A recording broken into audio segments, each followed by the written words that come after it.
Bango. Friends, I believe I can see the dawn of a better day for humanity, and that starts with us being here right now. Yes, sirree, indeed. Grulion, welcome in. Hello, Unnamed Comet. Rog, a pleasure as always. Pepper MG, hello, and thank you again for snagging the Swords of the Day.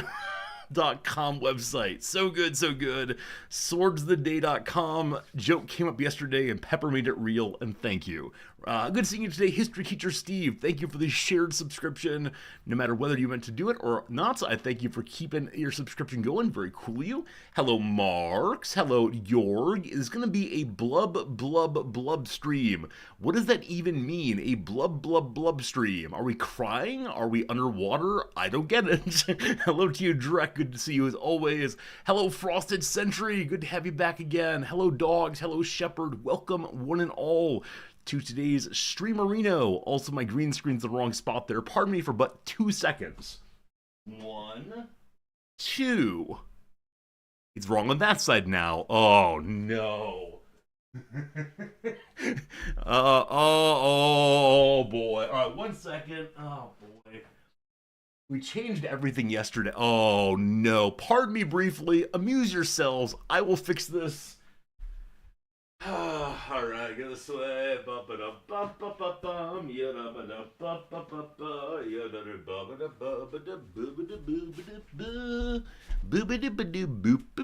Okay, I know how to fix this, don't worry. Anyway, yesterday was a good day for me. A fine day in class, all very good. All very good? All very good. Good class through and through. Students were responsive and thoughtful, as we appreciate their being. And then beyond that, I was so darn pleased to have a nice conversation after class.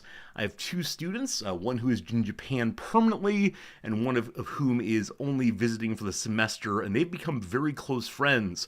And as the semester is now down to only a month or so remaining, the student who is permanently here is having a very hard time potentially saying goodbye. And I feel sad for her about that.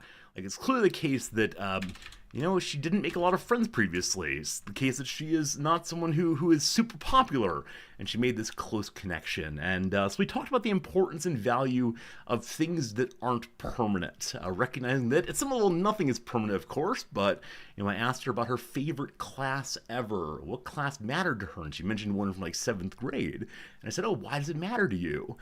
It's not happening right now, is it? Oh, okay, right. So I helped her talk through this experience of losing a friend. And of course, in this contemporary internet age, we never really lose people as long as they're still around. We're able to talk with them directly via Facebook and our cell phones and all the rest. So I helped her, I think about this in a different way, as opposed to things are either permanent or they're bad. As many of you know, the ancients had the conception that only permanent things could be truly good. Part of goodness was duration or durability, and that leads to some real problems, especially if you don't believe in the existence of permanent things, as perhaps many people don't these days. So, it was a nice class though, through and through, and very happy about that one. Today I've got some meetings this evening. Not looking forward to any of those, but they are the duties that one must perform to keep the engine that is the university going. So we'll do those, of course. As usual, these meetings probably could have been an email, and every email could have been a text message, and most text messages shouldn't exist or something like that. But yeah, I'm sure meetings are always fun for everyone out there. With that said, good news. Yesterday I got my PSA grading box back. After a month or so of waiting for the PSA grading people to acknowledge that they'd gotten my card at all. It took about 2 weeks is all for them to actually do the grading and send the card back. Those of you who've been around for a while know it's a Magic the Gathering card. It is a Cloud from Final Fantasy card, and I'm happy to report that it came back as a, can we see, as a Gem Mint 10. Gem Mint 10. One never knows exactly how it's going to work out, but yeah, very, very happy to get the 10 on that one. There was a suspicion initially that every card comes out as a 10, but it's not true. Unfortunately, a lot of cards have damage even before you get them, and they have scuffs and so on. But there you go. Ooh, look at it go. So that is the first card that is going in my permanent collection that I will keep until I am very old at the very least, or until Noms divorces me and I've got to sell it to pay rent. Man. Hopefully not. We'll see, we'll see. But thank you for listening to my ongoing stories about waiting for PSA to get back to me, but all done and with the happiest possible outcome. On the other side of things, I wish to also close up the Canadian story. As many of you know, I've been waiting for a box from Canada for a very, very, very long time, and yesterday they finally sent me an email that they will not be able to get me my purchase. Made the purchase back in May. We've been going back and forth for months. With them being a little deceptive at times, trying to push the issue, punt the issue. And finally, they've acknowledged that they've lost the package entirely. They can't replace the things inside of it. And so they're giving me a full refund and $30 store credit. I probably could have pushed for more, but when I said thank you very much, we'll say goodbye now, they wrote back saying they're also going to send me a box of free goodies in appreciation for my patience. Do we believe the box of free goodies will ever get here? It was a strange thing after the acknowledgement of a very bad package experience to have them say they're going to give me another package. So I've put it out of mind. I've told you the story now, and if it shows up, cool. Do I think it will show up? No. It'll be a big surprise at some point, but yeah, it'd be great if this package showed up at the very least. But no, I appreciate the refund came through. As some of you mentioned, this has been going on for so long that there's no way for me to do a direct chargeback via my credit card company. So had they decided not to give me the money, that would be a bit of a problem. Hey, Gabby, thanks for the follow. I just realized now we're actually in the EU5 directory already. Usually I start over in the just chatting directory. Today I'll just stay in the EU5 directory. We will be playing the game before too long, but first we're going to do a little blah, blah, blah, blah, blah, and so on before we go hang out with the Dutch and learn more about how the game is developed. We'll see. It'd be funny if they sent it overnight. It's true. I did pay for the more expensive shipping on my first package, but they didn't offer an overnight or any kind of very fast shipping. It was, I think, via air or via sea maybe. But this particular company for international shipping uses some courier to get it to some actually Dutch overnight or some Dutch shipping company that's incredibly slow. But who knows, who knows? That story is done, and thank goodness for that one all the way. Other than that, not too much going on. Spent part of the evening and the morning reading the news. Those of us in the U.S. or who like the U.S. probably have some positive feelings this morning. It's a nice day to wake up and see what's coming next. So who knows? It's nice to, not to get overly political here, but it's nice to see election results and have a little smile. It feels like it's been a while since I had a little smile when it comes to electoral politics. So we had a little smile, and now we're moving on. Yes, comrade? All right, let's not get too far here. Let's not get too far. We're not becoming the Hassan stream, I don't believe. But no, it's an interesting moment in terms of broader trends in terms of electoral politics, and then also in New York City, I'll be very interested to see what happens. Things like free preschool, free daycare, things like lower cost government subsidized grocery stores. These are really powerful tools for making people's lives better, making it possible for people to work and children to be better cared for and people to be able to buy food instead of buying only at local convenience stores. They're relatively low cost, but they do improve people's lives. I think that's pretty darn cool. So we'll see what comes of it. Hope springs eternal on these things, but we'll see. Making people's lives better, we can't do that. How dare we even consider it? That's not the point. The aim is to make life worse for everyone except for me. There's a speech in the middle of There Will Be Blood. It was this great film based on an Upton Sinclair book called Oil! In it, the main character, an oil man named Daniel Plainview, says something like, "It's not enough that I get to win. I must instead see other people lose." Or other people suffer or something. And I take that quotation as being a very powerful description of a certain individual's conception, right? Something like that. It's a great line. It really indicates the like pure competitiveness of this man, and how malformed he's become by his particular engagements with the world. But yeah, that's how it goes. Yeah, drink your milkshake quotations at the end of the movie. If you've not seen it, There Will Be Blood's one of my favorites. I think it's a lot of people's one of a lot of people's favorites. It's up there, of course, with many other films I've mentioned on stream, notably the one that came out the same year, No Country for Old Men. They have a similar vibe in some way, but yeah, very, very good. You watched in film studies class in high school. Rock Smasher, you have just made me feel so unbelievably old. But I hope the film studies class watching went very well for you. And yeah, it's definitely a case that you have made me feel very old. The movie that came out in my adulthood is being showed in your high school classes. You saw it in 35 millimeter while on vacation in Omaha. Really, Klaus? Really? I didn't know that. That's actually quite striking. That they showed it on 35 millimeter. I know that some scenes in the film, notably one train scene, were shot on really old school camera equipment. I don't recall all the ins and outs of how that works, but I wonder the feeling of the film when showed in a different media. Interesting. Hello to you indeed, Smoothly. I hope the chess is going well for you as always. Welcome. Fascinating year for film. Yeah, as I often say, 1999, one could make a class on only films of 1999. I believe someone wrote a book about it.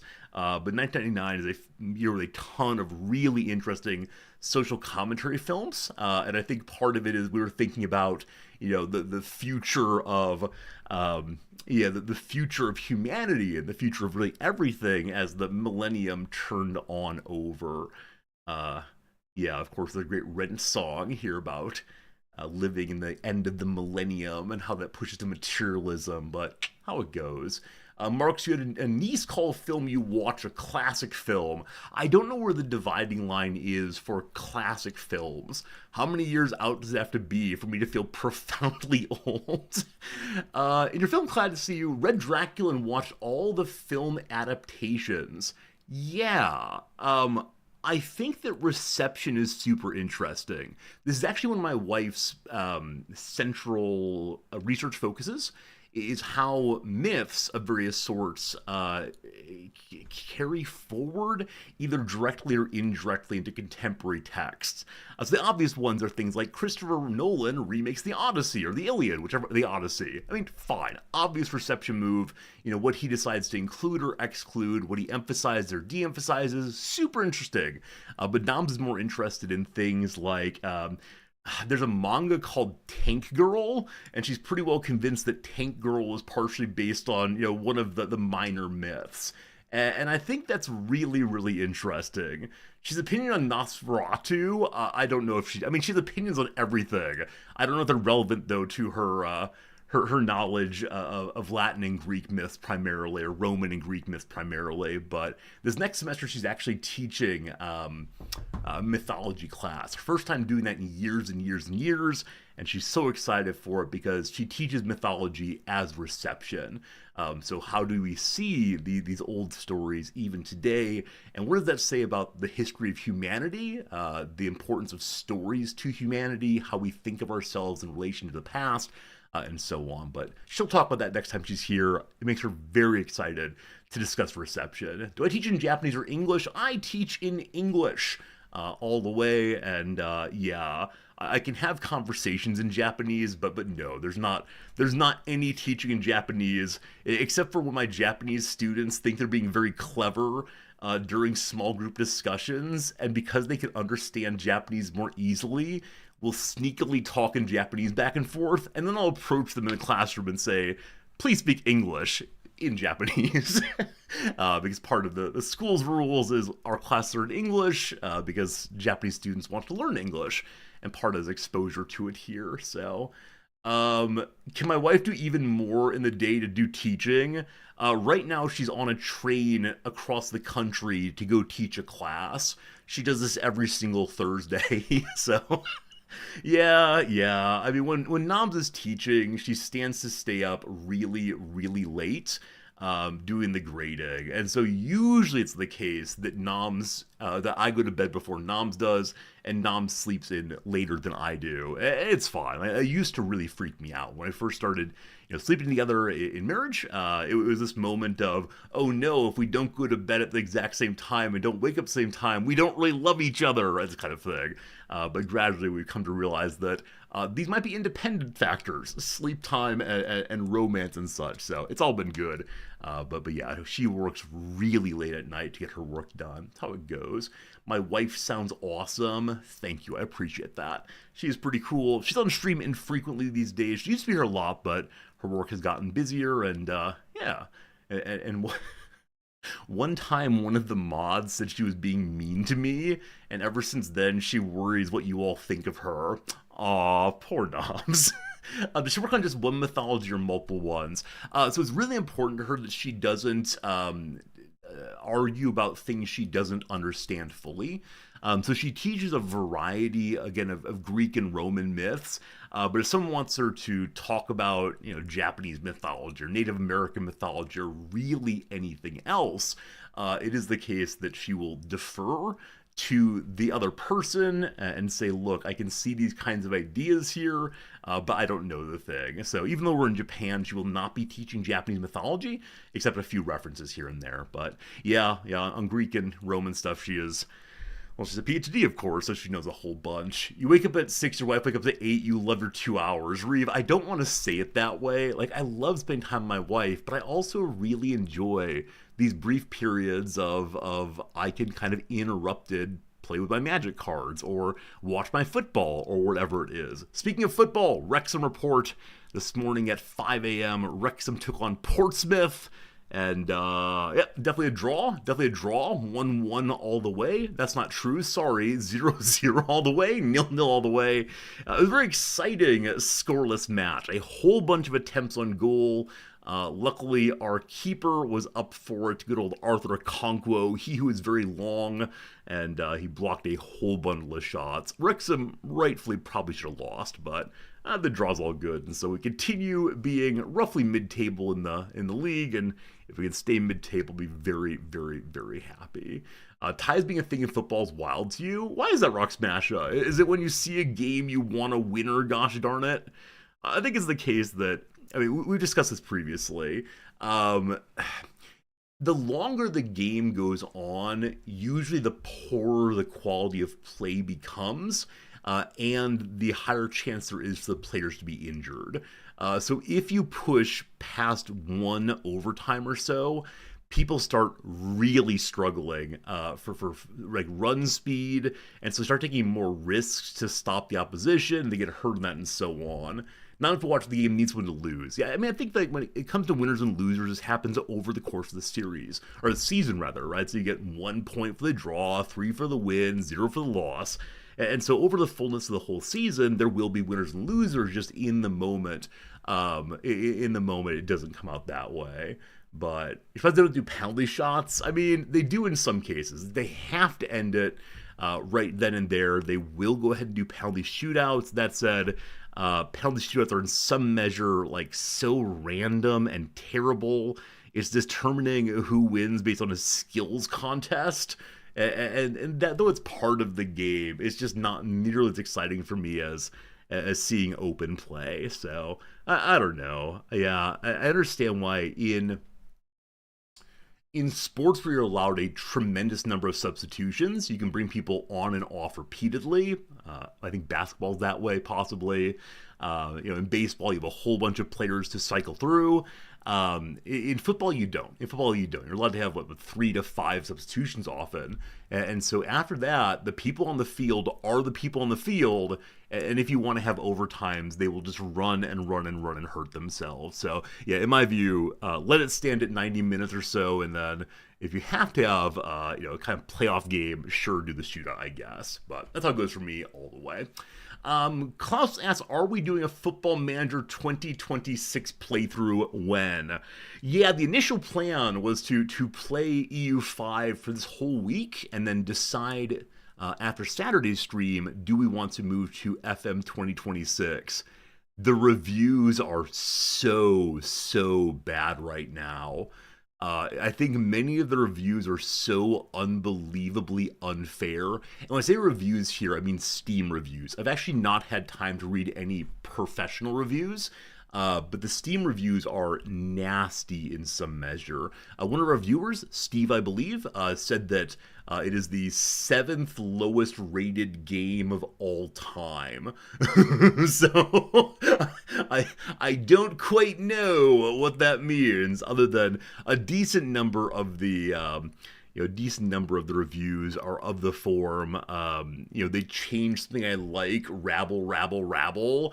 Also some of them are, the engine is not perfect, rabble, rabble, rabble. It seems a little unfair to then treat that as a boo forever, because it is the case, of course, that many games need some patches out the gate. And so for me at least, I think it's worth holding out on day one reviews, because in this era, so few games stay in their day one form for very long. But you all know, of course. One of the biggest CCs really ripped into it. Grun, I don't know what CC stands for. I'm guessing it's some kind of review, though. Got it. You might professionally review it. Rock Smashy, you do professional reviews? I had no idea. Oh, content creators. Is it Zealand? So I tend to know what Zealand's up to, but that's the only FM creator I know at all.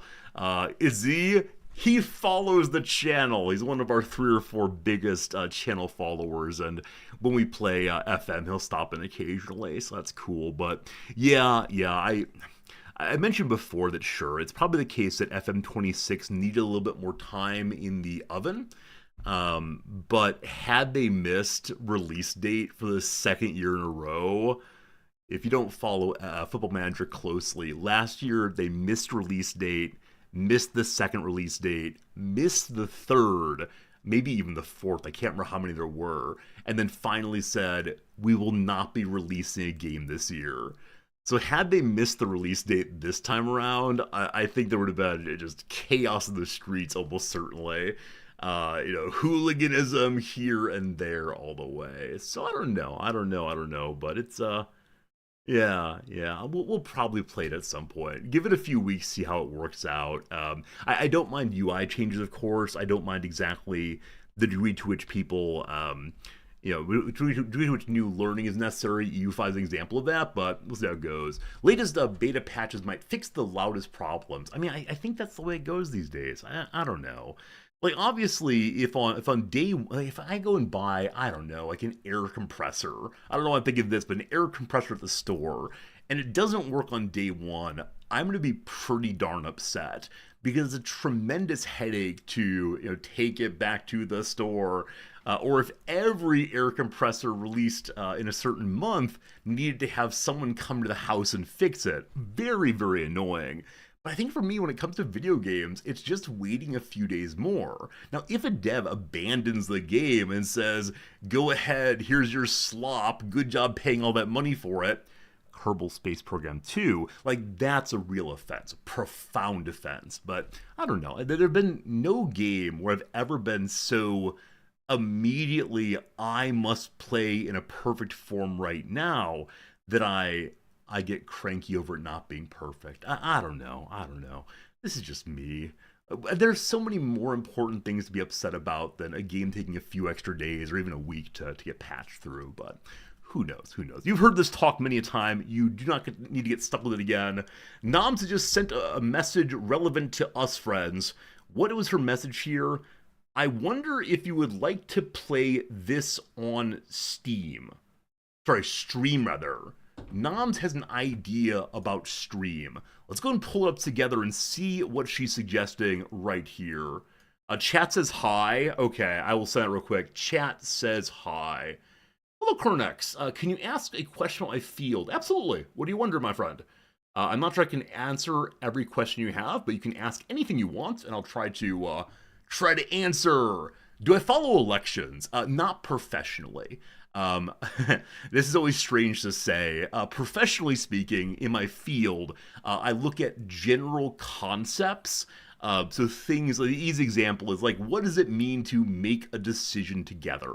What is it to really say, we are represented here. Our ideas have come together in a way that is representative of us, as opposed to one person dominating the conversation, for example. Or what is it for, a decision to be coercive or whatever else? Like, so in the abstract. And these abstract ideas can be applied back down. When it comes to things like this person won the election or why they won the election, that's outside of my field. I have some opinions, I can say some things, but they're not relevant to what I do. I'm a political theorist, not a political scientist. Hope it helps. But yeah, my personal life, I care quite a bit about it, of course. And I was up late, read the news, as one does. Okay, so here's the thing that Nom sent to us, my friends. It is a Steam game called Kind Notes, maybe? Was that it? Kind Words, sorry. Kind Words. No problem, Corona. Any other questions you have anytime, I'm happy to talk about them. I think we've seen this mentioned before. A game about writing nice letters to real people. Write and receive encouraging letters in a cozy room. Trade stickers and listen to chill music. We're all in this together. Sometimes all you need are a few kind words. Huh. Have you all ever played... Wait, a welcome letter from Pop Cannibal? Wait, should we spend a stream just writing letters? So I guess it's the case that if you're writing to real people, you need to have an ongoing player base who are writing letters back and forth. Huh. I mean, it's a chill game. I wonder if you talk to the same persons consistently. I know we need to play EU5. It's like sending notes in school. I do like that idea very much. Okay. I'm going to go ahead and buy a copy of this game. And we'll talk about playing it later. It's about $5, I believe, so that's not half bad. Where on earth is the Steam thing? Where's my Steam thing? I can't find my Steam thing. It's probably over here somewhere. Good old Steam thing. There we go. All right. The game is called... Kind Words 2 came out last year. It's even better then. Even better. How much is Kind Words 2? It's like $10. Not going to buy it. Kind Words 2 soundtrack. It's $20. It's $20. A game about being kind to real people. Send nice letters from your cozy room.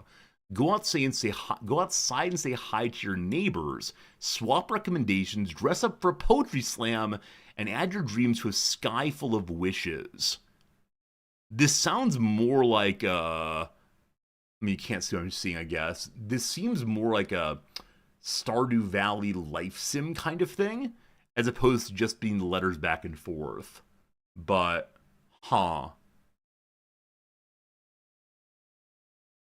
I wonder what portion of players are really trolly. I wonder what portion of people go into it to be mean and ruin it like a Habbo Hotel, I suppose. $20 though. $20 to be kind. I'll put it in the cart. I'll put it in the cart and give it a think later. Alright. Thanks, Nom, for a good suggestion. That could be fun to play for a little while. Yeah, I really do wonder how the game goes. And do people bring up really hard topics? Does the game have some kind of we are not therapists, but please don't take our advice too seriously kind of warning? I have no idea. Maybe on Saturday we'll check that one out. Though I think on Saturday I'm supposed to play a little bit of Baldur's Gate 3. Friends, the word of the day today is lout. Do you know the word lout? It has been applied to me at least once, though not as recently as the word schlub. Schlub. Do you know lout, today's word of the day? I think many of you do. Very good indeed. A lout is an awkward and brutish person. It was difficult for us to focus on the movie due to the noise coming from a group of louts seated in front of us. There's one of those words that one uses to demean another, but if you use it towards a person, I think they get confused. Yeah, if you're naming the lout correctly, the lout does not know they're a lout, I assume. Here we go. Lout belongs to a large group of words we use to indicate a particular sort of offensive and insensitive person. That group also including such terms as boor, oaf, jerk, and churl. English speakers have used lout in this way since the mid-1500s. Well before the 12th century, however, lout functioned as a verb with the meaning to bow in respect. I lout to you? Lout. Lower? Lout? No one is quite sure how, or even if, the verb sense developed into a noun meaning an awkward and brutish person. The noun could have been coined independently, but if its source was the verb, if its source were the verb, not sure. Perhaps the awkward posture of one bowing down led over the centuries to the idea that a bowing person was base and awkward as well. I do love it when we just don't quite know the etymology. It could be this, could be that. Someone started using the word and it stuck all the way. Lout, lout, lout. Alright, number 2, rearrange the letters to form a word that can refer to a lout or an inexperienced and incompetent boxer.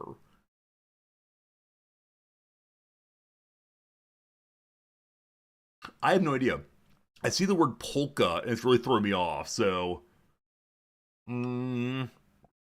what is it you think? Palooka! Oh my goodness. I've heard the word palooka in like Italian-American context, maybe? Is that right? Palooka.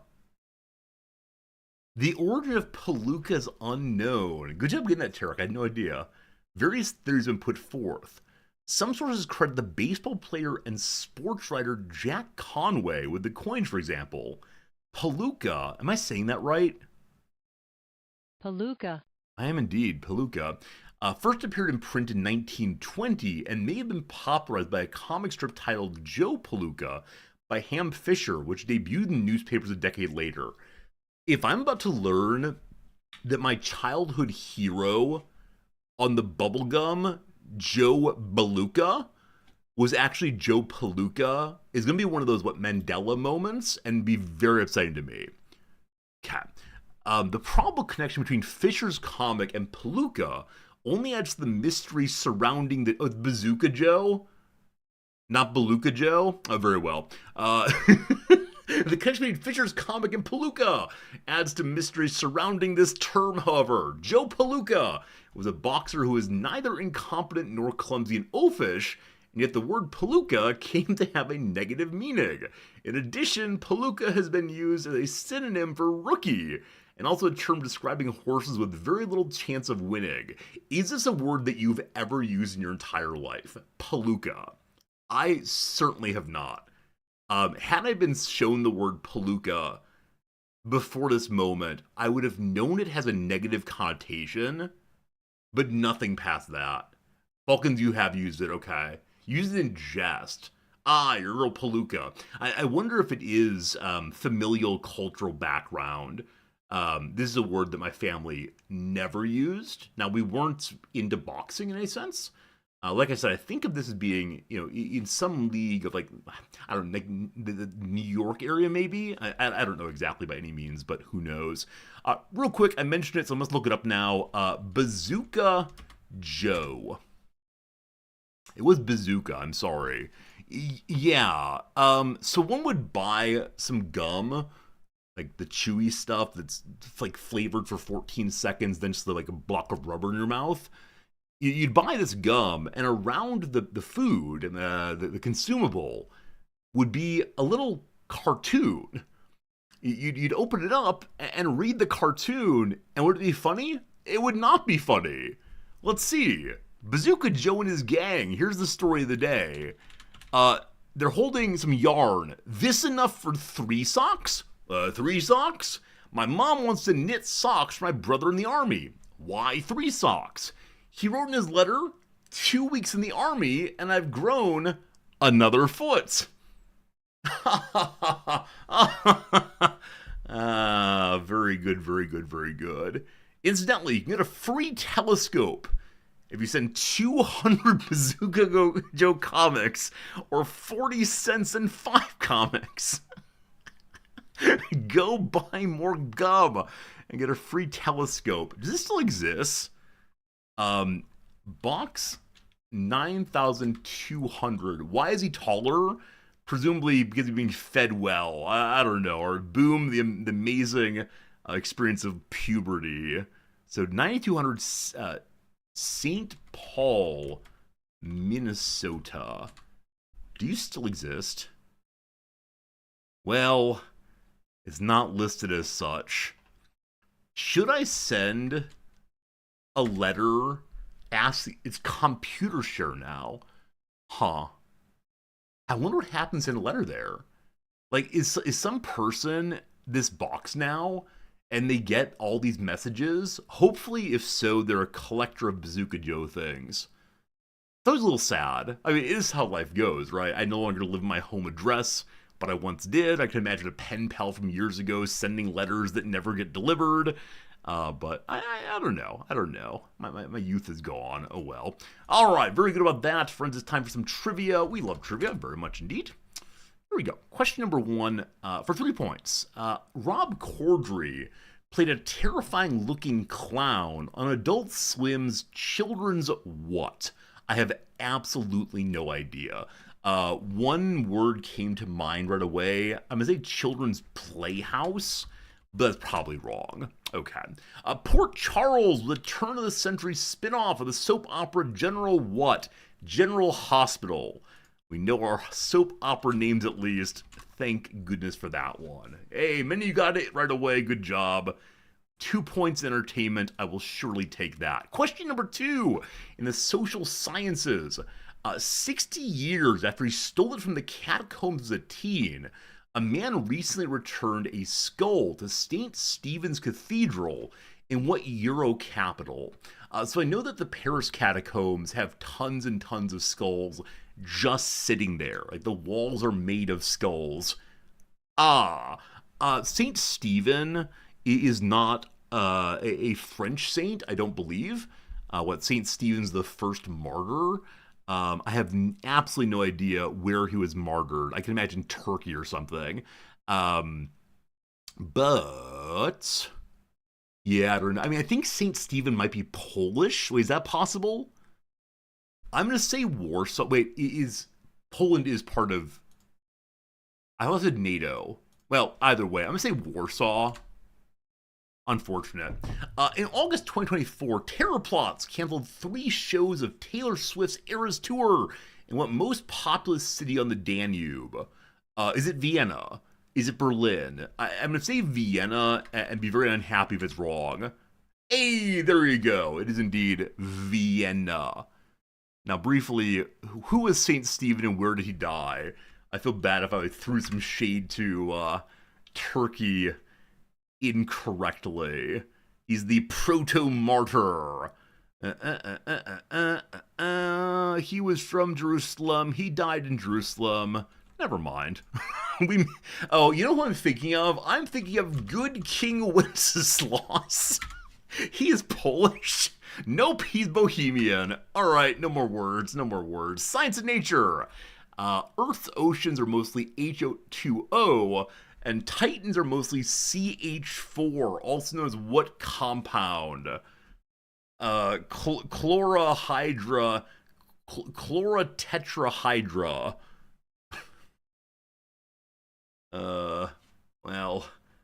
Okay. Is it some chlorine, I'm guessing? But what?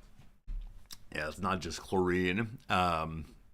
Is it like chlorofluoric acid? No, that'd be fluoride or fluorine or whatever it is. Chlorohydro something. I think there's a word I'm getting very close to right now. Is it chlorophyll? Chlorotetrahydro. Tetrahydro. Oh boy. Hydraulic acid. Boom! Uranus and Neptune are both blue thanks to what greenhouse gas is about 30 times as potent as CO2 when it comes to trapping heat? Oh boy, we're getting 1 point today at best. Is it like just chlorine gas? It's not, correct? It's okay, good. Is it methane? Or was that methane? I didn't know it was methane. Contrary to popular beliefs, it's cow burps, not farts, that are responsible for so much of what M gas that, by the way, also doesn't smell like farts. The fart scent is put in so you can notice a leak of it. It's methane gas. Methane, methane, methane. All right, very good. Good job, team. Yeah, actually, you may know this, you may not already. Feedlots, the place where cows are sent to fatten up before being taken apart for human consumption. Feedlots are so full of methane and feces and urine and all the other like generated poisons, I guess, of animal consumption and production, that they're actually regulated by the EPA. The Environmental Protection Agency is the relevant regulatory authority for feedlots in the US. Some people are vegetarians for reasons of environmentalism. They mean that in large measure. Anyway, question 4. Probably the worst film of 1984 starred Bo Derek and was named for what famous musical composition? Is this the film that uses the bolero? I believe it's the case that Bo Derek is in that bolero scene. I don't know if the film is called Bolero.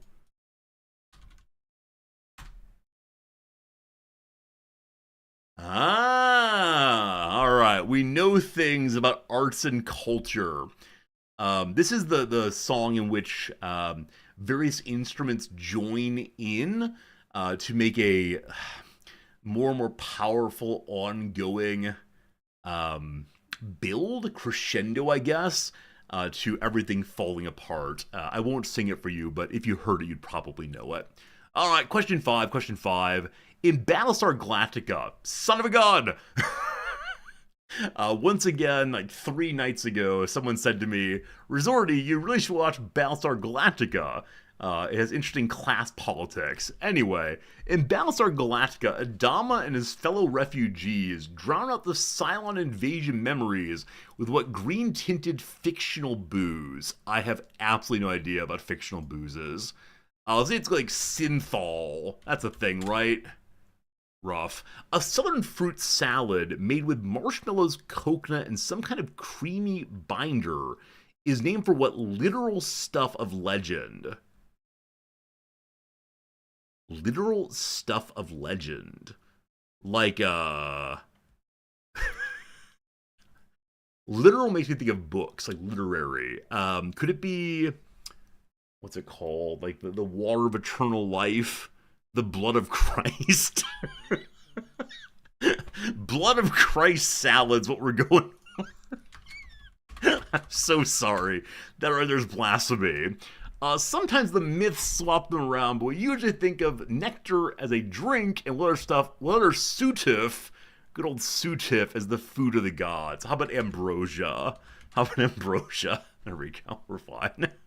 We're fine. All right, team. Today we got 9 points. Not quite there. Could I have gotten that on 2? I think I've heard of ambrosia salad, but past that, it would not have come to mind. So, all good, all good, all good. How do we do by comparison to other folks today? I want to say that 3-pointer was probably a little unusual. Average today was about 7.7. We got the 9. We'll take it. Not the 10. How do we do on Bolero? Yeah, most people didn't get Bolero at all. I'm actually quite surprised by that, given the kind of nerds that exist in the game world. We got our 3 2s still to go. Entertainment will always be the death of me, but at least I got it in 2 today. That's going to help the old score a little bit. All right, good fun. Time to play the Redactyl. Friends, if you don't know the game, you put any word you want to into the chat rooms. And with that, I'll type it in chat, and we'll discover what this Wikipedia page is together. What is it? Who knows? I don't know. Do you know? I noticed right away the first 2 words are italicized. That might help you a little bit. Let's see. Today there is no modernity at all. Fitness, there are none also. Is it a musical? No musicals.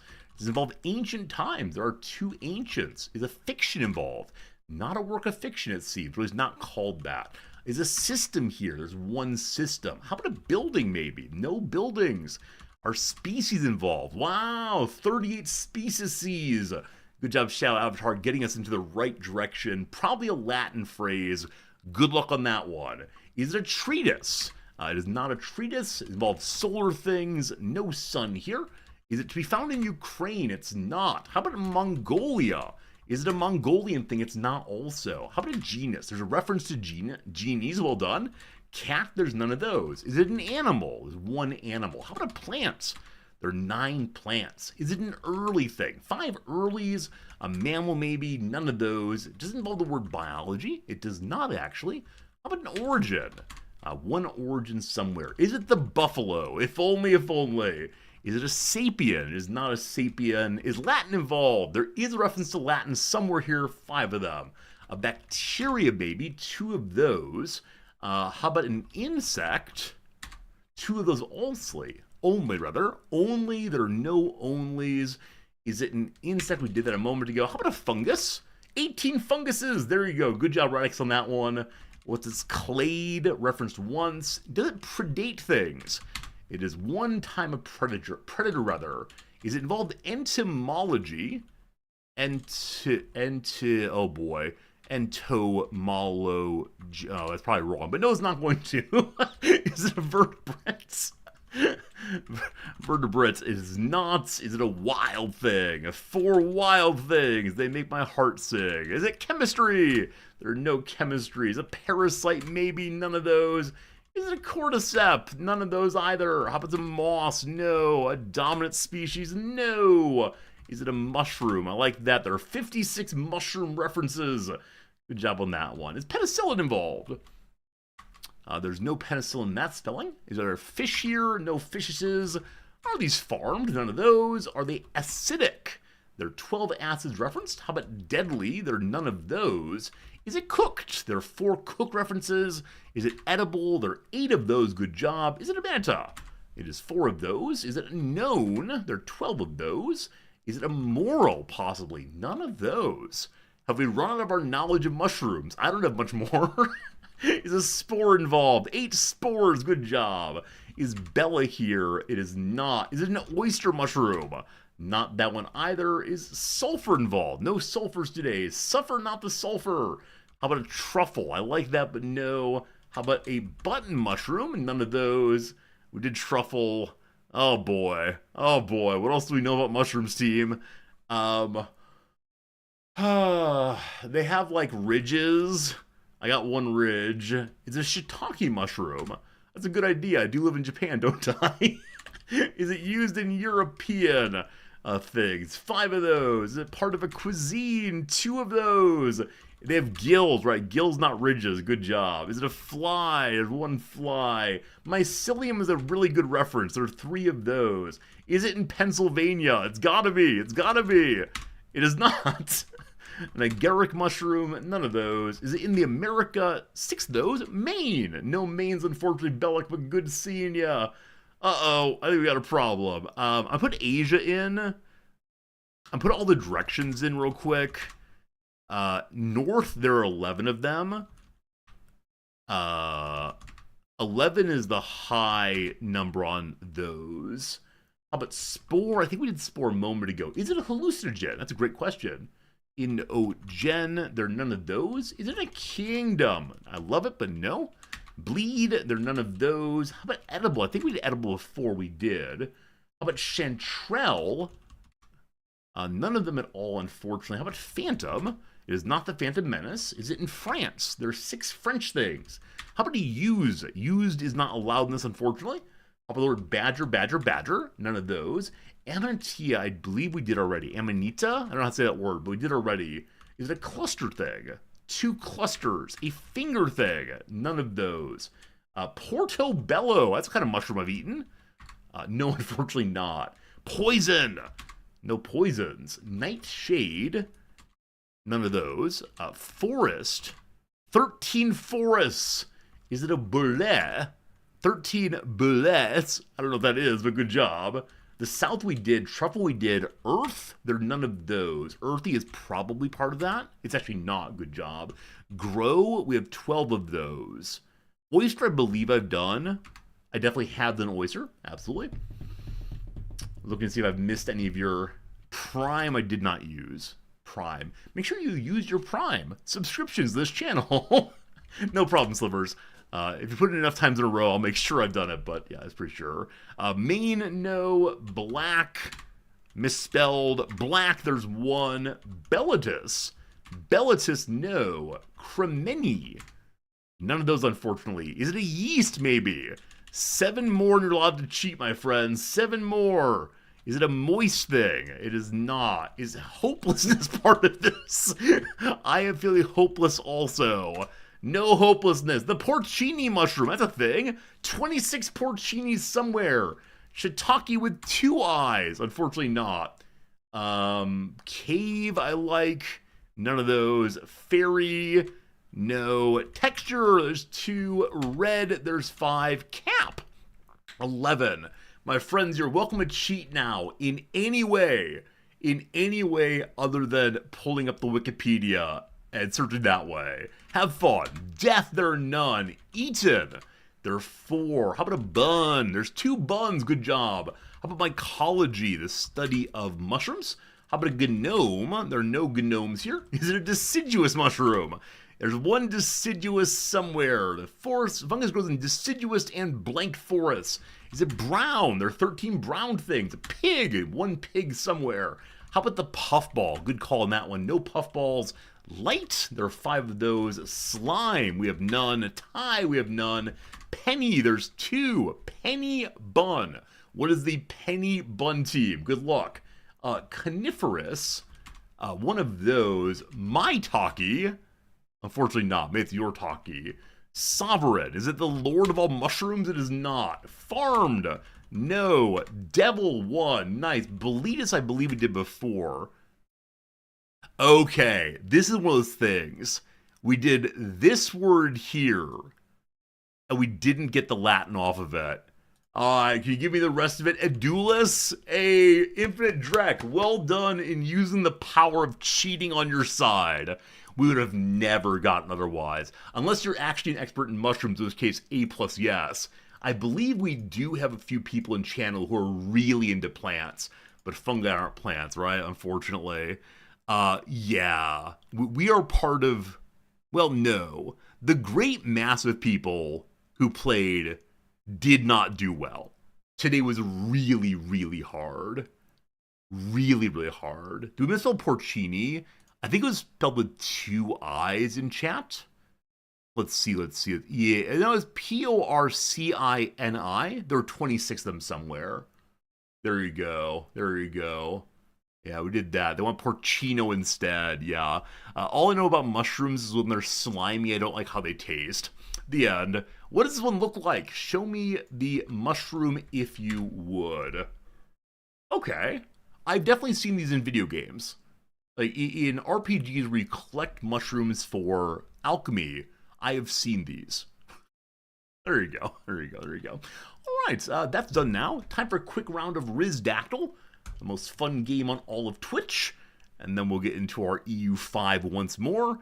I'm going to pull up a Wikipedia page that we've not discussed previously. You will ask me yes/no questions, and we'll together discover the true meaning of that Wikipedia page. What is a good one which to start today? There's so many great ones. This morning I went through and removed a number of them that were probably not safe for work, or that seemed otherwise impossible to get. You know what, Kaz? I'm going to like this one. Kaz, this one's for you. Drek will be doing your second today, don't worry. But you can't say that, Drek. You can't say that it's related to anything, because that gives away so much, my friend. But yeah, we will be doing one of yours. You just can't give hints. Give hints, it's too easy. Alright, friends, I see a Wikipedia page. Please ask me any yes/no question you want. Again, Kaz, this one is yours. Let's see if we can discover it together. Good luck. Good luck. Is it a place? It is not a place, no.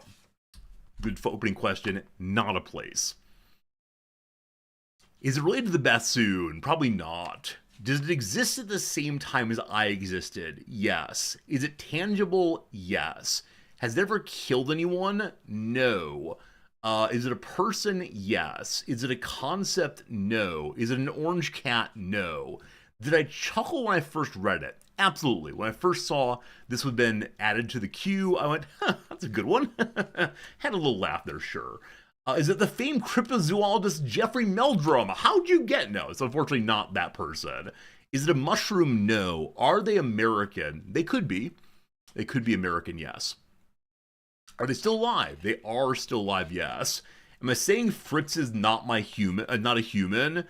For a while there, Noms and I walked around the house saying, "Hello, man," to the cat. He does not behave like a man, unfortunately. Is this a specific person? No, it is not a specific person. Good call. Are they fictional? They can be. Are they male? They can be. Is it a group of people? No, it is not a group of people. Yeah. Is it John Doe? No. Is it a job? No. Is it a title? I'm going to say no on that one. Is it an occupation? No. Do they do sports? Probably not. Probably not doing sports. Probably not. Not a job, not an occupation, no. We're narrowing down nicely, so we know it's a person, not a unique person. It is a person who could be male, doesn't have to be. Did they exist before 1900? I think no. No, not before 1900, almost absolutely. Can I learn to be one of these people? Yes. Is the person fictional? They could be. Is it religious? No. Is it related to fairy tales? Probably not, no. Is this an honorific? This is not an honorific, no. Not an honorific, not a title, not religious. I could be one of these people if I want to be, yes. Are these people acting?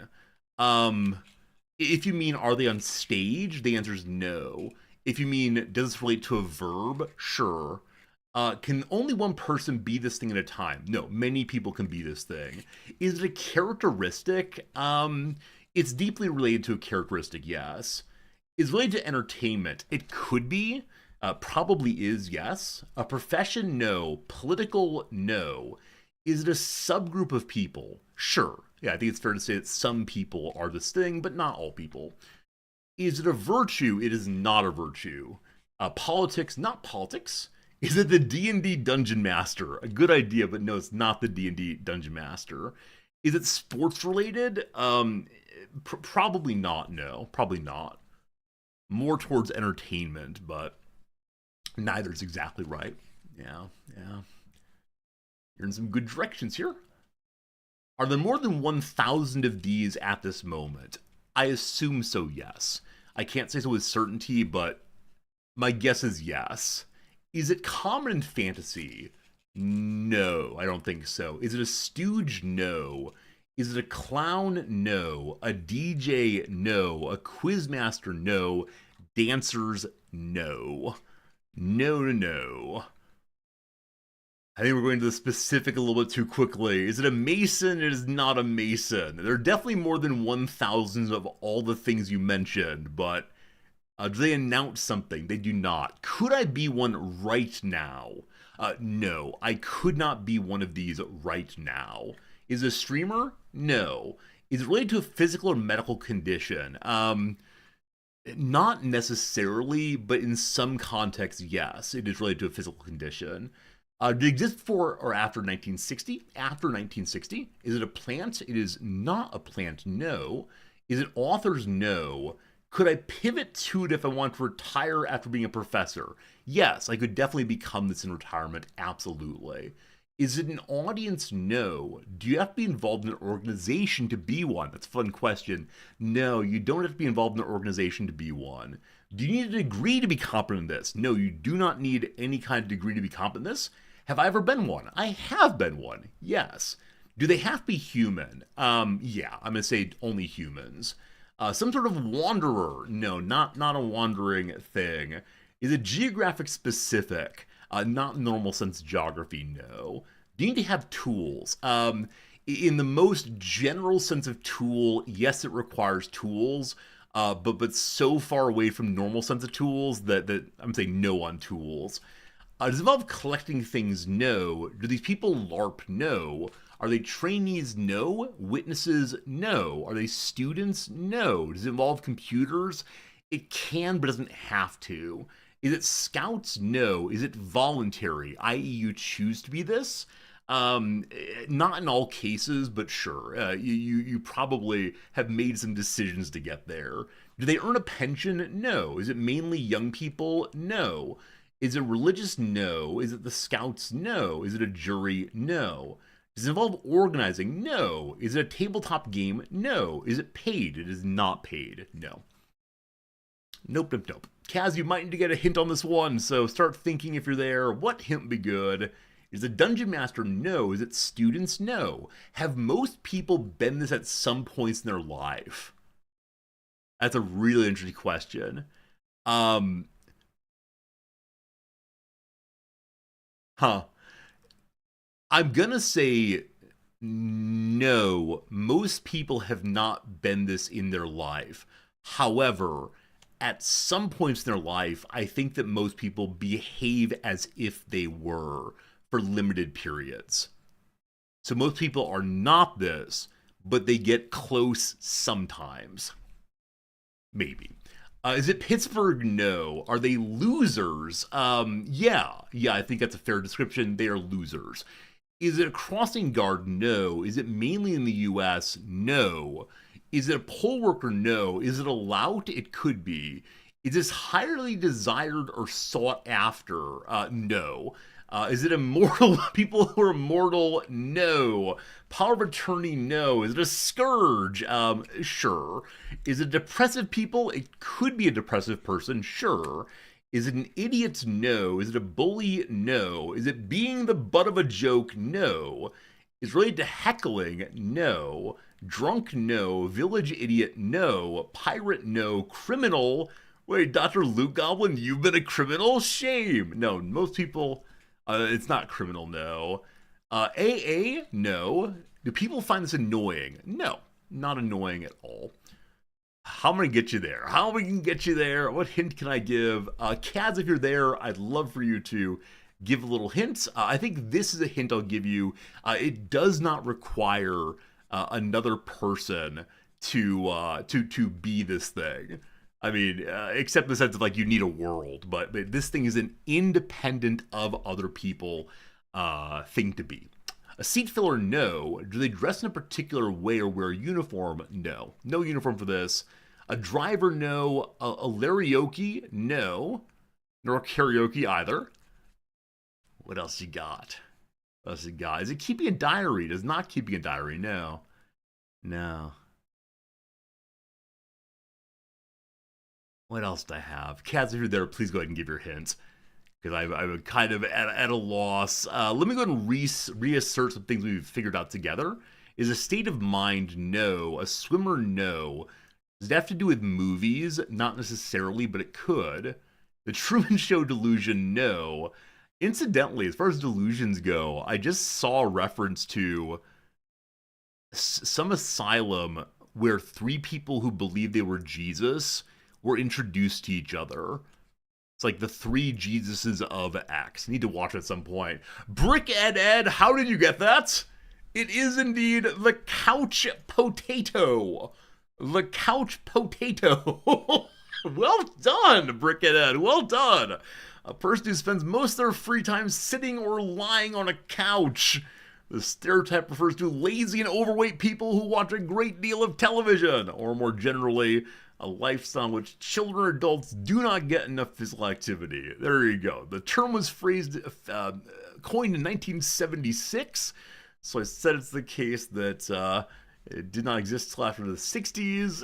There you go. There you go. You feel seen? Oh no. Oh no.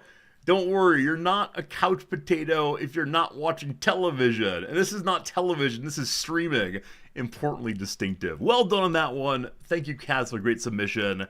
And now, as promised, we're going to have one from, where is it? One from Infinite Drek, I do believe. All right, all right, all right, all right, all right, all right. It's a good one. It's a good one, team. Here comes a new Wikipedia page on the screen right now. Let's get to it. Does it have to do with elections? It does, or could. Is it the 2008 election of Barack Obama? It is not the Obama election, no. Has it ever killed anyone? Certainly not. Certainly not. Certainly not. Was it an election in Pittsburgh? It was not a Pittsburgh election, no. Oh, oh you. Oh, you. All right. Something to do with elections. Is specific to U.S. politics. Yeah, it's going to be an American thing for sure. Was it rigged? It had to be. No, it was not rigged. Is it the first U.S. election? No. A hanging Chad? No. A place? No. An event? It was not an event. Did it just happen? It did not just happen. No. No, no, no. All right. What else do we know about old Drek over there? It's not the bassoon. I'll save you some typing. It is not the bassoon or anything related to the bassoon, even a little bit. Did it happen? Or was it pre 1960? It was indeed pre 1960. Is it historically considered a terrible decision by people participating? No. Why are we focused on a certain direction? Because Black Point, when we know who the person is who submitted it, we often know some things about them. And so we attempt to figure out what the answer is based on the person, because very often people submit things in line with their personality. After 1900, in part, yes. Does it relate to the presidency? It could. Is it Watergate? No. Is it Electoral College? No. Is it Greek? No. Is it the postponing of elections? No. Is it related to the history of labor? Yes. The gunpowder plot? No. Greek? No. Is it an election that people outside the U.S. would have any idea about? It relates to an election I've mentioned on stream before, and some non-Americans would know of it, but yeah, this is definitely U.S. centric. I'm sorry. Teapot Dome scandal and amendment? No. There's an important question you haven't asked yet. You usually ask in the opening team. It's one of these very early questions that was not asked this time, and I don't know why. Does it involve Bernard Sanders? No, I'll say. It does not involve Bernard. Is it an event? No. Does it burn? No. Hey, Snowy Fluff, well done. Is it a person? It is a person. There you go. It is a person. Is it Jeffrey Meldrum? Is there a Jeffrey Meldrum website, Wikipedia page? Let's see. There is indeed one. He died earlier this year. I'm very sorry for that. Does it involve Republicans? In some sense, yeah, but not directly, no. It is a person, though. Was the person from Pittsburgh? They were not from Pittsburgh, no. Is it Jimmy Hoffa? It is not Jimmy Hoffa. Is it a white man? It is indeed a white American man, yes. Has the person run for national office? They have. Is it a president? It is not. Was the person elected? Yep, they were definitely elected. 100%. They were definitely elected. Sure. There's gonna be a variety of course, pretty soon here. Were they a vice president? No. Al Gore? No. I expect they could have spelled potato. Maybe. Is it Joseph McCarthy? No. Are they from the East Coast? No. Not an East Coaster by any means. I'm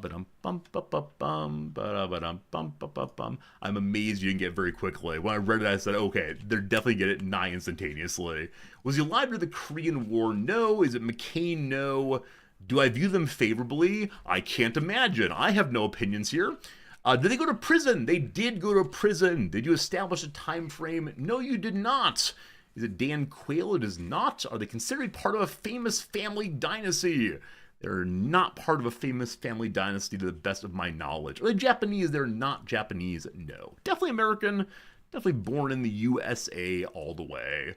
Is he alive today? He is not alive today. Is it Rock Smash? A good job. Eugene Debs. Happy birthday, Eugene Debs. Happy birthday, Eugene Debs. The first chairman of the Socialist Party of America. He was elected not to the presidency, but to a position in Indiana. You have no idea who this is? It's the most famous American socialist. Most famous explicit American socialist. Helen Keller is probably the most famous American socialist, I would say. There you go. Eugene Debs ran for president while in prison. I've mentioned this a few times, but there you go. There you go. There you go. You've had the labor connection. Yeah, definitely labor connection through and through. Super fascinating person. Did a lot to promote socialism in the early 20th century, and so can be remembered for I remember for his influence on the world labor history. It's all very good. You thought Bernie Sanders was the most famous socialist? Okay. Bernie Sanders is not a socialist. I don't want to defend that position right now, but there you go. There you go. There you go. Friends, it's time to play a little game called EU5. EU5 is the game we're playing. You know his name because of the railway union. That's really great. I mean, the railway union is an important part of the story through and through. Thank you for playing the game with me today. It's always fun doing the intro with you folks. I love those games so much, and yeah, I love this game also. Fun, thanks for that. And we do that every single day. Every single day we do a couple rounds of the Rizdactyl, and one of these days I might do a stream of nothing but the Rizdactyl, though it does get a little tiring for folks after a while. Friends, we're currently playing through a Dutch playthrough of EU5. Yesterday I went and watched our friend of the channel, Alex, and man, he is so down on this game. I can't find my mouse. That'll make me down the game also. Where is it? Where is it? Where's my mouse? Oh, that's a problem. Wait, really, where's my mouse? But yeah, Alex and some other streamers are really disliking this game right now. But I'm having a great time. I'm having a great time learning it. I think I need to reload the game though, because I cannot find my mouse.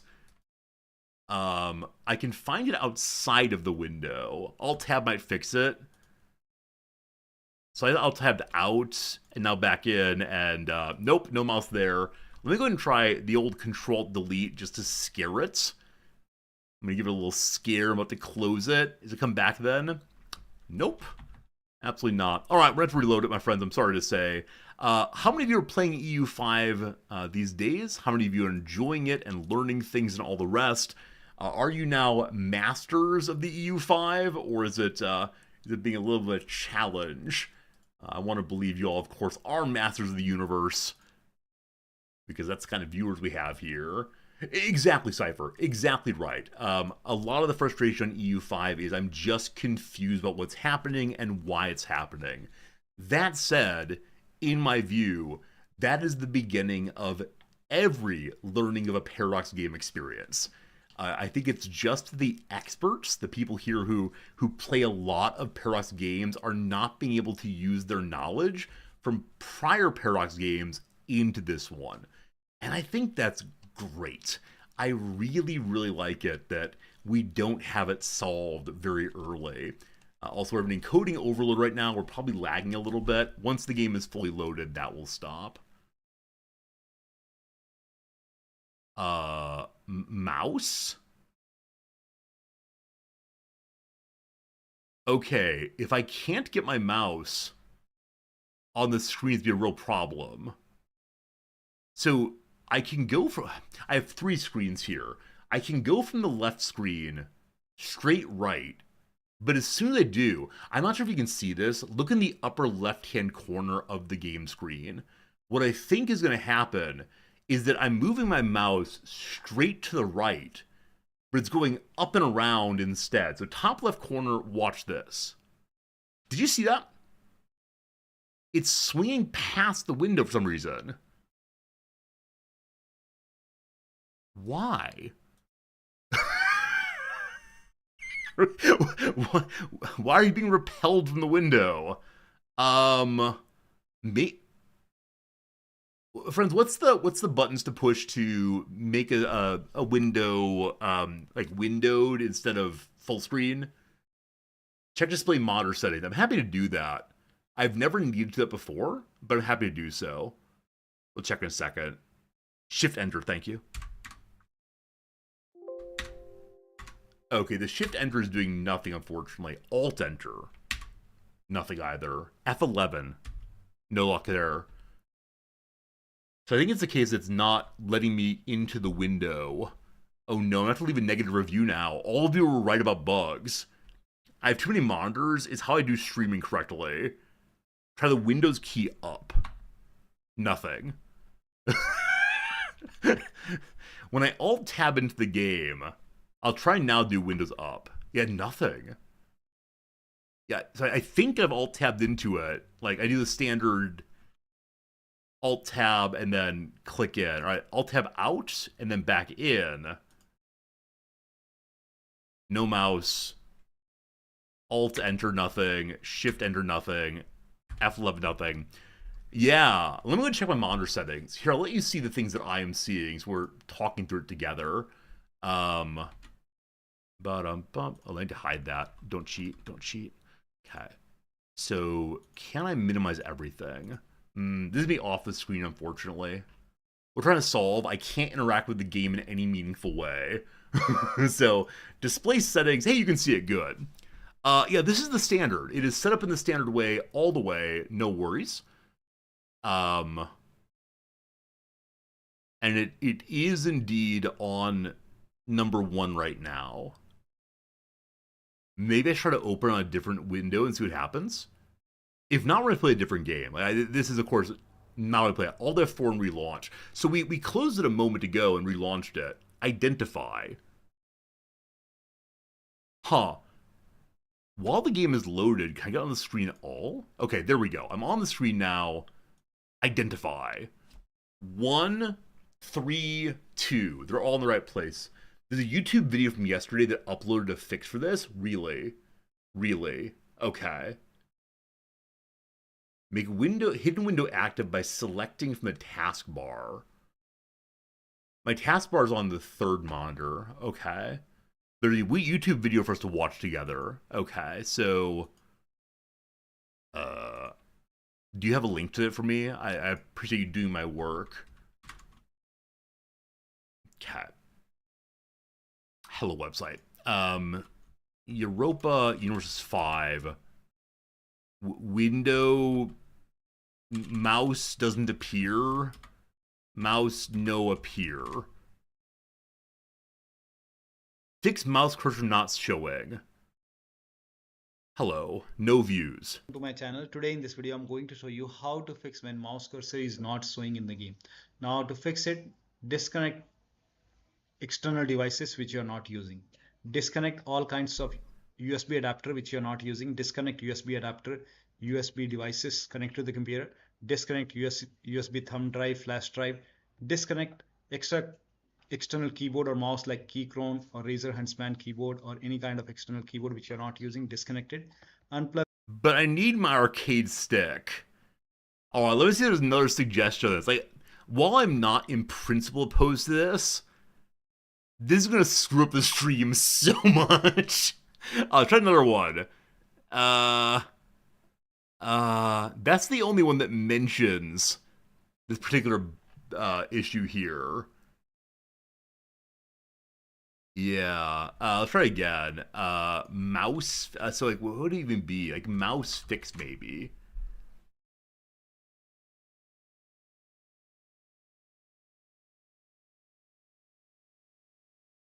Huh. Try mouse missing? Cool.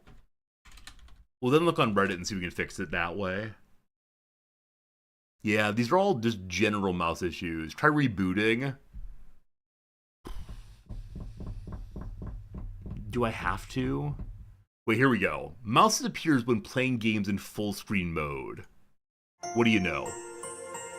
That's lovely. No intro allowed. The first solution is to disable pointer trails. For this, press the Windows key and the R button together to open the Run window. In the Run window, type the command Control Space Panel and hit Enter to open the Control Panel window. Now, make sure that View By is set at large icons or... Do I try these things? I'm always a little unsure why this happens, but okay, I need to go to my mouse settings. I hope y'all are enjoying this bit of fun. So Reddit also says to unplug control devices. Wait, really, Grulion? Reddit's EU5 mouse. That's a year ago. Okay, we can do tools in the last week, we'll say. Do I have a controller plugged in? No, my controller's in the closet right now. Try to unplugging one thing as it happens. Okay. More on Reddit. Alright, thank you.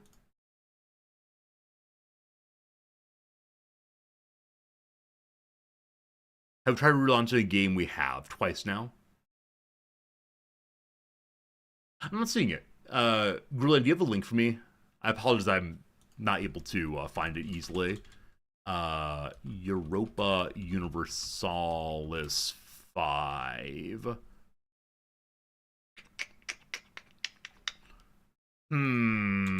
Hey, thanks, Grulin. I appreciate it. Thank you for finding it. Try launching Baldur's Gate 3. I mean, there's a real possibility. If I can't get to work, then that's going to do it for me. What works for me is unplugging my controller. It's not in the closet, I lied to you. It's on the shelf, but it's still plugged in. My controller is now unplugged. My controller is now unplugged.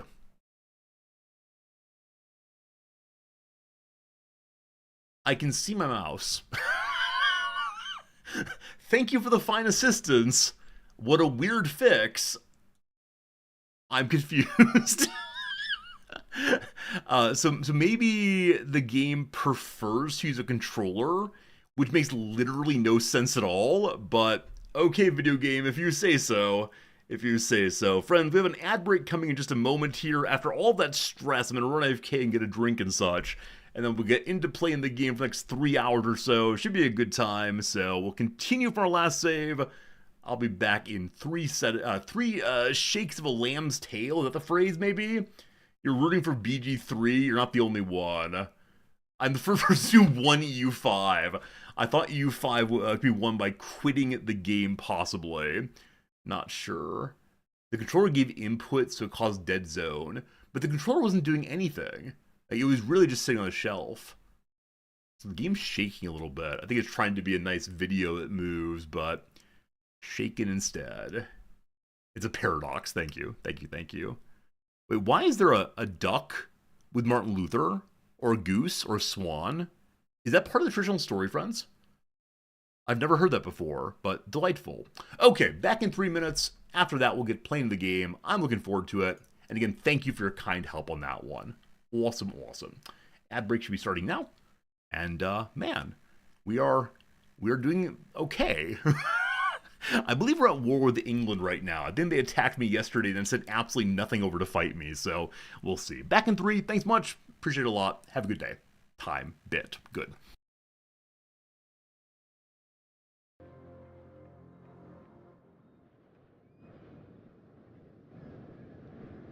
The music is very quiet. I apologize. Oh, there it goes.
hello. I apologize for the delay. Back a little later than expected. I definitely did the thing I occasionally do where I filled up the water pot to boil and then did not turn it on after a few minutes.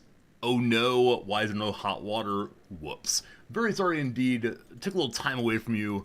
I'll see if I can play a little later today than usual just to keep the good times flowing. So, welcome to Amsterdam. We appear not to be in a war with anyone, is that true? I'm in a war with... Oh, there it is. Wars in this game are up on top instead of down at the bottom. So, I wonder if actually factually in this game, it'd be better for me not to be my normal paradox position here, so I don't block the bottom right-hand corner. Maybe I should move to the corner instead, though. I'll stay here for right now, but not exactly sure. Right. I just remembered. One challenge we are currently having is we recently fought a war against Brabant to cut them down to size and weaken them somewhat. Unfortunately, after your war is over and your people return home from war, they greatly dislike heading out immediately again. But as soon as we went home, the British came to attack. Luckily, we do have an ally, namely my king's second capital. The people of the Highnut over here are also ruled by our ruler, whose name is... Where is he? How do I find him? Well, he's up here also, of course. And so he's the ruler of two nations for the moment, of both Highnut as well as Netherlands. And so his army is independent of my army and is defending the southern lowlands, which the British want. Eventually, I'll raise my troops to help with the same, but not quite yet. Other problems continuing. Well, for one, a member of the parliament is having a scandal. Also, my game is hanging today in a way it doesn't usually. Give me just 1 second to fix that. I'm going to lower our broadcast settings to try to do a better job here. Won't you, perverts? You're playing Cahokia for your first game. Hope you had a good time with that. I mean, playing unusual starts is part of the joy of Paradox games, and who knows how it will go. But I hope it's a good time regardless of all that. Alright. A minor scandal has occurred in The Hague during the current debate. Right. The government is currently debating the question of, do we make more and better roads more quickly? My aim is yes. Yes, indeed. More and better roads as fast as we can. I've decided that roads are the pathway, haha, for us to build and improve our economy by having better connection with the local markets. Anyway, while they're going on and debating and talking about whether the windows should be open, it seems that some of the members are not going to the sessions, but instead disturbing the peace and harassing the countrymen. The outrage is great. It'll haunt the future parliaments for years. We can let it slide, losing both legitimacy and prestige. Legitimacy is 2.5 right now. Wait, sorry. Our legitimacy is 77, so a hit of 2.5 wouldn't be the end of the world. We'd also lose a bit of prestige. We're at 0 right now, so it doesn't exactly matter. Or we can arrest the members of parliament, losing 5% of support in the parliament. We can't have that, or our law will fail. So we're going to let it slide for right now, ignoring the corruption among our worthy members of the parliament, I guess. Alright, we very much want to make our various buildings profitable. Unfortunately, to do so, we have to have a source of raw wool, I believe. Yeah, we need to have some wool to get the Spinners Guild to work more betterly. Unfortunately, we can't get wool from our own territories. We have to get it via trade. Our Chancellor reports the Parliament agrees with me to expand our gravel roads. We're a little bit less decentralized. Wait, sorry. We're a little bit more centralized because our all roads lead to the capital, presumably. The backbone of the country is what connects the provinces and populated centers. As such, we pave new roads and finance construction as well as expansion. We are more centralized. Our king gets a little bit more power, presumably, and we'll see how that works out. Like I said, no access to wool at all, and so I am needing to do more and better with the marketplace. I'm going to pull up the market if I can. Okay, so we can see here...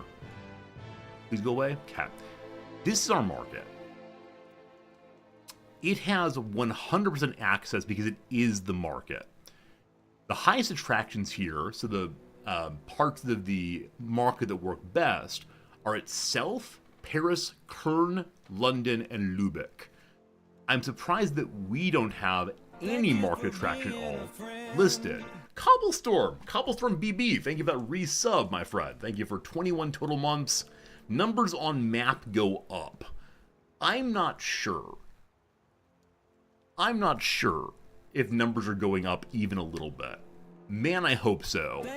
Hey, perverts! Thanks for the Prime sub also. Back-to-back subscriptions. Super kind to you both. We're hoping numbers go up. As of right now, I do not know how I'm improving my state, except for the number of roads is going up, I guess. That's what I'm unsure.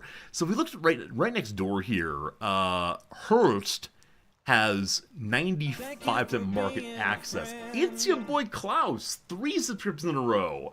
I think that's the most immediately in a row we've ever had before.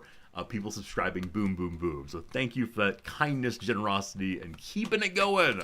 Very cool of you. Now, what is market attraction?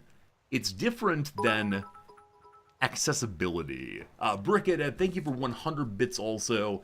And look at you all. You're spawning a hype train with your profound generosity. I thank you.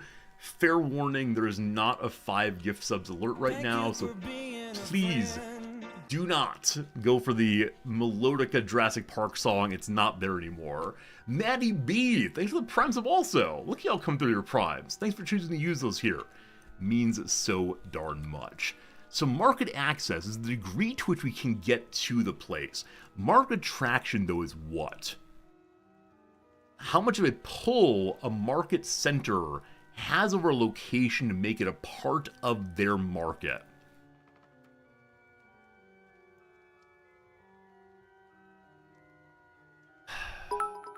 I have no idea what they're talking about. Hey, Infinite Dreadcast, can I build trains yet? Only if Doc Brown finds a way to get back here and build out of wood and coal. If so, absolutely all the way. Drek, thanks for the bits and the very funny comment there. Market attraction is just what market you're into. Okay, got it. So all we need to control then is not market pull, but market access. Got it. Hey, Philos, thank you for the Prime sub also. How nice it is to spend your Jeff Bezos bucks here. By subscribing or offering gift subs right now, you do get access to special hype train emotes. We're not a big emote channel, but they're fun to have anyway, and you also support the channel and help me pay my bills and make very poor financial choices with my favorite hobby. It's very bad decisions. We have a good time though. When it comes to my actual territory, namely The Hague, my market access there is 100, but for the distance to the market. And so I think that roads help with that, maybe. If I go to Leiden, 85. So it's slightly different. I'm not sure how much I can improve that. So maybe it's time to do things other than building roads. I am currently making a Distillers Guild. The reason for that is the Distillers Guild was supposed to be profitable. Maybe. Also, we're trying to get as many of the bourgeoisie in Amsterdam as possible. And the more jobs they have, the more attraction they have. We need to get from 2,100 of them to like 3,000. Slow going. That number is going down. It needs to go up. The provinces want more autonomy. The answer is probably no. One of our provincial governors has figured out that, under the current decentralized policies, he can go into business for himself. The fact that the army he's managed to raise is way too small to support a claim doesn't worry him too much. We can give him autonomy and lose huge amounts of control everywhere. So control determines something important. What is it again? Right. So everything that we want to happen in a place is improved via control, I think. Or we rein them in, lose 7 stability. Alright, we still have positive stability, but I don't exactly know how to get more of it, unfortunately. Investing money will do it. Earlier we were investing money. I don't quite know how investment works. It is a strange thing. Now, maybe investing money is actually minting money. I stopped doing that earlier for lack of having any gold. Okay, as I'm increasing the mint number, we're not yet seeing the inefficiency pop up. At some point, there it goes. That's not it. One moment. The Chancellor has put forward an idea called the Hynutian Hollandish Union, enact a policy for Union Foundation. So this is the question of how the two kingdoms, countries, under the rule of my king interact. I didn't know that that was a thing. Hello Garvin, I'm sorry I didn't see your message just now. How am I enjoying the game, and would I say it's beginner friendly? It's a good time, but absolutely not. This game hates new players. This game picks up new players and throws them back to CK3. I am a quite experienced player of games like this, and I'm having a bit of trouble figuring it out. So I'm having a great time figuring it out, but goodness gracious, it's an unkind game for newer players. So how does this work? So we can take votes now on this. So Kong Yim runs both of these. Union integration, I would like to have happen. So I think I'm interested in trying to force them together. With the final centralization policy, all junior partners with the same level as the Union get unified by the senior partner. Members who join the Union later need to catch up progress being integrated via Parliament.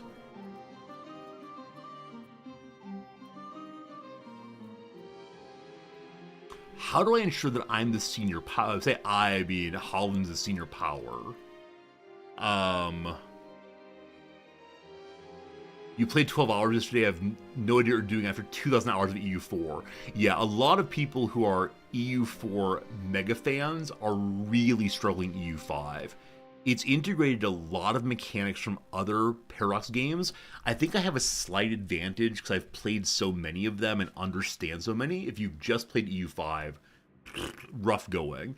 But I think, you know, the streamers who are best at EU5 are struggling with also. Like it's being a time of struggle in the Paradox streamer universe. We'll all get through it, or we'll abandon EU5. I'm intending to get through it. We'll see. Okay, so here is the vote. We'll have to vote on one of these.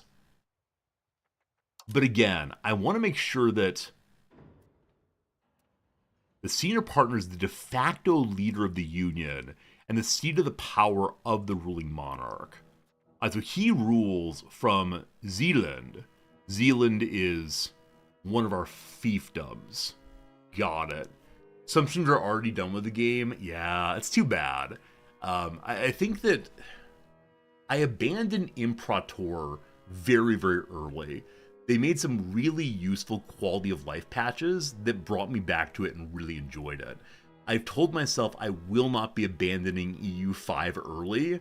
I'm going to give it a couple full playthroughs so I at least understand the vibe more than just pushing random buttons. But yeah, I would get it if some streamers went back to EU4 or just said none of this for a while. But man, I want to be good. I think this is what it comes to. I so badly want to be good that I will grind out for a while and figure it out.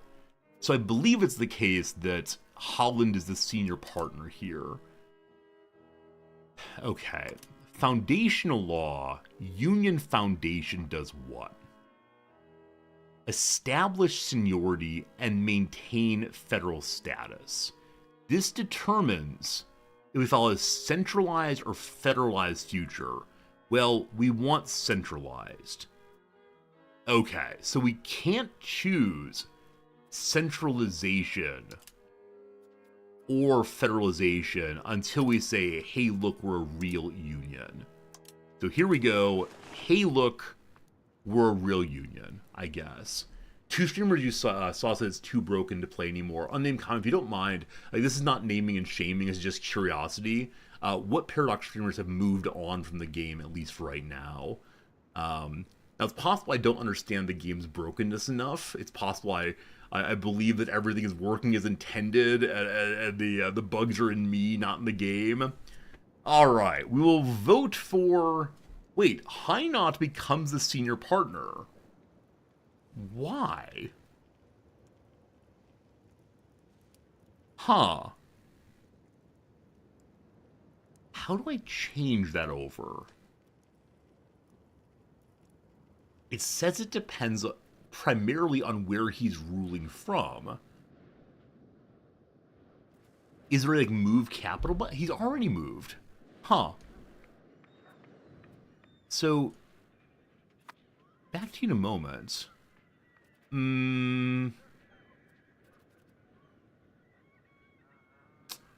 Okay.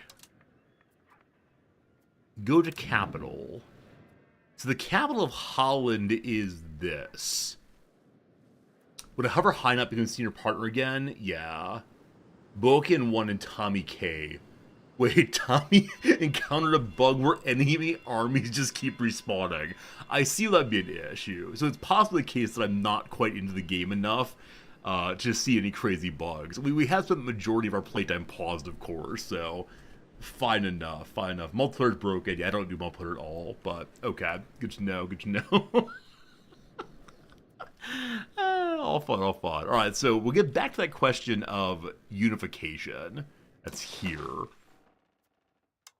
So, where is it? We go into here. Hynot becomes the senior partner if we establish seniority. If we maintain federalization, we get some more stability over time. But what determines? War for seniority is a CB for junior partners who are equal or stronger than senior partner. So be able to go to war to insist on being senior. Huh. So I think this is an offer from Hynot. And so maybe I can offer to them instead. I think for right now, most powerful and diplomatically astute member of the Union takes senior partner.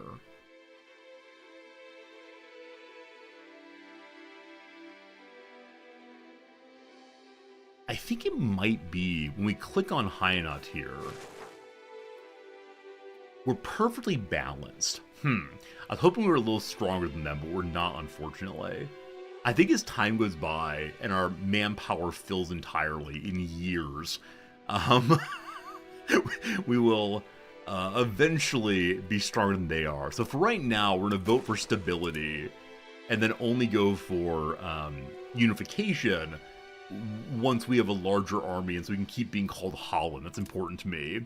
So foundation, federal status, thank you. Cat. Does that then kick it to the parliament?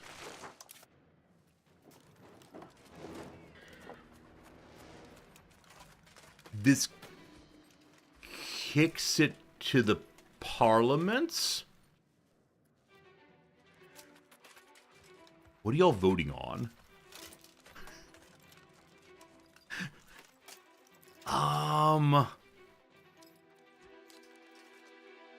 Okay, they can't be called again. They're not in session right now. We're fine. Alright, good. There might be a way to surpass Hynot. I think we can do it also. We'll just need to be pushing the economy. We're playing an economy start. It's having a very hard time making Amsterdam big and strong and powerful, but that's fine.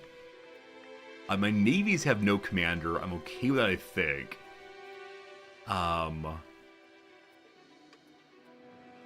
Let's see. So, Our friends in Hainaut are part of the Paris market, it seems. What do we see about them?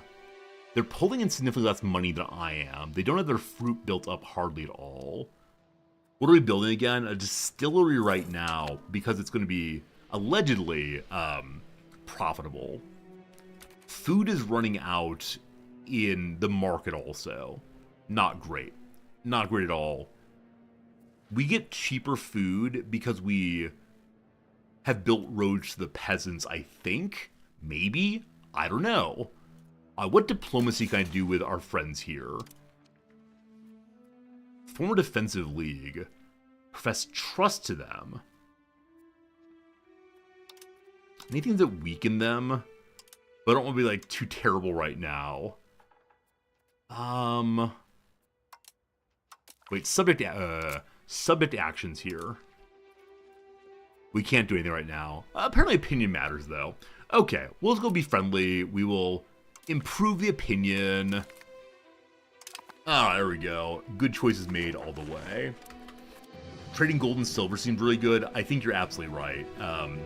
Because of how minting works and jewelry making works, you have to have gold and silver. Unfortunately, we're unable to afford it. Also, England is still at war with us, but they've yet to send any troops other than their initial exploratory force. So are they involved in other wars? Am I able to learn that about this is England? This is Finland. So no ongoing diplomacy. Okay, this is my attempt to be diplomatic with them. Holland are at war with England, so I think we're the only folks at war right now with them.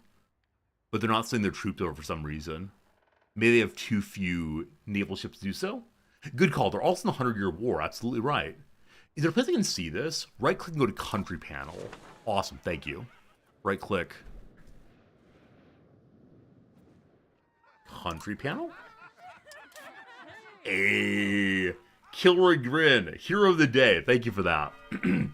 Here we can see that they are at war with me.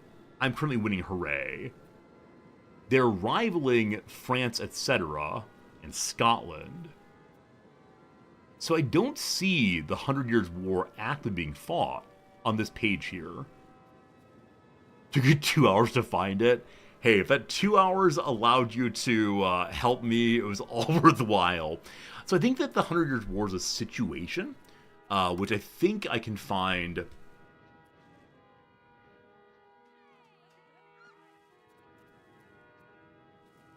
somewhere. I think it's called a situation. Top alerts. Top alerts, very good, thank you. 100 Years' War, here we go. Good job, team, we found it. Alright. So this is the 100 Years' War. It's already started. No, yes. Sorry. It has already started. So I don't know how the 100 Years' War works, except insofar as you need to reach some of these success conditions. But are they actually fighting battles? Is the situation similar to situations in CK3? I'm guessing yes. Because in CK3 you have to have similar success criteria as opposed to just war score. But Strange is not showing up to be an ordinary war as well. Anyway, France might win. Who knows? Who knows? Who knows? Cat. The veneration of the relics. From the highest noble to the lowest peasant, people believe the veneration of relics allows the supplicant to reduce their time in purgatory. However, a treatise opposing the practice has been found in Amsterdam, nailed to the door of one of our churches. Seems like a copycat. It's a very substantial relic collection. Is there any truth to the treatise's complaints, or are they merely the words of naysayers and heretics, seeking to harm the unity of the one Catholic Church, our path to salvation? We just bought a vial of the milk of the Virgin Mary. Or forgiveness only comes from God.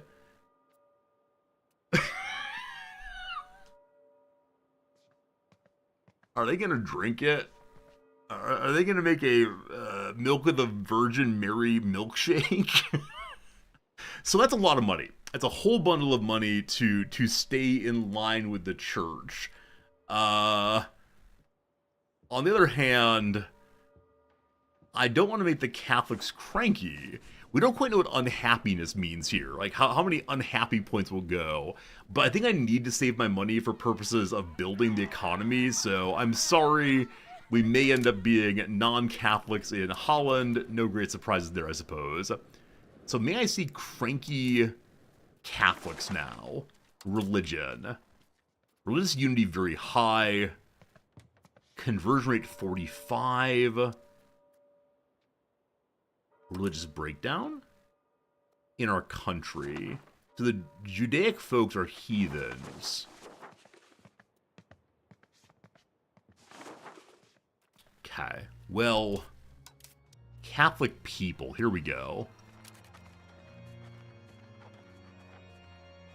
So their satisfaction overall is 62%. We see here their literacy, their access to goods, and their satisfaction. Some of them are cranky, they have no wild game, no fruit, and no rights. This bar is availability of peasants. We have a lot of availability, very few are employed. I'd like to fix that, but got a lot of problems right now. Spending all my money on roads instead, so you can walk around your unemployment. Okay, the Frisians of Horn are big cranky. They just don't have food there. I'm sorry, I'd like to find you food. So no one seems purely... Okay, furious, here we go. Ah, our Jewish peasants of Dordrecht. I'm sorry, I don't actually know how to help you. I guess we're able to... I mean, we can try to convert them. That feels like a nasty way of going, and also actually kind of a waste of a council job, given there are only 73 of them. So this is listed by number of pops, it seems. So the most pops are Low Franconian Catholics in Rotterdam. They're ignorant, but they love me. Sounds good. Hey, Cert! Riz brain deep in the complexity. Cert, have you played this game yet? It is a struggle. It is a struggle all the way. This is a pyramid in a circle. Yeah, so the pyramid is just, here are the social classes, and here how they're broken down, as you see. Mostly peasants, then some laborers in black, and on down it goes. 720 nobles are running the place, apparently. Yeah, definitely to work on more food. So earlier I was trying to work on more food via improving our market access. Now I guess I just need to make some more food directly. They want wheat, I can't make that. I can make livestock and fruit. So that could be a good way of going. Let's go to, I would like to build something. Production. Let's say I would like to build a fruit orchard, possibly. The most profitable thing I can build is a distiller's guild. But while booze will make us happy, allegedly, it will not feed the population. The fruit orchard would. We could also go to making additional livestock locations. But are they saying they wouldn't be profitable? Or maybe I can't make any more. Not sure. Okay. So, fruit orchard, how expensive are you? 50 money. We have 21 right now. I could raise taxes. Hey, my army levies are back again. So, it took a long time for them to be willing to leave their families once more and return to battle.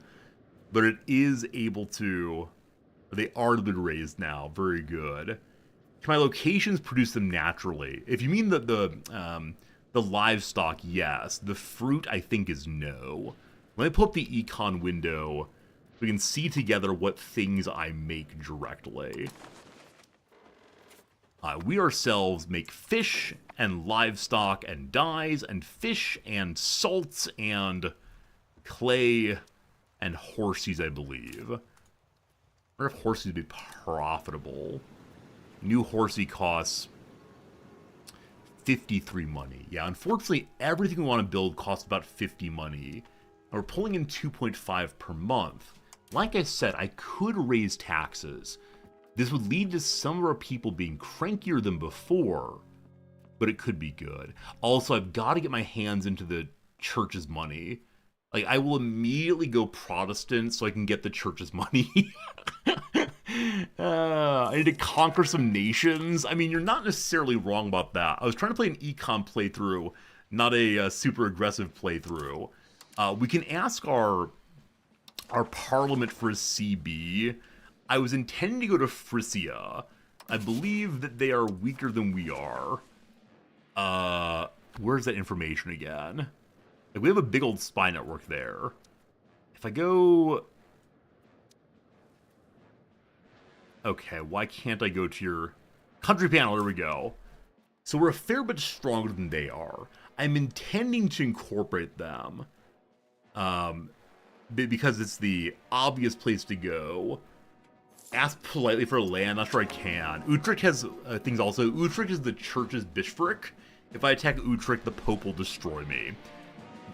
We have not destroyed, sorry. We've learned how to destroy terrain. We're taming the far reaches of the country to expand economic capabilities. So it's the case now that my my basic resource collection, i.e. horses, can be a little bit bigger than previously. Cool. Now we check out the page of expansion of this and that. So more diplomat capacity, no. Diplomats, no. Improve relations or grant privilege costs cheaper. I actually don't care about any of these, frankly. So let's see what we're able to do in our current era. Requirements are not met for banking. Why? Do I have to unlock more things in the prior era? Okay, so it looks like I'm not able to do any of the starter research in this first period, except scholarly traditions. Okay, so the diplomacy improvements take us down to other interesting good things.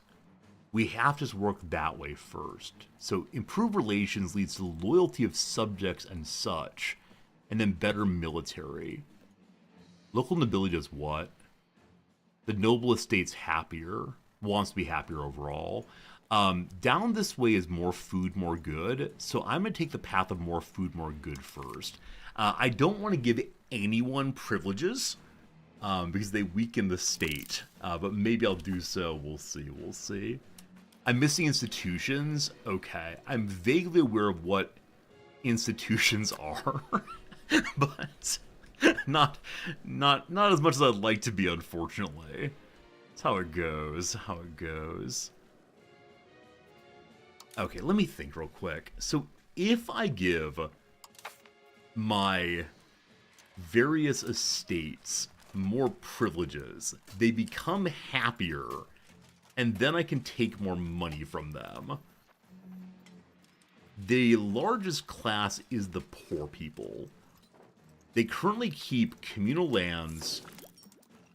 The cardinals have passed the Libertas Ecclesiastici, the freedom of the ecclesiastics. What's that mean in this context? The empire gets more authority. I'm not the emperor, I'm just some guy hanging out. Okay. So our largest pop is the poor folks. So we can trade off happiness for them versus happiness to the clergy. Because the clergy aren't paying me taxes, I'm considering harming them. That's the wrong way to say it. Because they're quite happy. They're 68%. I can bring them down to 50 without a major amount of issues. Now we can look through and see the bonuses they are giving me, I think. No, that's their happiness. What are they actually giving me?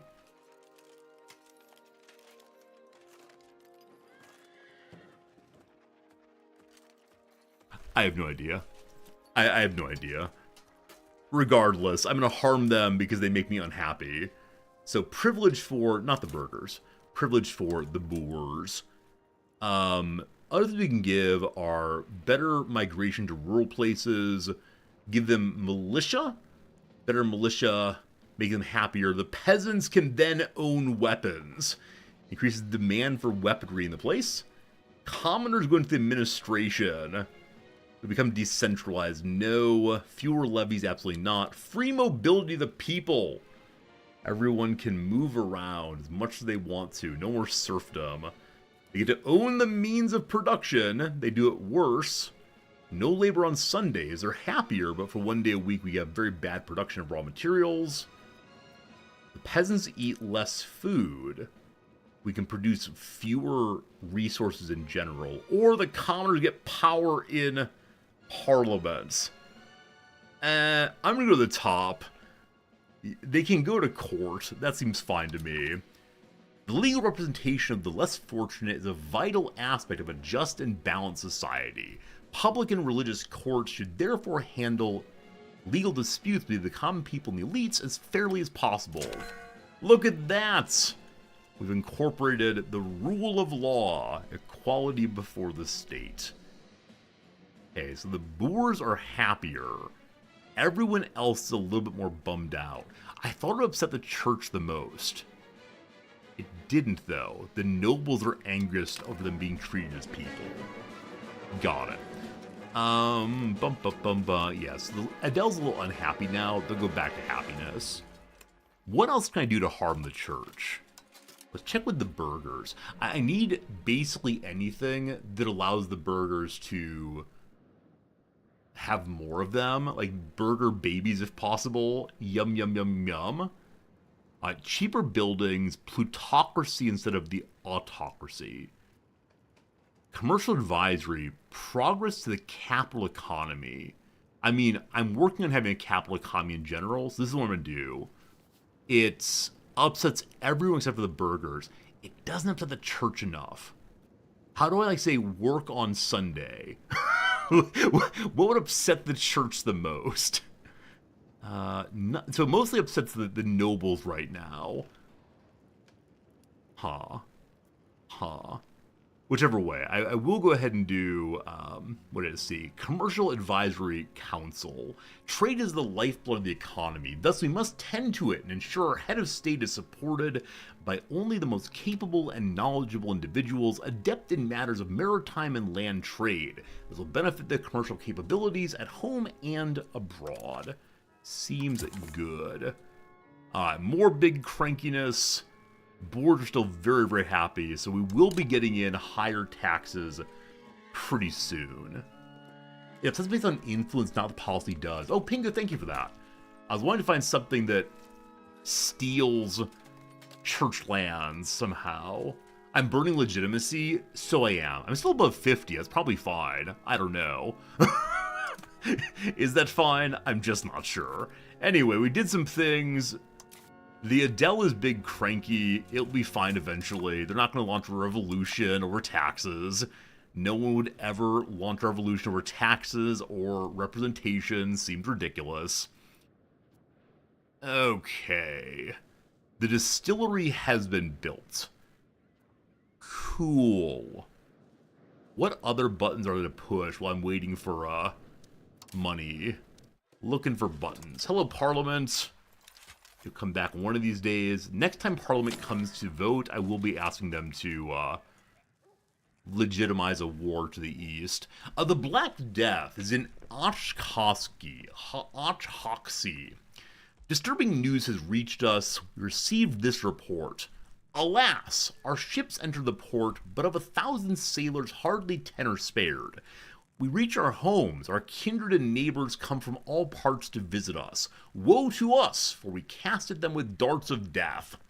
Whilst we spoke to them, whilst they embraced us and kissed us, we scattered the poison from our lips. Going back to their home, they in turn soon infected their whole family, who in 3 days succumbed or were buried in one common grave. Priests and doctors visiting the sick returned from their duties ill, and soon were numbered among the dead. O death, cruel, bitter, impious death, which thus breaks the bonds of affection and divides father and mother, brother and sister, husband and wife. Lamenting our misery, we feared to fly, yet we dared not remain. Rats! The Black Death has begun its spread in 1346. Oh boy. Okay, I have not built any plague resistance buildings. I wonder if I should do so now. If I can even find where they are, frankly.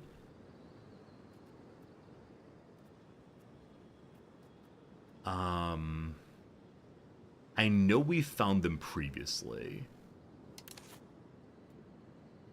If I go to the building page, they might be down towards the bottom with other, like, these are nice buildings to have. Yes, it is down here. Okay, so the hospital's the big one. The mission is the little one. It gives 5% disease resistance. It costs 50 or so money to do this.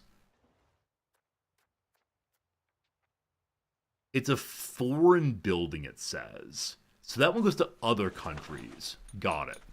The hospital is the plague resistance building for our own country, I guess. It costs 158 money to build. My little economy can't possibly build a single hospital. So I think, as the kids say, we're going to raw dog this one. I wish to see the map of disease. Is it coming to us in Holland?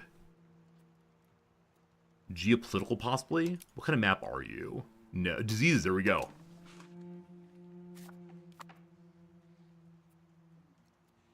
Okay, so Aquitaine has a disease of some sort. By clicking, can I see what it is? Okay, here we go. So they have... Everyone has smallpox.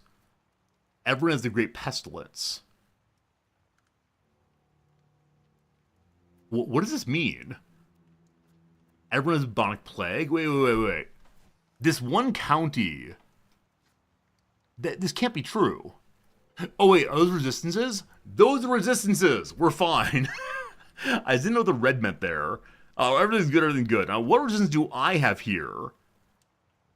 Okay.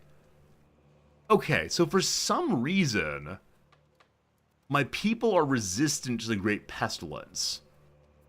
They're largest resistant to measles also. Got it. The plague itself, though... Are you the plague? Let's unpause for a minute so we can find it. Huh.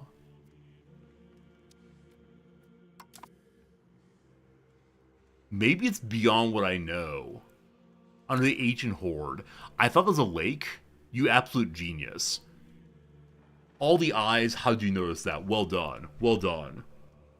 The bubonic plague is indeed here. They have a 13% resistance to it. Surely no one will die beyond there. Black Death, more like non-existent death. We'll ignore that for right now. There's really nothing else we can do, unfortunately. I think we're allowed to, like, directly... Wasn't there some policy where we could take money directly from someone? What a well-stated idea that was, Resorty.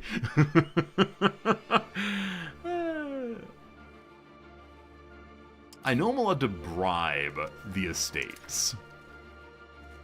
I know that can be done. We don't want to do that, clearly. Wait, who's this? Who's this? Are you... So you're hostile to me. Are you part of the Army of England, maybe? You're from Glamorgan, so you're probably English aligned. But this is part of the 100 Years' War. This is not anything involving me. And there's a giant army of Bohemia who's hanging out here. Why? I don't know. Anyway, I have an option for that in a situation. Situational options to take all the money. Petition for redress. Some of the local members of the elite in Dordrecht have become so upset and mistreated their have so upset and mistreated their subjects that a delegation of the Boren have come before the Count to ask for redress. Agreeing to this would be popular with the Boers, but seen by the upper class as an infringement on their authority. Accept the petition, the Boers get happier, the upper state gets sadder, or deny it, and the other direction happens instead. Now, if we're against it, it's only the Boers in Dordrecht that get unhappy. I think it's the case we've been beating up on the Adels for a while here. We have. I can't beat up on them again. I'm sorry, peasants. You must respect your betters. There you go. I noticed that the Adel have picked up a fair amount of estate power. They've picked it up from the church largely. I don't quite know why that is. I gotta find ways to weaken that. Hopefully we're allowed to have more reforms in the future. Or I can spend some of my stability points to remove my current reforms, which are feudal nobility and trade office network, in order to have other reforms that are perhaps more appropriate to the time. But I'm struggling immensely right now with getting more stability. I think that stability is one of those big numbers in this game you kind of just have to work your way to eventually. We've still not been attacked by the English. Okay.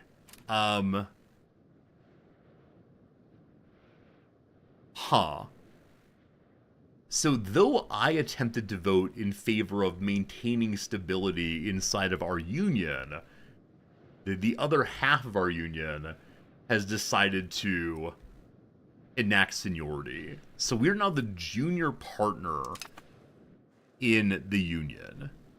At some point, I believe we're allowed to go to war to become the senior party. There it is. Or to break off from the union, it looks like.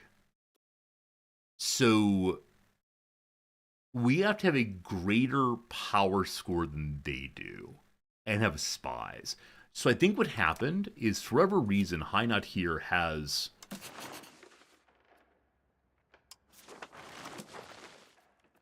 One moment. Show me your country panel. They have an overall power in the world of 82nd. We're 769th. So what is our big issue compared to theirs? Like, where are they getting all their points from? They're a duchy. This is the issue. They're a duchy, I'm only a county. I need to figure out how to become a duchy. That would help a ton. It probably depends on size and might of a country, although tradition alone is enough to command respect, so once acquired, a rank can never be lost. Each country rank, etc.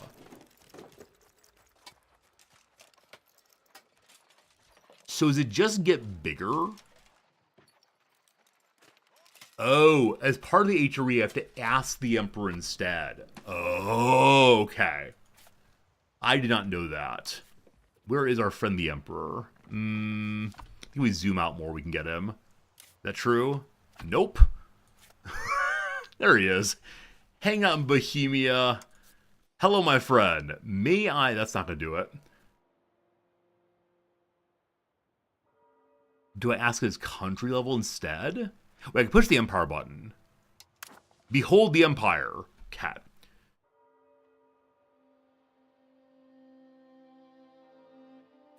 Privileges and duties of the Emperor. Okay, those are things that he gets to do. I can vote or leave the Empire. On the state of laws, I have no... Wait, I can ask her about the imperial religion, apparently, but no. In the diets, he calls diet, of course. Maybe a diplomacy action? Okay. On what, though?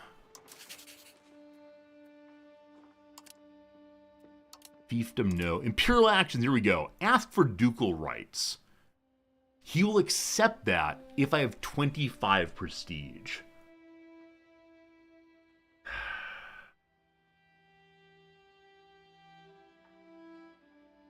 Once upon a time, I had 25 prestige. Alright. Friends, we're in a prestige hole. How do we find our way out of the prestige hole? How well seen we are. Cultural influence of primary cultures increased. How well seen am I? Look at me! Look at me! I'm right there. I wonder if winning the war will give us some prestige. Am I allowed to sue for peace yet? Okay, they will accept a white peace. Just get out of the war.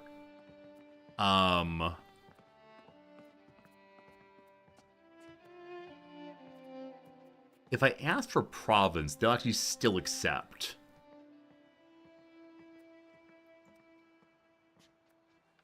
These belong to who? Bayonne. This is like French stuff? Ask for money. Oh, good eye, thank you. Ask for money. The AI says it will give me 80 money. I can humiliate them, and they have to pay me war reps. What does humiliation do? We gain 5 prestige, they lose 20. Alright, good job, video game. So by hanging out, we get a giant pile of money. Okay, well done. Well done. If you ever attack me again, I will come after you with a baseball bat. Okay, I want to put my navies away. They're currently raised. Raised naval levies. Go home. I thank you. Alright. We gotta get 20 prestige. Other ways to do that. New artists. Better diplomatic relationship. What's that? Or diplomatic reputation, rather. Is this like run around and tell people we trust them?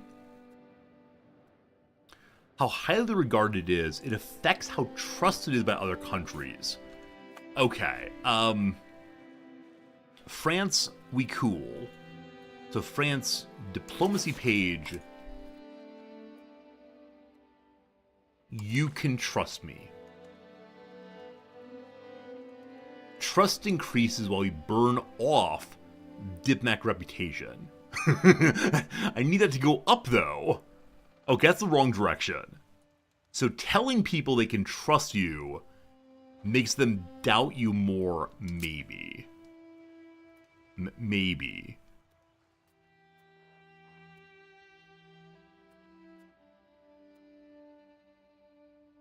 What on earth? What on earth helps reputation? Okay, if I make the noble estate happier, we'll only lose 0.02. Well, back to it. England, give me money. Mother's ruin in England. England decides that time heals all wounds. In 1330, the traitorous Queen Mother Dame Isabel de She-Wolf Capet assisted Earl Roger Mortimer in the bloodthirsty murder of her own husband, King Edward II. We eventually caught Mortimer, and since his execution, we've confined the Queen Mother to house arrest. Although her reputation in England is one of a traitor, she's known in the Kingdom of France as mainly a senior member of the prestigious dynasty, which still commands respect among the French nobility. Their ongoing struggles across the Channel, it might be useful to exploit her distinguished heritage by having her treat with French emissaries on her son's behalf. Maybe they did that, who knows. Has our war with England been resolved? If so, where's my 80 money?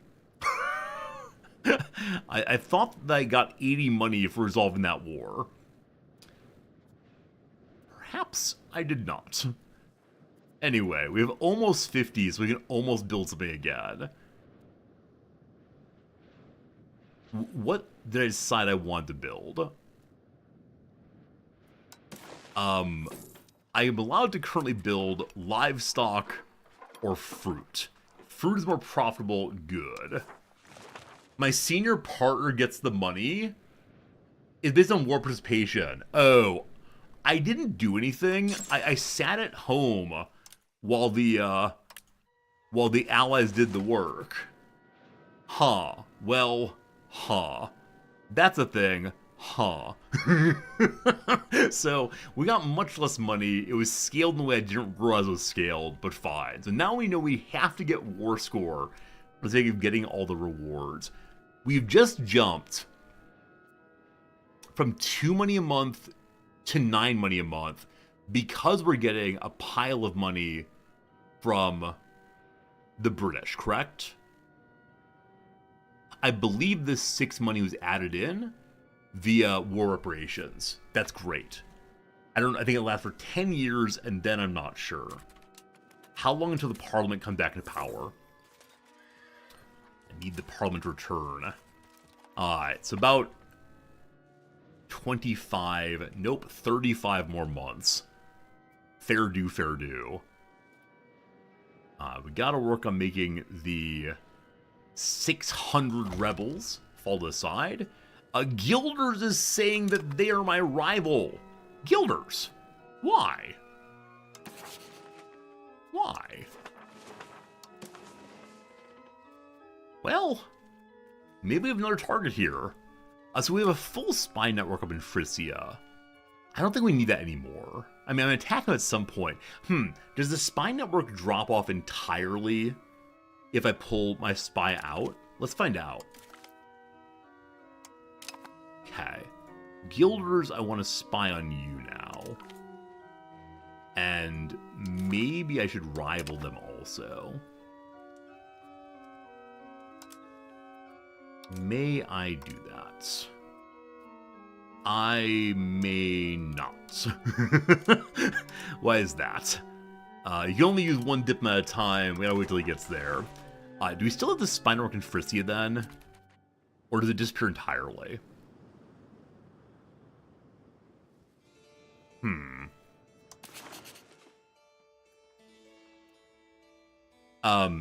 It drops to 0, I believe. No. It takes 20 spy points. Huh. Well, oh, here we go. We still have our 100 spy points here. What this one is, I don't know. But we have our spy points, so we can make up a CB if we want to. Maybe rivalry is not diplomatic action. Okay. Good night, dogs. Hope we're doing well today. Is it an influence action? A subject action? Who knows? I think you can only rival people of similar size. Maybe they're too large or small or something. So maybe I should be fighting more wars just to get my prestige up so I can ask to be a duchy. I had no idea you had to ask to be a duchy. Okay. The High Knot are now saying, let's enact a policy for Union Foundation. So because I'm not a duchy, they're aggressively trying to get seniority through again, I'm guessing? Or are they trying to change over to being a federalized place? I don't know what the High Knotians are doing. But okay. Please vote against the seniority rule. You must understand I will be your senior someday. To declare a rival, click the rival symbol in their country view.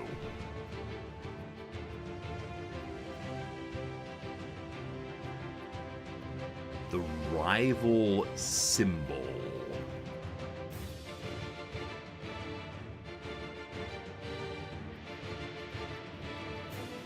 Among the things I do not see, rivalry is one of them. Any... Am I getting warmer? Are we already rivals? Maybe we're not rivals. Oh, this way, you just click this button here. We can only have one rival at a time. There you go. You have to click this button here, I think. That is a fascinating change. So one rival right now.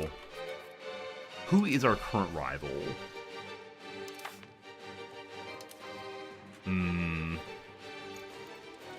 Where's my diplomacy view? That's the diplomacy button. There. My rival is that's CB, sorry. My rival is Kuj. They were insulting us earlier. I wish to end that rivalry, please. How to say no more? Anti-rival. There we go. Done. Next up, I can't do Frizzy, they're too far away, but Gilders, you're coming, I'm coming for you, rather. Excellent. Now, I'm not fighting Utrecht. Utrecht is papal. I don't upset the Pope, do I? Not sure. Maybe I do, I'm not sure. Okay, we know that Zealand, which is right here, correct? Okay, so they are our fief. Am I able to ask you to join me more fully? Change to vassal status. They're only negative 18 on that. I'm guessing this is the next step. They like me. I'm stronger than them. Does this mean they're making enough money on their own to stay local? Oh, I burned 25 stability to remove the rivalry. Come on. Oh. We cannot make rash decisions this game. Oh, my poor stability. My dear sweet stability, where have you gone? Clergy ratio gives me stability. Kilroy, I think I agree. Shepard, I do need a learning command. At the bottom is a next button. Hey, there it is. Thank you. There is an annexation button. Do wish to annex Zealand. They'll no longer be another nation, but instead ruled directly by me. It'll take until the 1st September of 1349. They'll get to resist annexation CB. Diplomats are used, fine. They dislike it, etc. Good. Thank you for helping me find the button there. So, Zealand will become more fully ours. Not sure it matters too much, but we're making big money. That matters. I'd like to build a trade center in Amsterdam to get the burghers more work. I believe that marketplaces, so-called, are for burghers, are they? They are. Okay. More trade capacity, more good. A rebellion is getting stronger.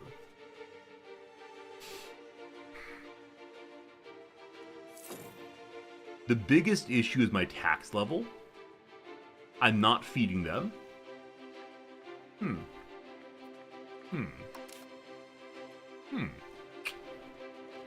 Okay, it is going to go up. I don't have enough money to bribe them by any means. I don't want to give them additional crown power, but I can lower their taxes until they're happier. I'm actually going to drop their taxes to 0 for the moment. We're still getting plenty of money, but that should make them better, happier. Also, I can apparently mint some more with no problems with the economy. Okay, are you better, happier with no taxes? So they're heading towards 73 now. So it's not the case. It's not the case that they go faster to their level when you lower taxes. It's just their level gets higher. Like, their aim is higher now.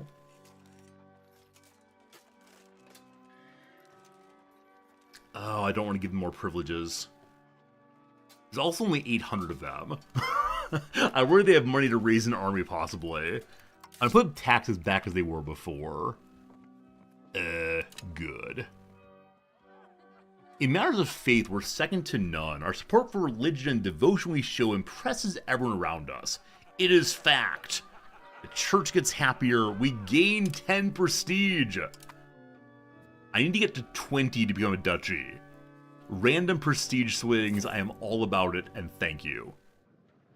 With the money from England, we are being able to build every few months now, as opposed to regularly. The council can suppress a revolt. Good, thank you. I don't use the council nearly often enough. Control in Amsterdam is up to 70, it looks like. Huge. Maybe. It's currently almost 70. That seems pretty good. Developing South Holland, I don't know why I'm doing that, other than it seems nice to have better things. So, you, my friend, I must have you crack down on the rebels.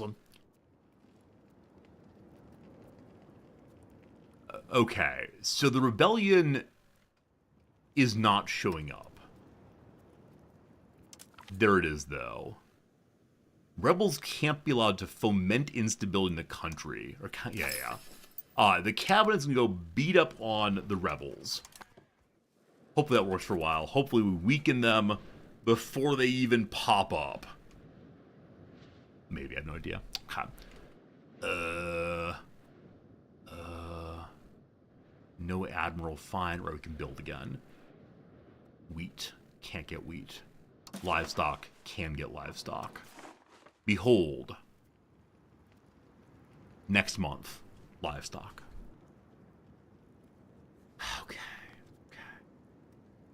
Okay. If we can just meet our people's needs, that'd be swell rather. The Chancellor reports forward Ilias quis se produini. I don't know all those words, unfortunately. Less antagonism. So when we go forth and are mean to other people, it doesn't affect us as long as before. I have no idea what any of it does. Absolutely no idea. How many burgers are in the capital? That's the question that really matters. The burgers we currently have, it does not say. In Amsterdam, we were at 2,200 last we looked. We're now at 2,300. We're missing 59. So laborers laborers will promote into burgers soon. Awesome. We're going the correct direction there for our quest. Neat. Now, these kinds of farms are not for laborers, therefore... Sorry, laborers, not for burgers. They'll promote peasants, though. Got it. Got it. Where's the Black Death, please? Huh. Unfortunately, the disease resistance didn't quite work out. So as of right now, country death of 0. Does that mean my country? I assume it does. Not the whole wide world of sports. Well... So 60% hold there. I'm guessing that means that people are in fact dying there. So I could save more money and try to build at least one hospital for 200 money.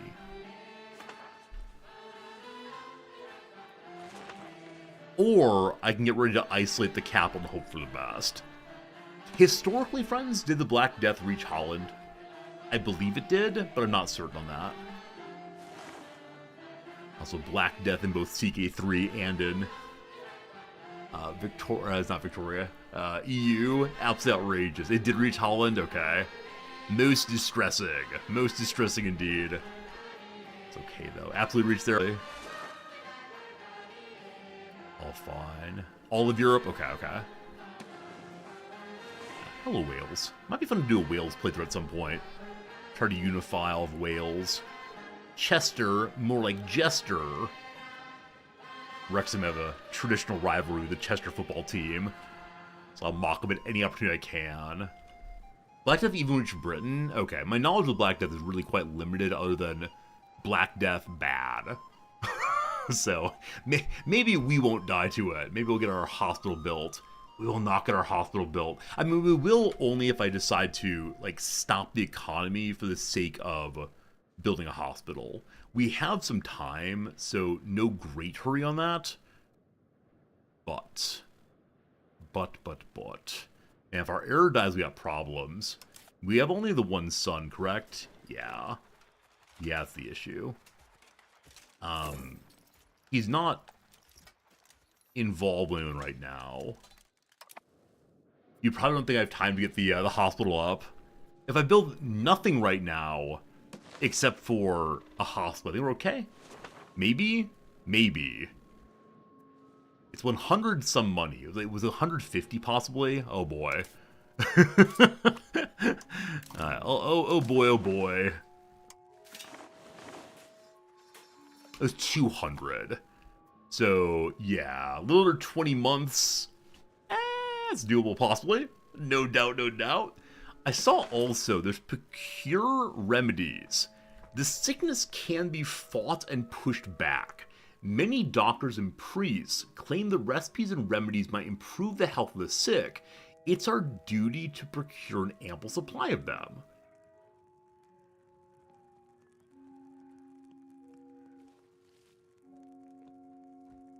Okay. We gain it till the end of the game. We pay for them until the end of the game. I don't know what that means. Like, do we pay 21 money every month for the end of the game? Obviously, I can't afford that. So how much is this? It's 2 money a month as a way of fighting off disease.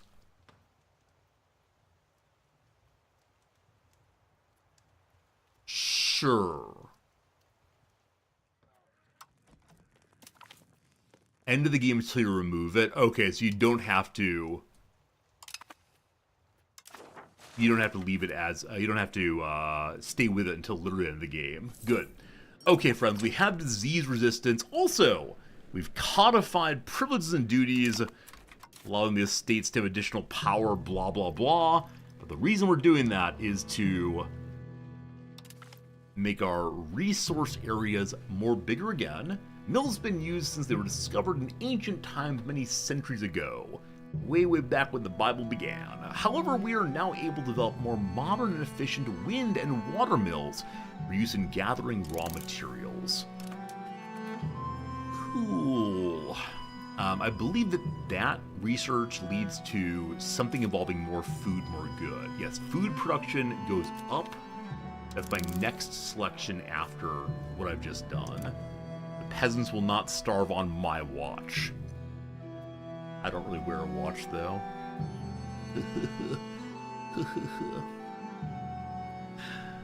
Alright. How strong is High Knot right now? I mean, it still is a duchy. That's the real problem here. So rushing duchies is part of the game in the future that I need to know. They're 93, we're 624. So we have had a larger power than previously. We are going up. Also, this time, for reasons I do not know, High Knot switched from seniority over to maintaining the federal status. So because of that, we now get 0.01 stability, which seems like not a lot. But High Knot said, no seniority at all, thank you. Now, because of that switch, it looks like my estates are a little crankier again for a little while. Yeah, it's just the estates general, no, that's not right, the estates noble, rather, that are big cranky right now. What can I give them? What can I give them? Elaborate court life.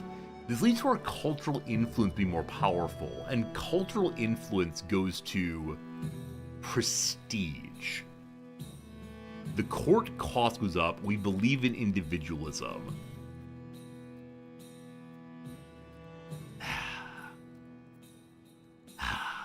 I guess liberalization is going to be the path to glory in this game, as in so many others.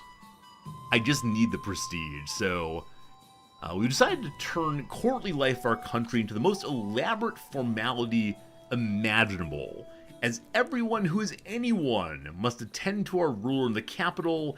It limits the ability of the nobility to plot quite a bit, but comes at a high cost. So financially speaking, we're ruined, but this might finally turn our prestige positive, or at least not negative. We'll see. That will also hopefully help the estate, the elite estate to chill. The growing power of the burghers has led to individuals from within their ranks seeking fortunes in areas traditionally dominated by other groups. The sons of mid to low prominence families of the burghers now have the education and the ambition to match the more privileged classes. As a result, an increasing number of them are now being employed as administrators, lawyers, and officers, as well as in other positions traditionally dominated by another estate. The burghers still feel they're being unduly held back by archaic rights and privileges of another era, but their adversaries are growing weary of the current unnatural social mobility. We could choose to not stand in their way. The church and the elite get unhappy, or protect the ancient regime. I will protect the bourgeoisie all the way. How low is the elite now? Hey, they're in the 40s. They like the new power I gave them. They'll be fine. Okay, so the cost of the court is 168 right now, and I'm then burning legitimacy. I want to increase it to a positive legitimacy. Good. I can increase stability via more money. I actually didn't realize I can do that. I need to get it good and positive for a while. Being negative on stability seems pretty bad. I'm going to go to 0.3 for right now. We're still making plenty of cash. Oh, man. How do you gain prestige? It seems like wars and then events right now.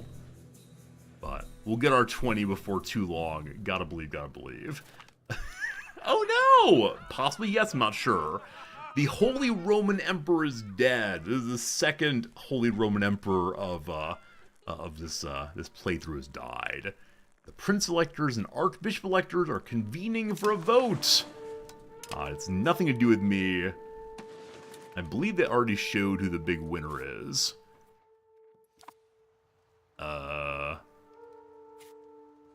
Well, where's the button from again? The big winner is, there he is, Karl Luckenbrusco. He's the King of Bohemia, the third cousin of our king. 93, 91, 98. My goodness, he gets to be the ruler indeed. As we're closer family members, maybe he'll give me a discount on becoming a duke. What do you say? What do you say? What do you say? Where's that question? The Hyaenot once again wants to return to seniority. Why are they changing this back and forth? I believe that each change against it upsets my nobility quite a bit. Back to that in a moment. For now, where's the I want to be a duke thing? Where'd it go? Alright, we'll find it. Oh, it's a diplomacy on him personally. So in Bohemia, diplomacy, ducal rights. He's still saying yes, but I must have 25 prestige. Yeah, you can't do it unless you're prestigious. It does not consume the prestige, you just have to be prestigious. Fine. Okay, so once again, the Hyaenots are wanting to return to seniority. I just don't understand why. I mean, they are better than me in all relevant respects. I'm going to vote in favor of maintaining federalization. They're going to vote the other direction, surely. And we'll deal with the consequences thereof. but the senior partner is currently bullying me. If any of you have any good anti-bullying training, I'd be very, very happy. Just agree and not lose happiness. You're probably right. Oh, and you're probably right that I should just agree with them.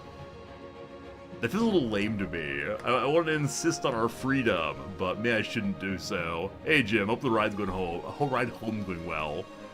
But, yeah. Black Death, how you doing? It's a-comin'. It's a-comin'.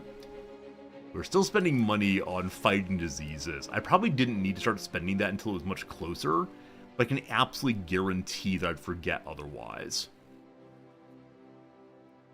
Okay, show me the burgers once more.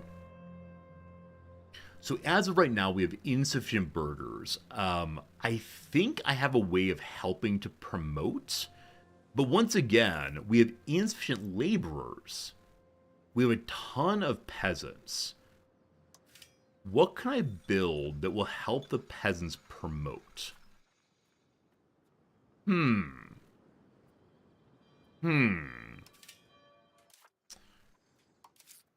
I believe there's a council job to help the peasants promote. Like social mobility or something. Let me check that out. Because if we're not being able to get people into those jobs, there's absolutely no point in building for those jobs. So to the government, to the cabinet. Control in Amsterdam were to change over to societal change. That's values. That's not what I need. Maybe I don't have this actually. No, seemingly not, unfortunately. Libraries and universities, yeah, maybe someday. Maybe someday. Alright, nothing to do there right now. Hello, generous merchant family. One of the greatest and richest merchant families in the county of Holland, the Von Heinsbergs, have decided to reward us for our just rule with a sizable donation. Ooh! As well-respected traders who built their fortune from commerce, the family has developed a reputation as generous patrons of religion and the arts. Now, with their newfound wealth, we can strengthen our coffers or give patronage to new talents. One artist, Theodulf von Eisberg, oh, this is not the wealthy family, this is the artist, I'm sorry, has begun to achieve renown in local circles, and claiming his services could be quite a boon for our court. So I can take myself 32 money, or I can sponsor him and gain 15 prestige. We're 28. We're 28. It's happened. Thank you, events. Bohemia? King of Bohemia? King of Bohemia. We've received the right to become a duchy in the Holy Roman Empire.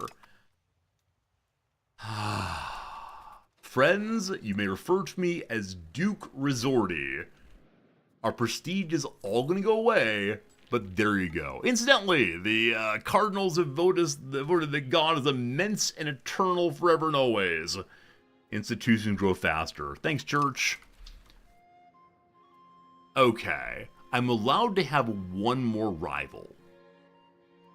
If I want to. Cool. What else do I gain by being a duke? Legitimacy? No. Prestige? No. I don't know. I gain certainly... Okay, there we go. We've jumped immediately to 121st position in the whole wide world, where previously we were down in the 400s. So that's fantastic. Thumbs up all the way. Okay. I would like to rival Frisia, but I believe we're too far away for that.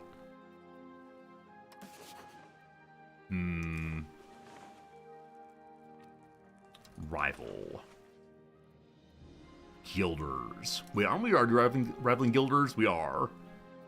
We see all the people here who we can rival right now. The majority of them are churches. Yeah, maybe I don't need a rival. I don't know. I don't know. Does having a rival give me anything useful?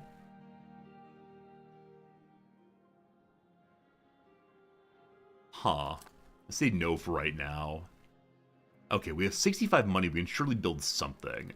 So I want to see, where do I have a bunch of extra people who are doing nothing? You have 2,000 laborers who are doing genuinely nothing there. A fruit orchard is the most profitable of things right now. What building inputs am I missing? I'm just missing wheat right now. We have a number of unprofitable buildings. The issue is we don't have any wool. Sheep farms will give me wool. Glorious. Okay, I believe I'm going to start healing my internal economy. The average people do not need wool. They need food still. Okay, next building will be a fruit location also. I've been doing most of my building in the capital and the second capital, the commerce capital and the political capital. But I see there are lots of places with really nothing built for people to do. Market villages do what? More laborers, more soldiers, peasants have power, more food, more trade. I like it. But I really need more fruit. 51 money for fruit we're saving. Friends, it is, well, a weather time popped up and then disappeared. Not quite sure what it was doing. Hello, Heishel, good seeing you. Hello, everybody, good seeing you. Hope you're having a good time hanging out today. In the past minute or two, I had the moment of, oh my goodness, I understand how to do something. I don't know what that feeling was, but it's the combination of getting money from England plus having a duchy suddenly. Like, I want to do something and it's now happened. How long till the parliament can come? Okay, 12 months, 1 year, and I can call for the parliament. Also, our new hat looks ridiculous. Oh. I don't know when this happened or how it happened. But our character has joined the Order of St. George. More prestige, more military ability, more diplomacy. Cool. So they do things independently of what I choose. I wonder, so I'm guessing that while he's in the Order of St. George, he's still allowed to be married and have children. That said, the one son is 8. A 45, 15, 25. I asked him to focus on administration, and yes, indeed, he has done so. That is glorious. Absolutely glorious. Hope that continues. Man, whenever the reparations from England stop rolling in, how much money are we going to lose? 6. So back to making only 1 a month. Not so good. The Black Death arrived in our country. That fast? Oh, wow. Oh, wow. Yeah, so we didn't make a hospital.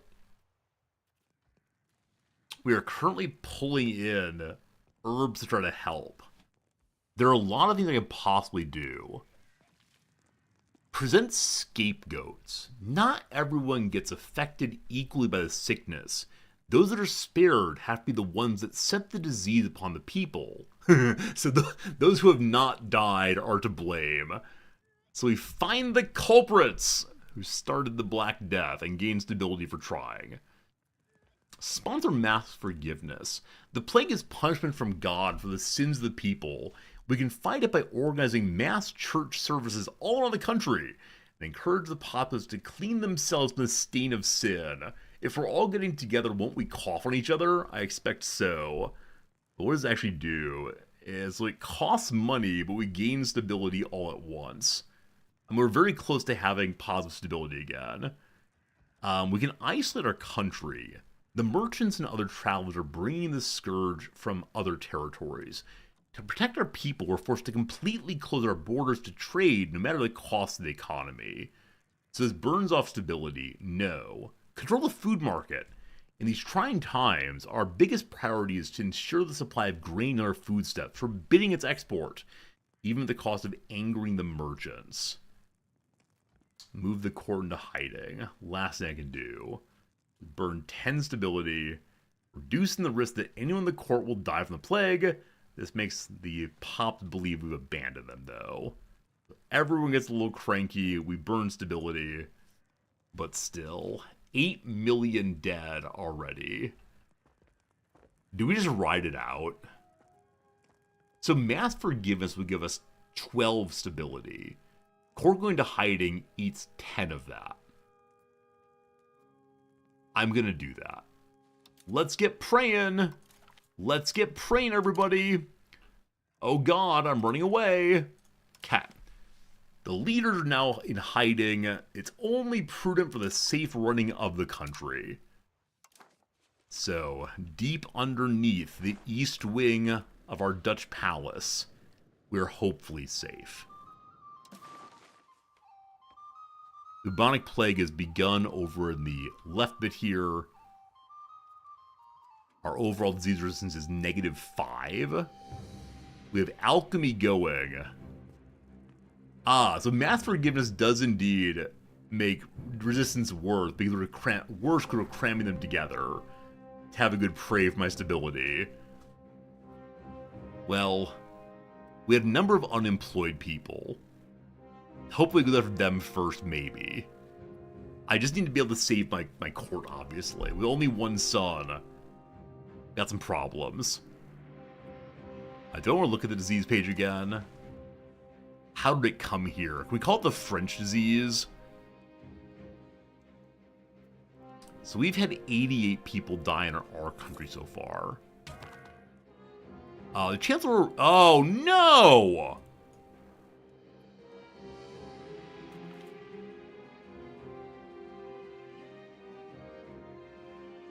Oh, no! Despite hiding, the king has died from disease. Well, his energy and conviction brought unbelievers into the fold. Good job being holy. Dying at 42. Oh, no. Okay. So, because our new ruler is but a boy, Captain Christian von Egmont is now our regent. He rules by the sword, it looks like. He's also a general or admiral at times. So, during the Regency, the nobles are happier, everyone has less power, and we move more towards aristocracy. Our ruler is an adult in 7 years. The Cession of Holland. With the death of the previous ruler, the Cession of Holland hangs the balance as no clear, uncontested successor is determined. Leader Jehan Afsnis is the first rightful claim to the throne. His claim is being challenged by consort Philippia. Is that the prior king's sister or the mother? Okay, how do I find our rightful ruler?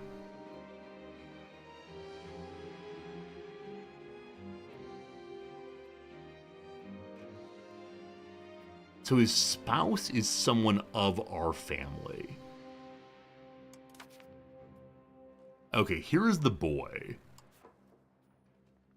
His mother is Johanna, who is dead.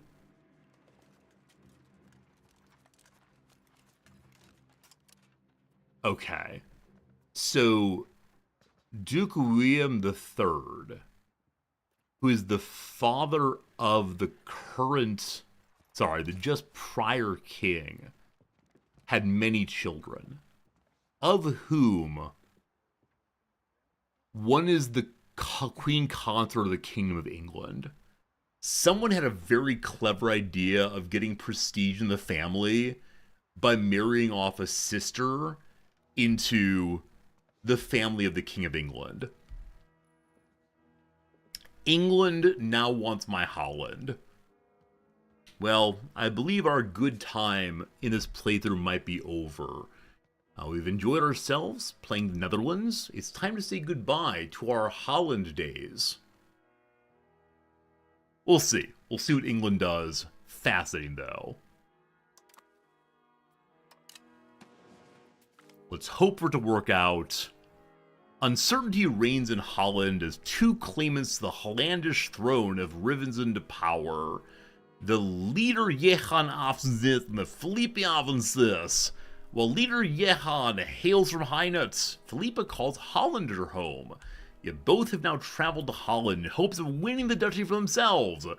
Now both individuals are gathering followers for their cause and threaten to ring in a time period of bloodshed in Holland. Alright, look here, team. Look here, team. The Black Death is going in our territory. Are you sure you want to have a war over Holland? Hello, boy. Okay, so he is the heir to everything right now, but he can't take it till he's 16. We want to maintain our stability vote if we can.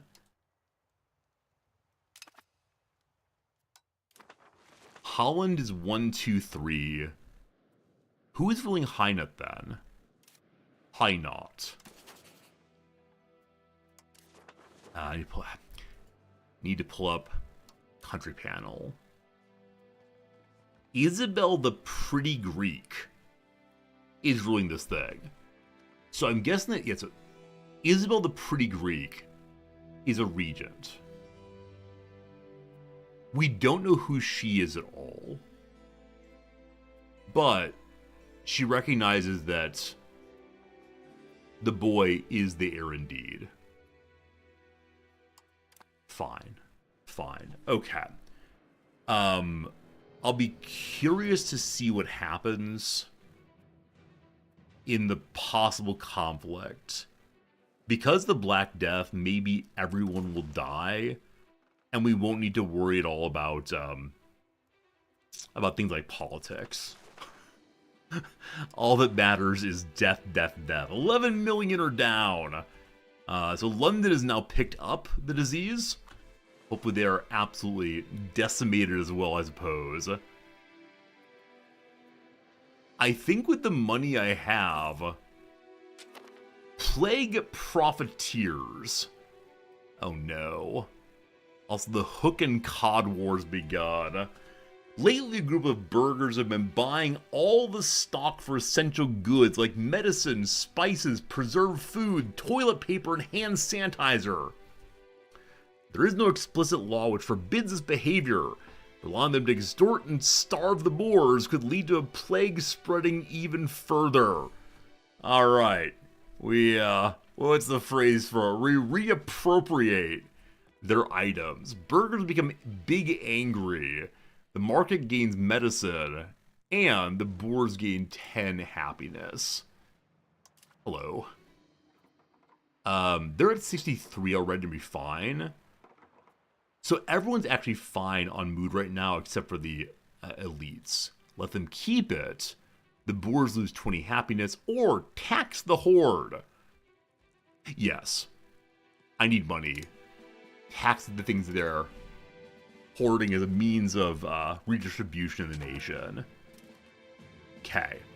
Guaranteed appearance of the hook and cod war. This is the succession being unclear.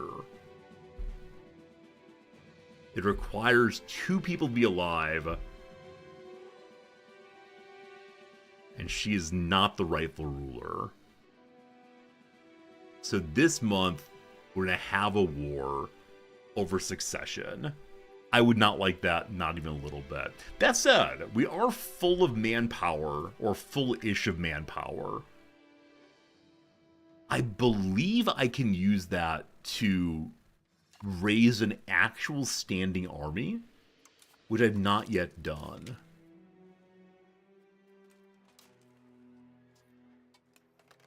I have enough money to begin raising actual factual troops.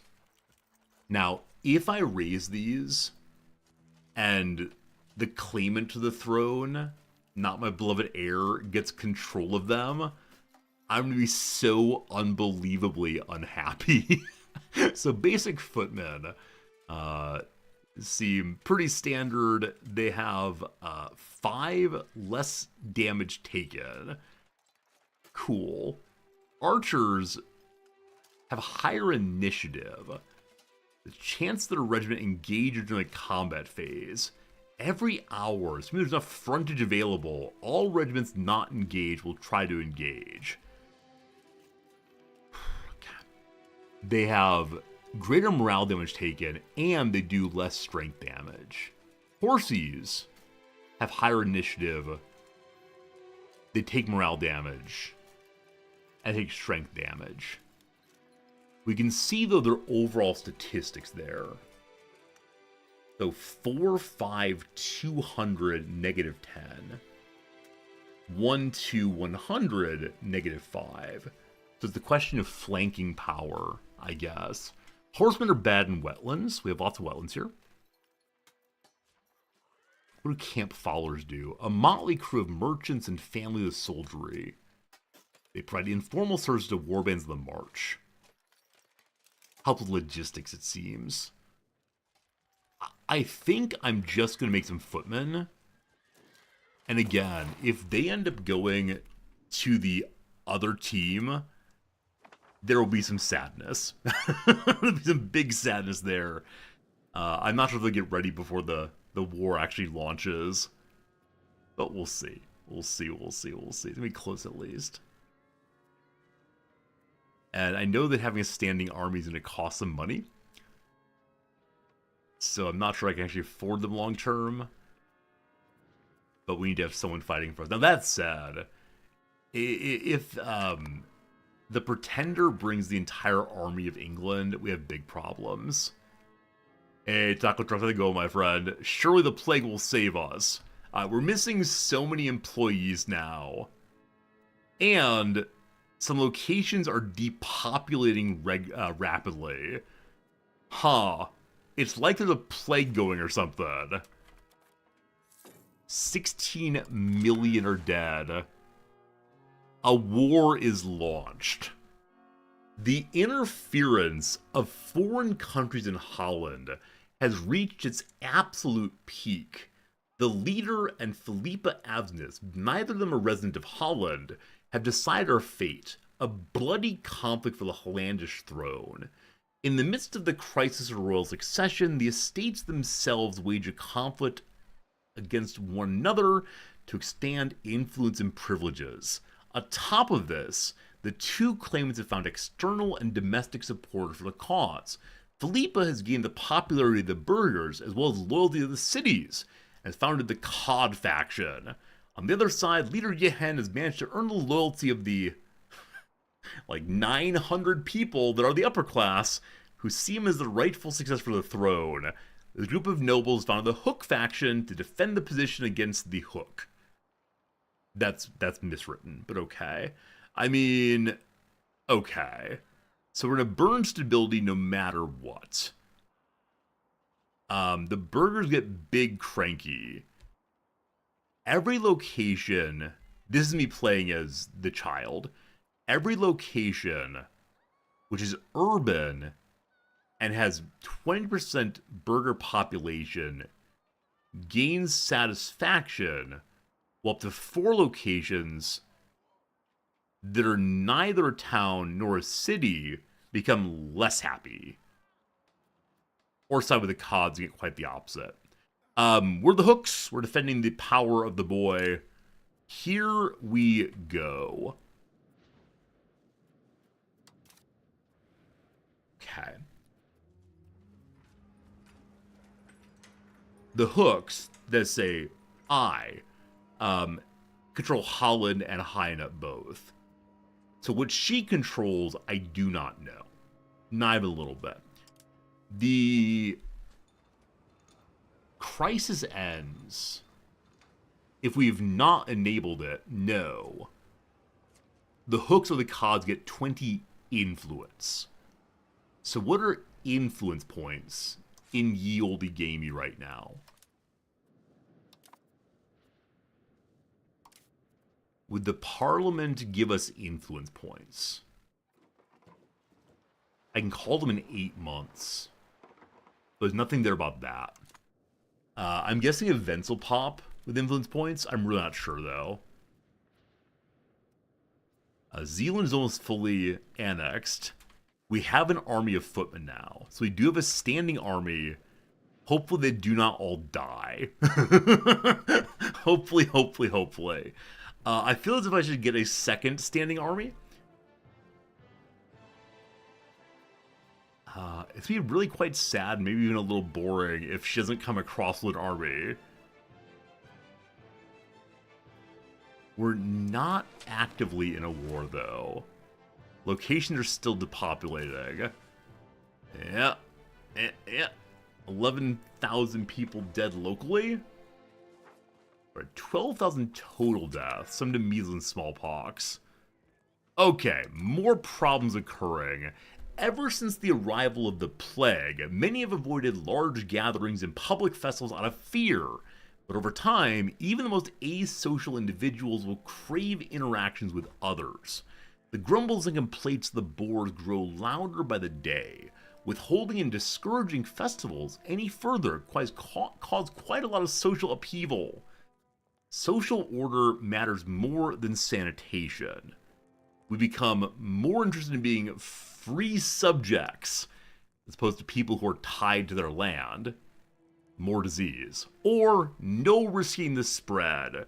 The boors get angry, we maintain serfdom, we burn stability. Alright, your free subjects liberalization wins the day. The burghers are big cranky. Where?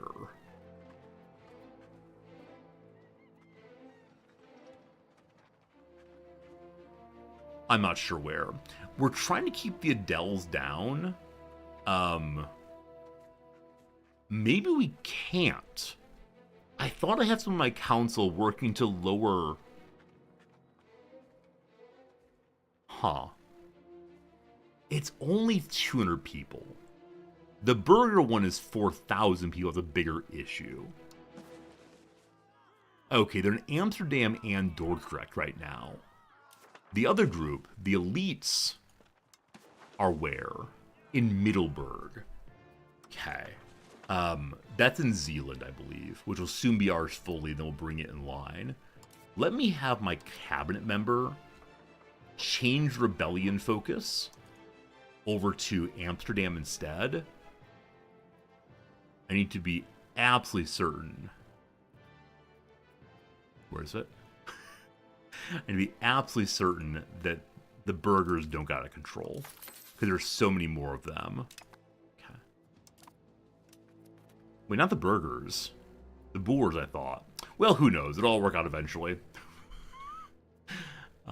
The economy issues I just can't fix. That said, we do have a standing army now. And so I should have the standing army have a commander. Captain Christian von Egmont. He is our current regent. He's very good at fighting also, though. So welcome to being a general along being a regent. Please don't die on the battlefield. Regent, general, and mercenary. Cool.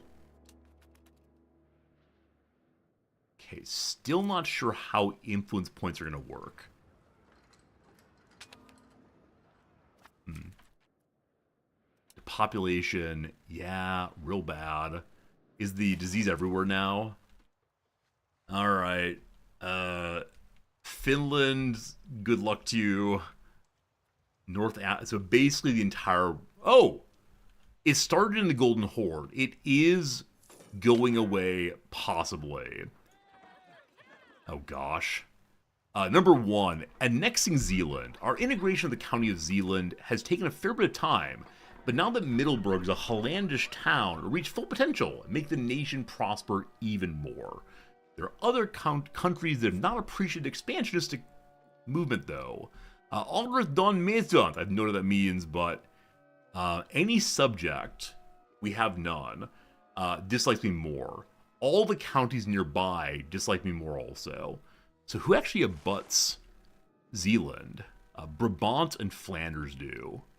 Fine. We've gained a core! Location of Middelburg is now considered a part of our patrimony. We should defend it to the last drop of peasant blood. Very good. And then the apostolic servanthood is launched. The clergy become happy with whatever's happening. Very good. Hello, Nagjab.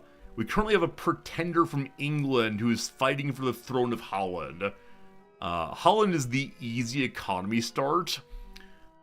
About that, anarchy in Alkmaar. While the Adel battle for the preferred claimant, the rural settlement of Alkmaar has fallen to complete anarchy. Dispenses with a golden opportunity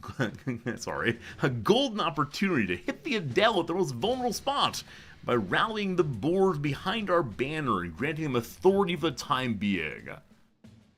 I thought that the elite were on my side. No. Maybe yes?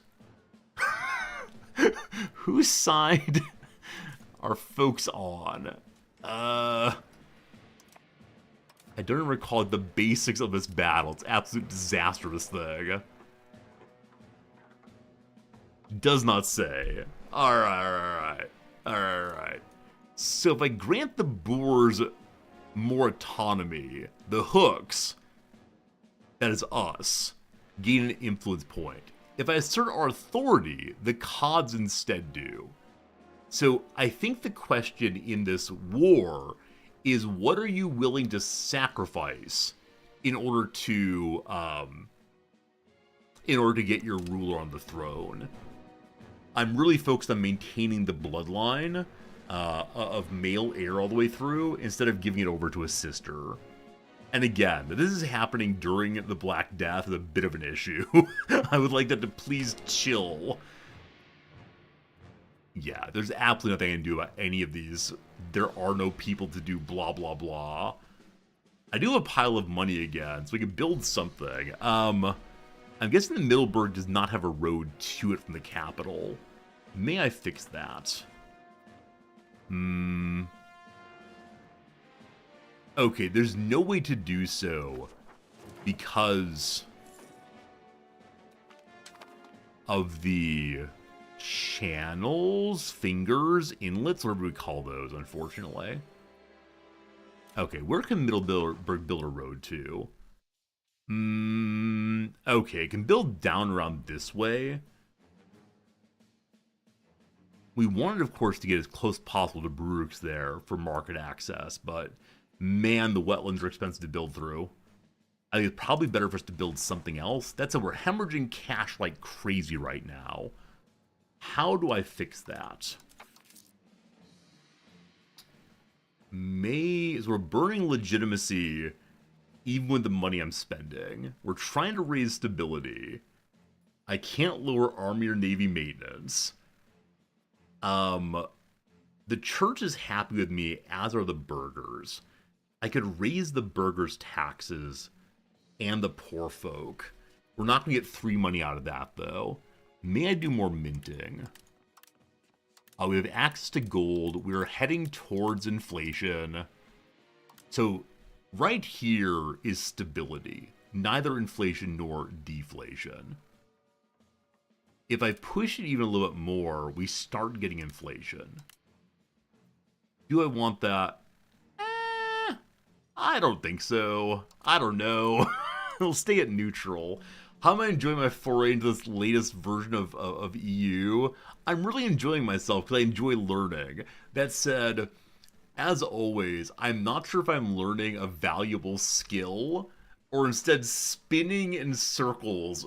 Learning, I don't know, how to ride a unicycle with my hands. Like, is this some useless circus trick? Or have I actually learned a valuable skill? Not sure. We're buying a lot of food from the market. Unfortunately, right now, everyone's dying, so there is no food in the market. But I agree with you. If I could find a way to produce my own food, that'd be wonderful. I don't know if I know how to do that, though. I know how to make,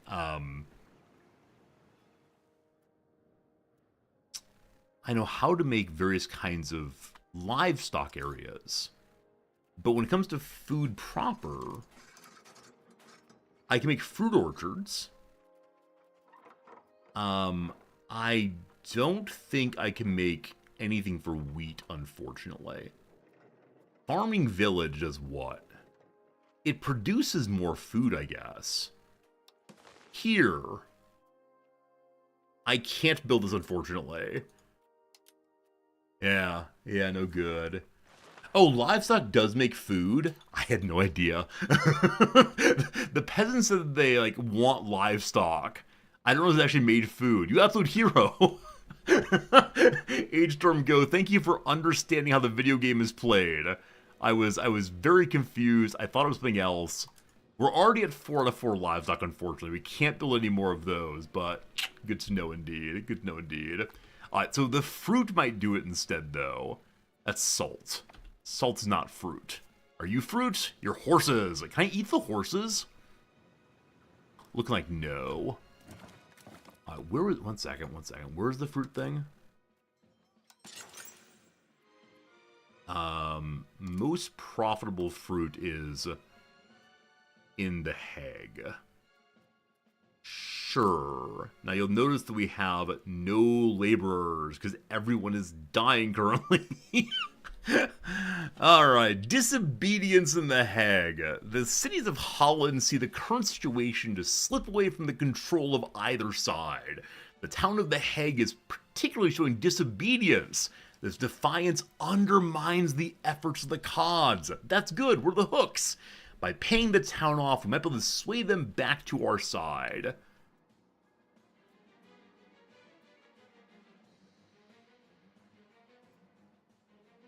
I think this is written poorly or coded strangely.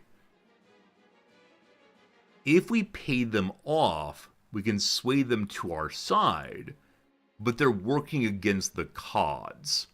We're the hook. I take out a loan to keep them on our side. I've picked up another influence point. Loans and dead peasants will carry us through this thing, I believe. So we have 3 points. We have to get 20 points in order to win this thing. We've taken out a loan, or will in a moment here. The Holy Roman Emperor has died again. Age 33, presumably the plague also. Time for election! Can the Prince Electors even make it to their capital to vote? I do not know. Okay, we didn't auto-take out loan, so let's go do that now. May I have a loan? Interest rate of 10%. It was 9% last time. Fine. Thank you for the vote, I appreciate it. When I say vote, I mean the money. What am I... So food really is the issue here. How on earth do I stop buying so much food? The Black Death is a time of starvation, it seems. More fruit, more fruit. I could take out a bunch of loans to build additional fruit.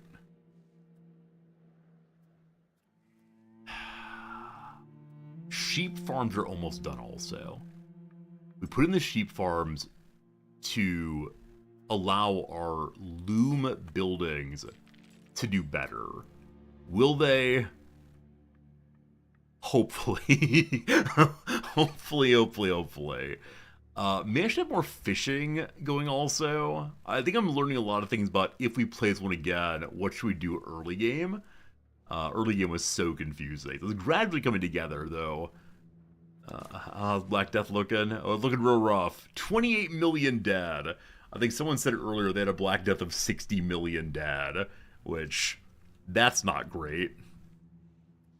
What's this color here mean? Oh, it's the Alps. The government of the duchy officially began encouraging worship and focusing on the life of the Catholic faith. Our people feel more secure in their daily lives. You recall that they're spending time together primarily to pray to God to end the plague, and in the process they're spreading the plague to each other. Whereas faith, there's trust, 12 stability gained. We're still negative, but it is climbing, and thank goodness for that. Our family is still hiding as best it can. Out this way we see, yeah, it is still clearing up in the east. Or if there's any place it hasn't reached. I mean, is it possible it didn't go into Italy? Possibly, possibly. Is it possibly the south of France and Spain avoided it so far? Possibly. Don't quite know. Don't quite know where it went and didn't go. All I know is it's burning through poor old Holland right now. Depopulation, please stop. So only one building is missing inputs now. It's just grains, which I cannot make. More fruit, more good. Conflict of fads. Adele and Bourne alike are currently waging a war of culture over the best behavior to ward off the plague, as the upper and lower class. Some lock themselves away at home, eating little and praying much, hoping that austerity will save them. Thatcherites, it's time to close down the mines. Others break into abandoned houses, drink like the plague, will take them tomorrow and indulge in sin until sunrise. We don't know if either behavior will actually alleviate the plague, but supporting one of them might be beneficial to the state. We believe in austerity. We burn stability, but the estates want to be less happy, but everyone eats less food. Or self-indulgence good. I mean, obviously we're going austerity there. I need people to stop eating so much food. The city of Holland, see, our current situation is slipping away from control. Amsterdam wants to be disobedient now.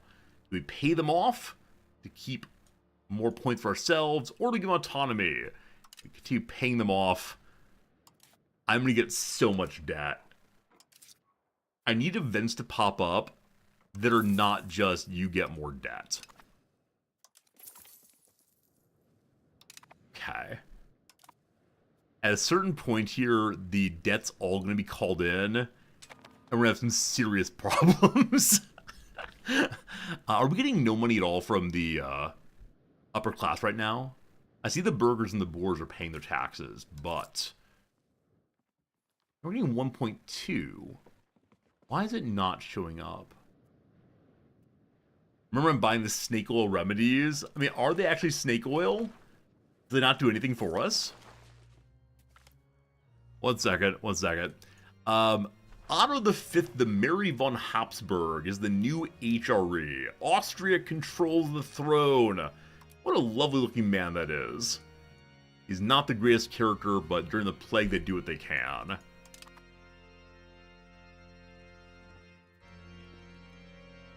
So having procure remedies makes you feel happier. We don't think it's going to work at all? Okay, I'll stop it so I get money back. If I stop it, though, I'm going to burn 20 stability. I have no stability, I can't. We have to stay with our making the characters feel more better. While the Adele battles for the preferred claimant, the rules of Leyden has fallen to complete anarchy. We give them more autonomy. 5 points out of 20. I really hope there are more interesting events than just give money to the cities, give autonomy to the rural areas over again. Population, maybe we should be segregating the infected.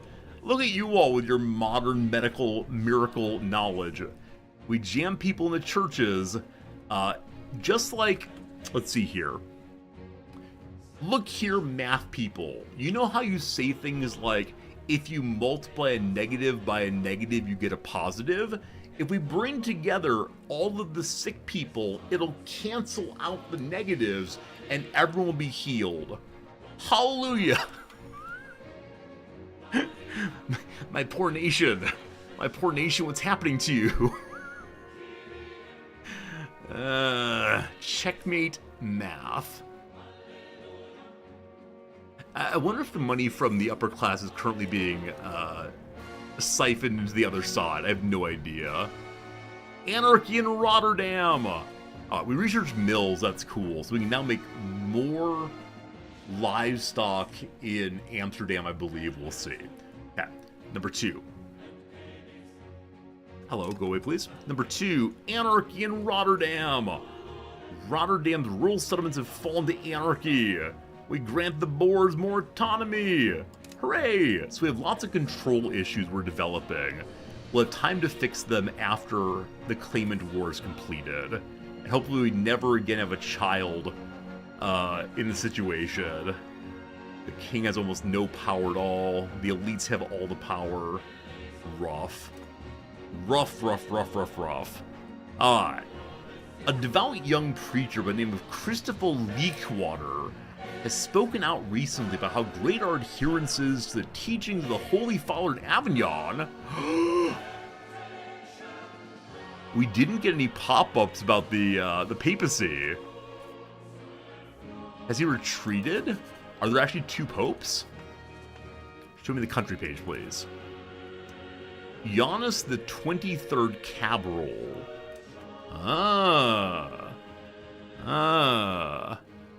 And then where's Avignon? I need a history teacher to point at the map for me. Well, he's in there somewhere. Alright, it can only be good for our future. We can send him to Avignon. We get more religious influence. What does that do? Ability of the country to interact and influence matters of Catholicism. Does it also go to prestige? No, cultural and diplomatic does, but religious seems not to. Or, he'll make a fine bishop, we gain 5 prestige. And he moves here with us. I need the bishop. I need the prestige. It says PS on it. Avignon? Wait, is this a joke? Okay. We now have a claim throne CB on Chester. Why? Why do we have a CB on Chester?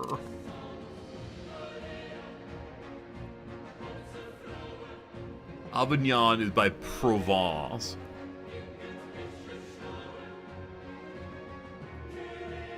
Standing here with my mouth vaguely agape.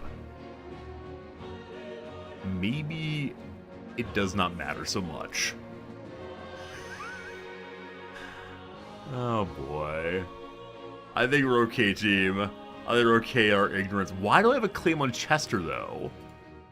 So it's independent of the king. Yeah?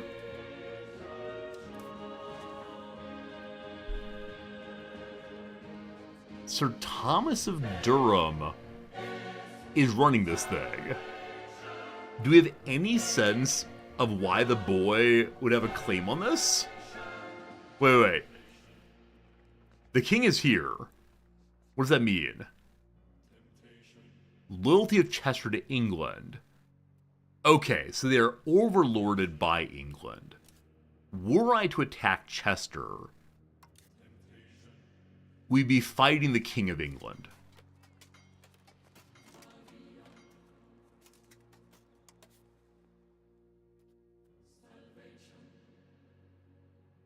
I have absolutely no idea. I have absolutely no idea why we have this claim, but fine. Good job, Chancellor. Not the one I wanted, but thank you anyway. There's light on the other side of the tunnel for this this playthrough. Thank you for believing in me. I appreciate it. Okay. The Black Death is going away, it seems. It seems, in fact, leaving us gradually. 38 million dead. Flanders Field, full of problems. But we're working on it. May the Parliament be called. This month we can call it. Our goal is to get a CB on Frisia or Flanders. Not sure which one. Let's look briefly. Notably, who is defending Flanders?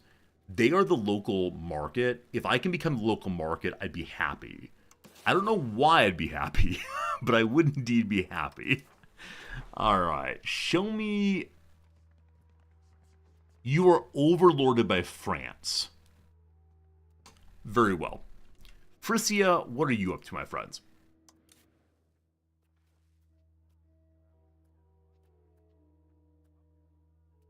You're in alliance with Diepholz, Hoya, and Bentham. I've never heard of any of these. No match for us. No match for us. no match for us. By their power combined, I wonder if they will be a match for us. It'd be good for us to make an ally, probably. But I think this is my goal, is to take some Frisian territory. And then maybe deal with Utrecht or Guilders, rather. Guilders, are you being defended by anyone? If truces, CB... No. Guilders has no alliances at all. Huh. Maybe I should just go local. Frisia has more territory. Let's look at raw materials and see who has what. And see if either of them are beneficial to us. Sand, salt, wheat! They have wheat. Wheat is what I need. Okay. Yes, indeed. I want the wheat 100%. Is an alliance possible? That was the earlier question. Diplomacy button. That was a possible diplomatic actions button. It's not there right now. That's fine. Okay. Opinion of me. Flanders likes me a whole bunch, apparently. You fools. Flanders for right now, then. How about an alliance? What you say? Okay, they would not take an alliance. Because they want my land. Fair enough. Brabant we fought previously. Are we now in, good buddy phase? Or what are you doing? Alliance... They also want land I have. Okay, so the people who are nearby and like me are actually jealous. They're looking in strange ways at my territory. France, you're busy, but anything? No. I think we're going to go it alone, unfortunately. Unless I want to find some other power like Luxembourg who are far enough away they don't want anything from me. Yeah, Luxembourg would give me an alliance. How strong are you, Luxembourg? Are you going to be attacked on your own at some point soon? They have 800 troops, it looks like. That's not amazing, but it could be useful. Isn't there some button? Does anyone know the button I'm talking about? That shows you all possible diplomatic actions. Maybe I'm going to pull back some diplomats to be able to see any of them. So what are my diplomats currently doing? Improving opinion and spy networking. Okay, the spy network is over here, I guess, in Guilders. The improving opinion is here inside of Hyanut. We're going to stop that one. Okay. We now have enough diplomats back home. They have to refill first. We only have 3/4 of a diplomat. So once that's refilled, I believe we can do things like ask for alliances of Luxembourg. Maybe. Okay, disease. Yeah, it's still hanging out, still killing our people, but it's okay. I'm going to end this spy network here also. And what's our current spy network over in this fine location? It is still a 64. So we're able then to create a CB, but none of them are exactly what I want. I mean, any of them would give me prestige. That might be fine, but not what I want right now. I do also wonder if going to war is a good way to cause stability loss. Okay, Luxembourg, to get an alliance with you, we can now do so. So here is the... Where'd it go? I thought it popped up. Anyway, we can offer an alliance to them. They will accept it. Fantastic. We now share each other's vision of the world, adding absolutely nothing to it, of course. That's fine. And so now we call for the Parliament. At The Hague, as always. Balance the budget. Connect a census. Wait, I thought there was... Give me a CB.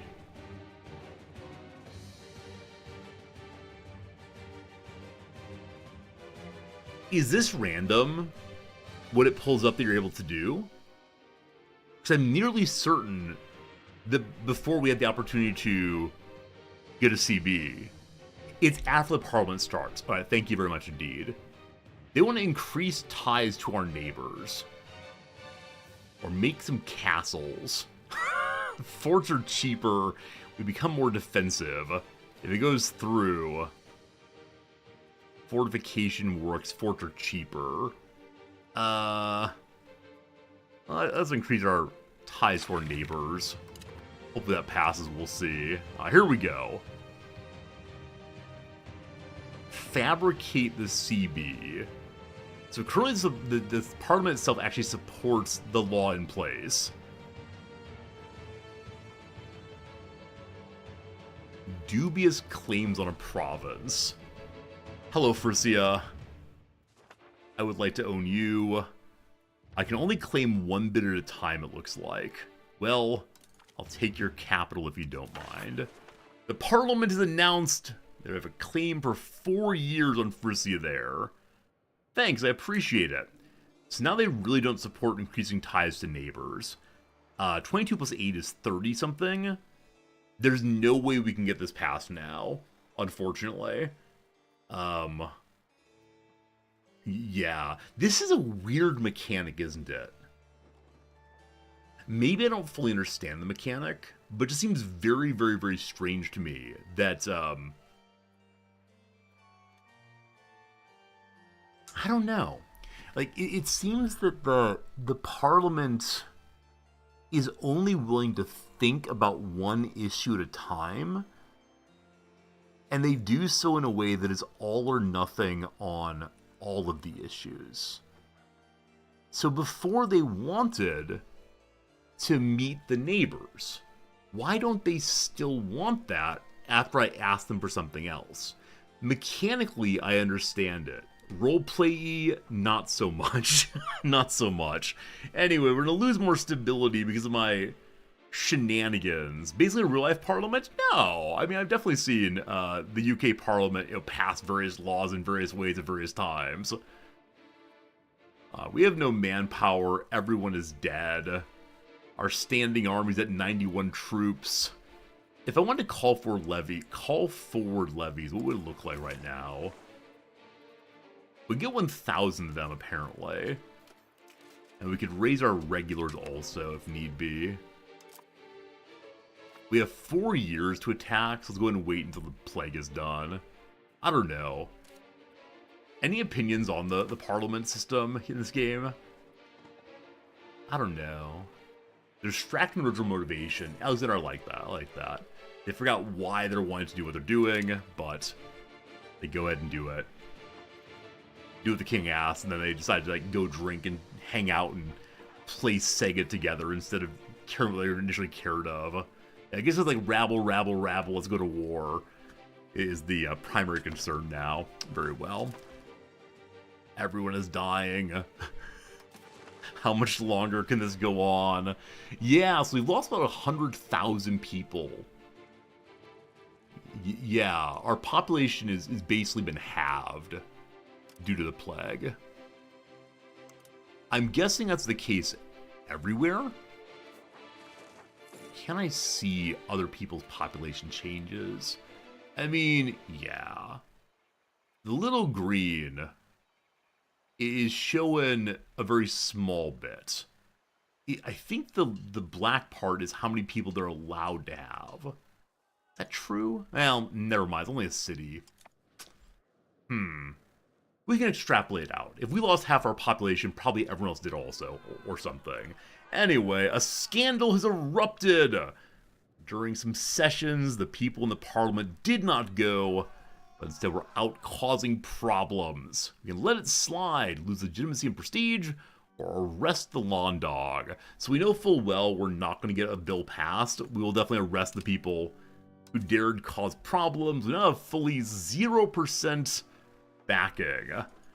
I could have lost 5 stability. We're going to lose 7 stability instead. Stability is the great enemy of this game right now. It's very hard to remain stable, I do believe. I mean, Is it time to attack Frisia? If they have low pop also, we have a standing army they don't. We'll have to see. Let's see what happens. Alright, positive on money once more. And the Hook and Cod War has done basically nothing for a while. I hope we get other events. So right now, every month there's a 20% chance of a event happening here. This is a very strange kind of war. It's entirely based on who can bribe the people. Perhaps eventually it'll turn into an actual shooting war. Or I guess stabbing war maybe, but not quite sure when that'll happen. Bizarre. Okay, depopulation I can't help. Missing tar, may help eventually. I've not seen that. Let's get the wheat. I can't wait to have the wheat.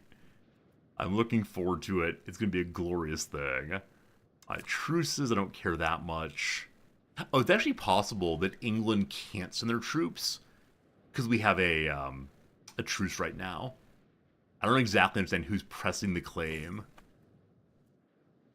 It's the wife of the current king of England that wants my throne. So I suspect she can use...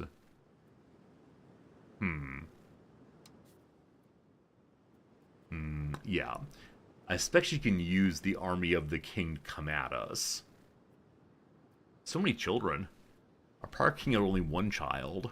No good, no good. Also, wait, I believe that the heir is not married off. Is that true? I mean, if true, I need to fix that pretty soon here. There he is. Hello, boy. He is not betrothed.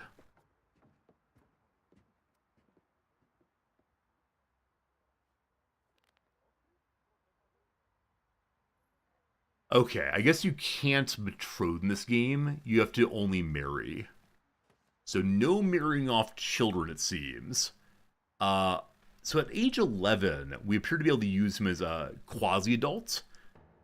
Maybe. I thought at age 16 they became an adult, but at age 10 they're no longer a child at least. We'll see. So Black Death did kill one of our rulers. A little heartbreaking that. It's still in the subsiding phase, yeah. The Black Death is almost out of our territory. Piety of Christianity. We tolerate heathens more fully. Not heretics. Heathens are okay, though. They're trying their best to figure it out. Okay, how do we engage in a repopulation scheme? Is there any, like, contraception evil rule I could put forward? I'm going to have the ruler emerge from hiding gloriously. The Hague is good. Amsterdam is good. I show off my leader. But, our brave leaders are showing solidarity with the populace by shielding themselves from the Black Death that's a scourge of our land. A poorly written event, but that's okay. Out we come.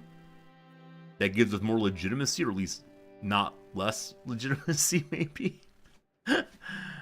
I should probably pull some money back from legitimacy spending right now. We failed to increase ties to neighbors. Stability goes down again. What's new, pussycat? Whoa. Okay, I'm gonna spend less money on diplomacy. Don't need all of that. Okay. 10 diplomacy is fine. Legitimacy spending is cost of court. We're burning legitimacy, but I'm okay burning even a little bit more to get more money coming in.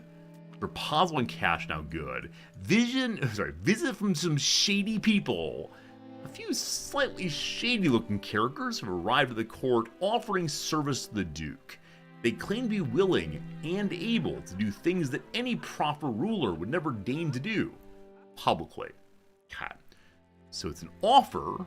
We get spy networking guilders for 8 money, or we can refuse it and get 5 prestige. Just fine, thank you. happy to refuse it.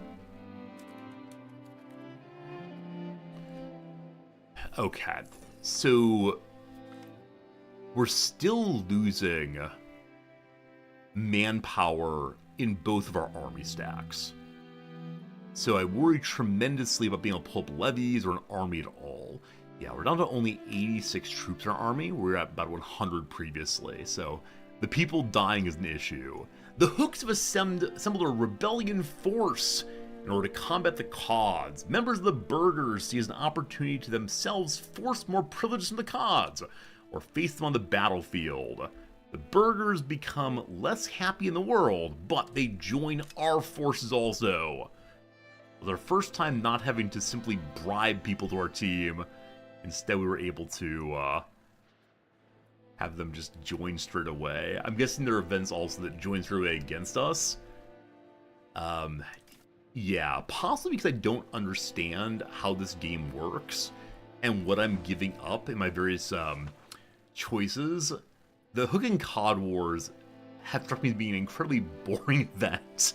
Now, I don't mean to be rude, but I just don't quite know what I should be worried about. Like, our crown is very weak. I'm not trying to do anything involving major votes right now, so that's fine. Our diplomat's improved relations with Flanders. He's going home now. So we have completely full diplomat pile now. What would be a good idea with diplomats? The cabinet has an action. Is there any way to, like, spread the knowledge that's, like, you must be as arrows in the quiver of the Lord? Make more babies, please. So, get more legitimacy. Get more stability. Okay. Stabilize country. Get stability.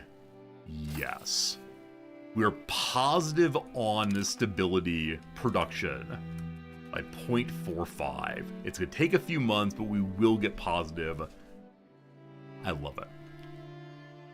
We only lost 133 people last month compared to 200 the month before. Look at those population movement lines. A lot of people are moving to London from around England.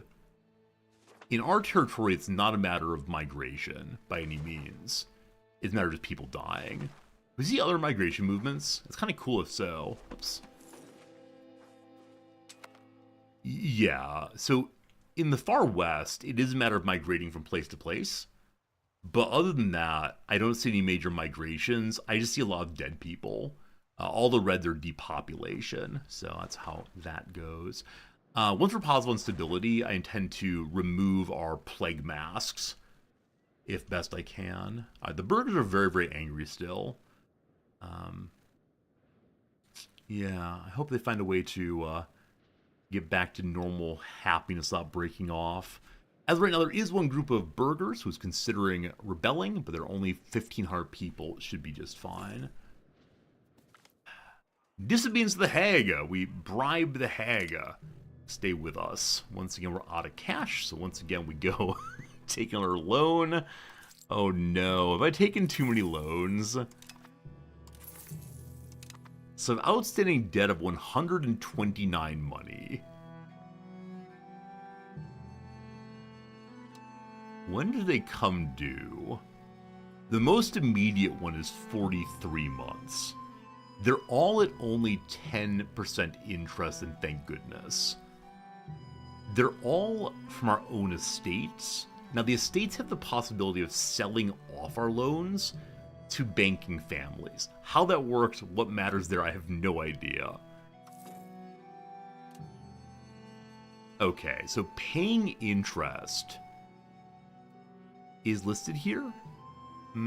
Yes. We're paying 0.76 interest per month, and at the end of it, we have to pay off the principal also, I believe. We were positive on money a moment ago, and now we're not. We're still minting in a fine way. Am I allowed to mint more? Okay, if I mint more, we begin causing inflation. We're not going to be able to mint enough to get out of the hole. So I'm going to stop with the inflation for now.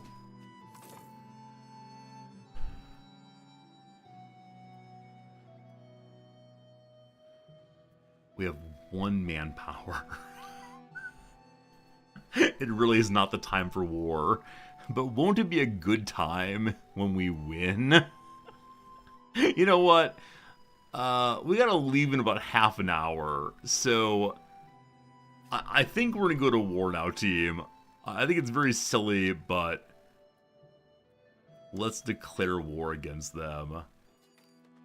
We're weaker than them in the Navy. We're stronger in the land. Luxembourg, 0 troops. That's how many are raised right now. Plague War, indeed. Time for Plague War. The Parliament so we can do this. Battling is happening. The Boers want freedom. Sure go wild.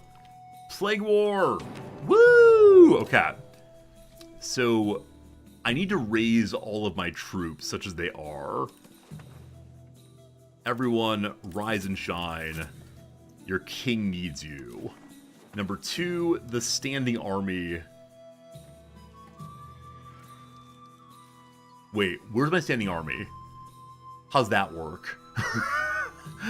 Or are they already in the battlefield? Standing army. There they are, already on the battlefield, ready to go.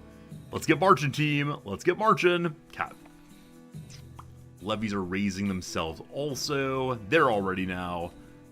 We're going to go with the Death Stack of Doom strategy and put all the armies together. Our armies are so small. Okay. I don't know if I need boats to get across here, or if we can all just do it together.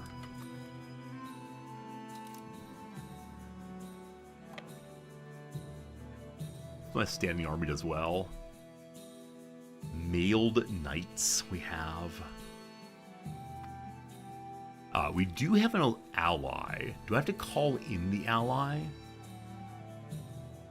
Duchy of Holland, no allies. Huh. So I guess my quote-unquote allies in Luxembourg decided they want no part in this. What happened? We're allies. Call into the war, there we go. They will not join the war because it's too far away. Do you understand how angry you make me? Alright. Alright. Uh-oh. Okay, they've swung on in.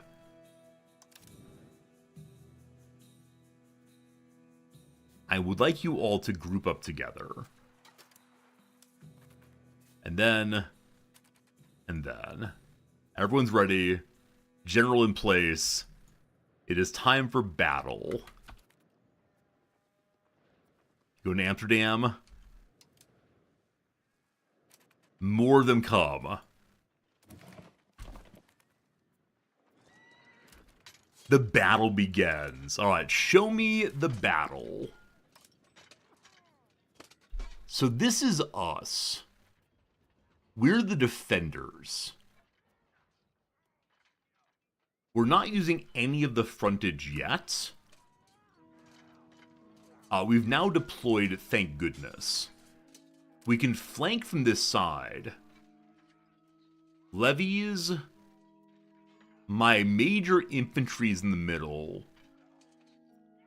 And then levies on the right side. I hope we're flanking from the left effectively. There's a lot of dudes out there. Okay, so... how's this going? I think we're gonna lose. Maybe. Though they don't have a single flank. Or sorry, they don't have all their flanks covered. They were getting hacked to bits anyway.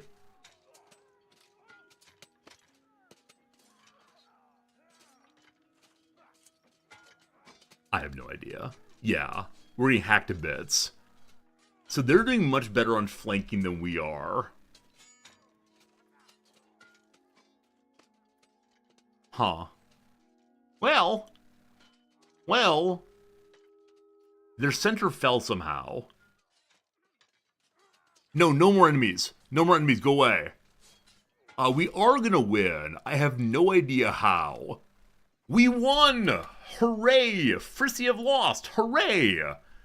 What do we get for that? We got some experience points, some prestige, gained war exhaustion, and more army tradition. What's that? Accumulated experience. So experience is experience.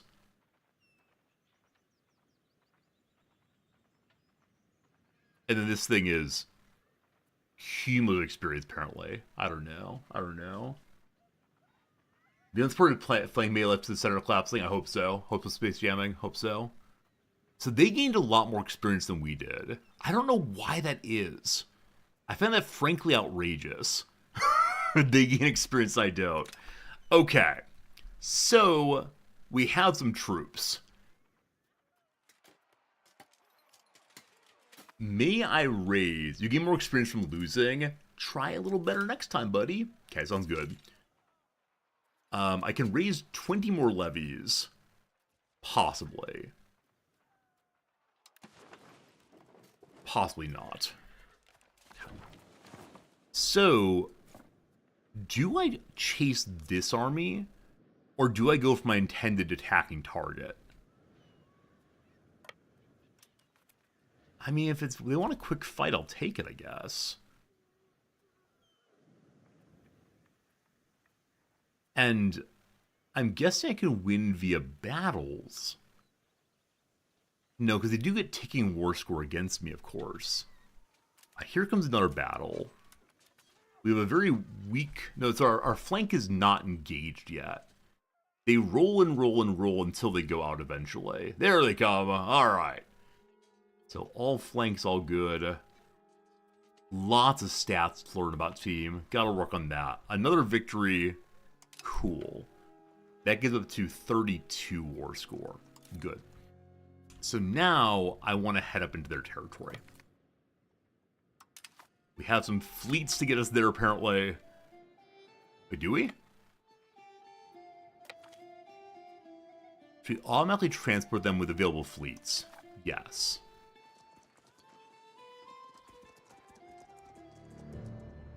How's this work? They're hanging out on the river.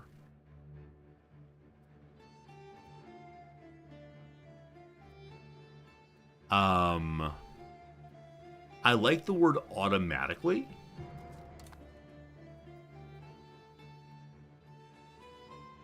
Okay, there they go. Maybe. Okay. So they're moving a portion of the army each time. I need to have more fleets, I suspect.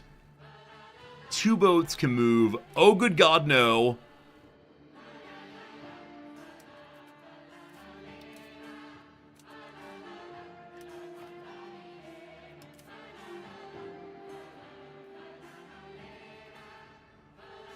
I don't see the troops they're carrying.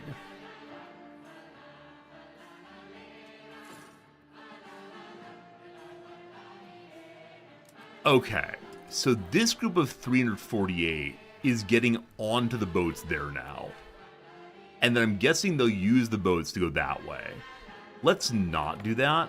It was too late. Okay. So we're going to march around the long way instead, I guess. The sounds of war are very confusing.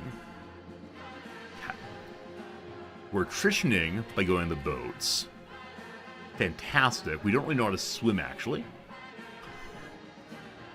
Right. We'll learn it eventually, team. We'll learn it eventually. Alright, get back off the boats. No more swimming, thank you. Once again, reunite the army. And we'll head straight this way. So, this is what kind of ground? I believe this is a wetland. I don't know how well we fight in wetland. We do have horses. They don't. We have one horseman. Wait, our main footman group is 0 in size. We have to move home to reinforce it.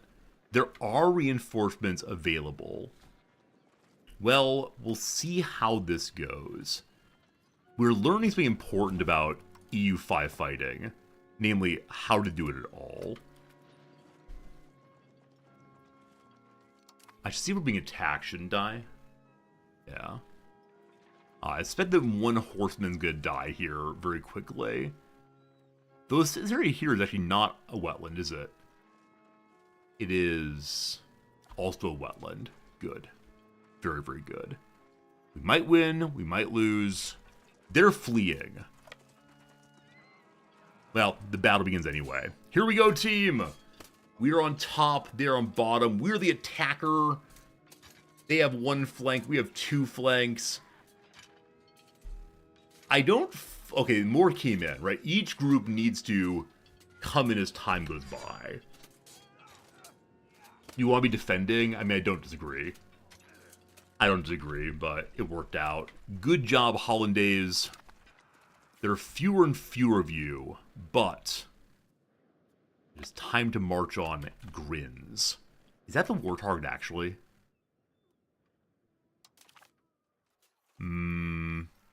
Take Friesland. I don't know what that is. Man, it's the whole nation. You select flank positioning? I think maybe. In the army, there's this thing here. I don't know. There are a lot of buttons. There are a lot of buttons. Balance unit. It distributes the regiments the unit so all 4 positions are evenly filled. So the game is trying to do it for us, apparently. We arrive. The siege begins. We have no cannon. They have no cannon. We have standing in place and rolling over and over and over again until we get out of the negative 57% chance of succeeding. Good luck, team. Good luck. I have almost no money again. I don't know where it's all going, unfortunately. My army has no food. Maybe I should occupy the area we walked through first. If we occupy other locations, I believe we can pick up food from them first. Perhaps. Perhaps it'll work this way. What's up, Pharaoh? Good seeing ya. Hope you're having a lovely evening. I'm still very cross that the, I'm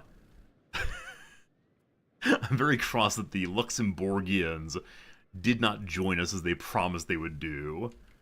What a heartbreak. Yeah, see the right flank has no troops at all. Okay, the occupation's much, much faster now. And yeah, I think we then take food from these places as we push our way in. Perhaps. Also, occupation should go to war score, I think. So that'd be a lovely thing. The defender is still taking against us. As long as they still hold Grins, we have problems. I can disband the empty unit. That said, this is my, like, grand regiment of true soldiers and so on. My true sergeants are there, so I don't want to disband them, or they'll never refill. Can I break them off? And march them home somehow?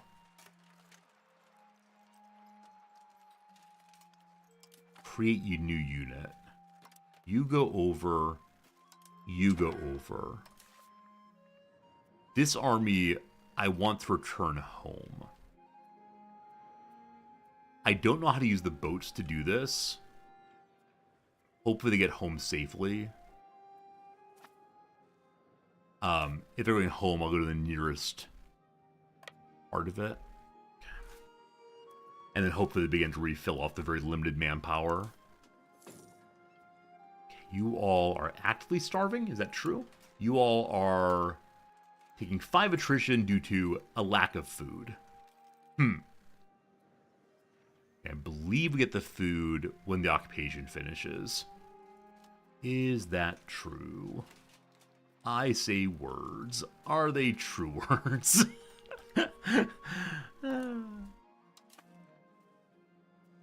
Okay, so I don't see the enemy army. We didn't fully stack wipe them. So they're out there somewhere. The occupation of Wolvega is successful. Okay, do you all get food from here now? How does that work?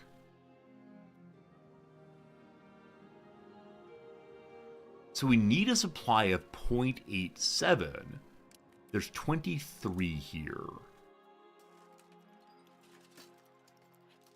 Maybe as the month turns over, to start getting food from there? If anybody know how the food mechanic works in war, I would love to know. Because it can't just be go back home. Oh. I know weight is part of it. The color's location depends on supply limit. If no army selected, red is low. An army is moving again. Okay, so happily the small army here did not pick up my 1 mailed knight and no footmen. Where is a please start refilling yourself button? Recruit to the army. Oh, that's make new units. That will not do it. I don't have the money for it, unfortunately. Alright. Well, go hide at the capital. This small group, I'm not sure I'm gonna do.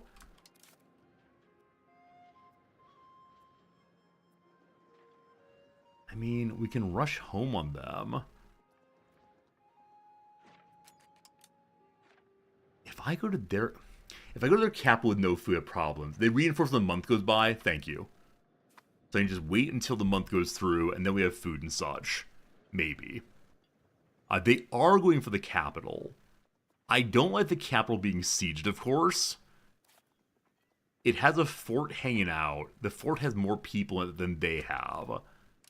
They have no chance of sieging it down at all. 0 chance. Good.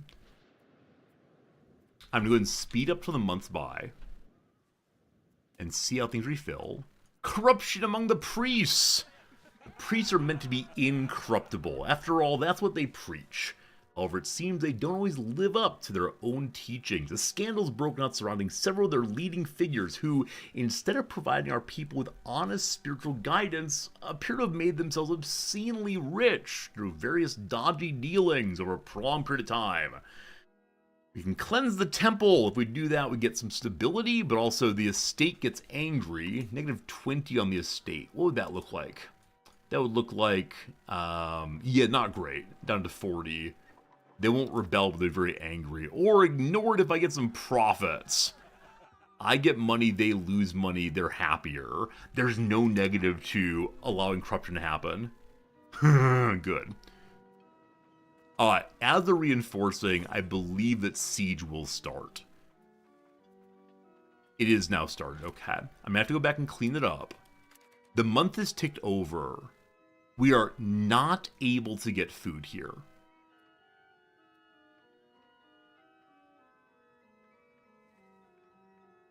Why?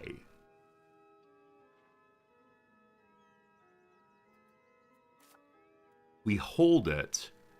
It has food.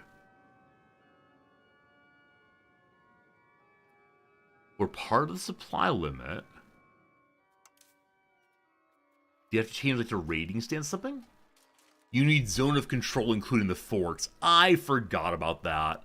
I forgot about how forts work in the EU series. So, Grin, I suspect, is making it so you can't take food there. Well, okay, we're going to have to go home and beat the dickens out of these folks who dare attack my capital. So, let's go, let's go.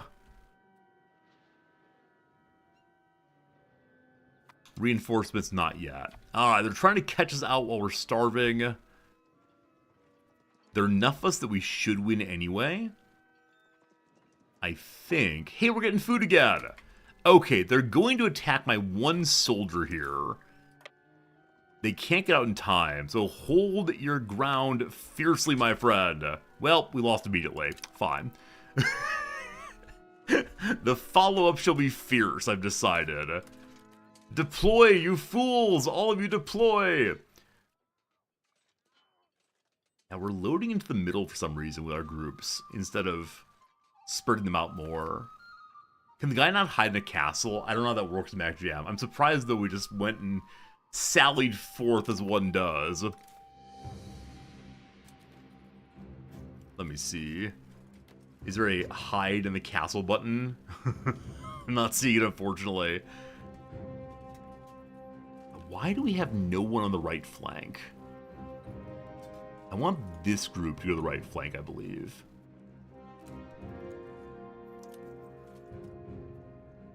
Okay. That will do it. So I removed the balance for some reason. And now it looks better to me. We'll see if it actually is. To Amsterdam! The name Amsterdam always reminds me of Hamsterdam and The Wire. As I will always say, The Wire is the greatest television show of all time. When I say television show, it makes my students feel very uncomfortable. They don't know what I'm talking about at all. That's fine. Alright, to battle again. 2 stars on one side, 1.5 stars on the other. What that means, I have no idea. Go, numbers, go! Alright, so they deployed all in the center. We have the flanks. What do these mean? So one of theirs was gray, one is blue. Yeah, learning how dye work. Hey, we have more food production! That's the important thing right now, isn't it? What else do we want? More supply limit. Wars with CB are cheaper. More resource gathering in cities. Sure. Exploitation everywhere. That's how this thing goes. Just surrender. You must know you've been beaten. Also, I believe that they fully destroyed my levy. Not levy, my regiment. So we'll have to spend money to rebuild it at some point. Alright. We are capped on war score from battles. So what it comes to then is I need to... I can't take attrition. Are we full on food? Yes. We can carry only 0.4. We consume 0.29.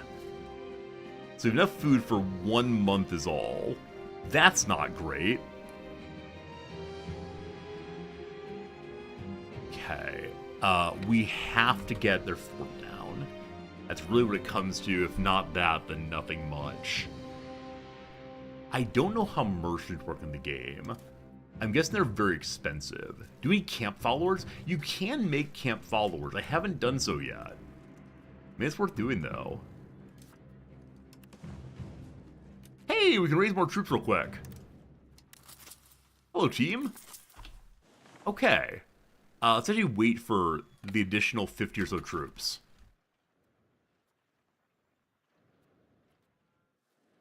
Yeah. Hello, soldiers. Thank you for your willingness to come to the front.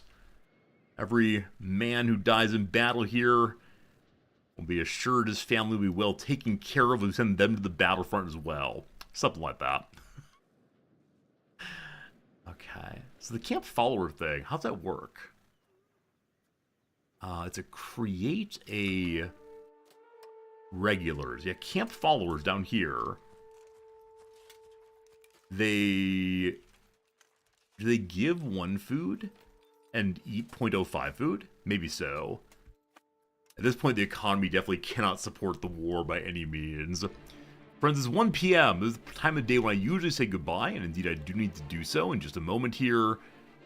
That's that I at least want to get my troops onto their capital before much else happens. So we're adding in a very, very small number of troops, but everybody counts. Everybody. Oh, you know what?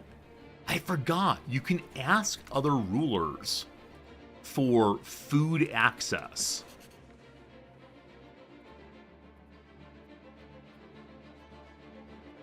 Oh, maybe, where was it?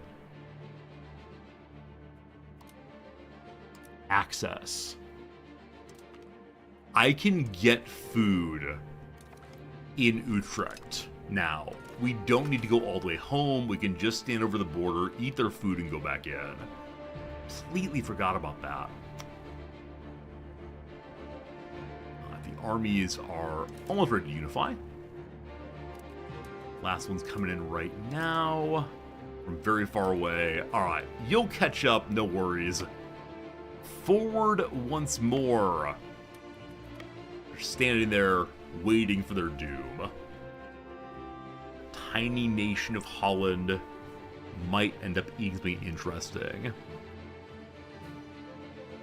And you can follow along. Can I like attach you possibly? Is that a thing? Yes. Merge the strongest unit. I think we're gonna try to catch up then and merge in. Yeah. Yes. Good. Okay, I'm gonna increase game speed again to 3.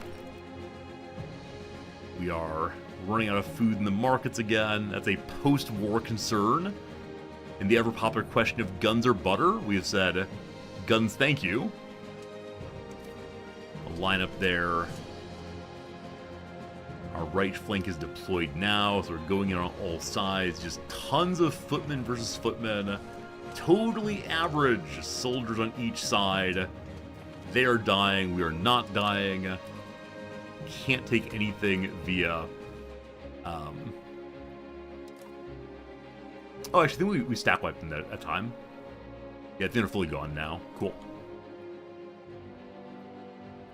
Okay, I don't know if there's any value in taking surrounding territory, or if we should instead just go in.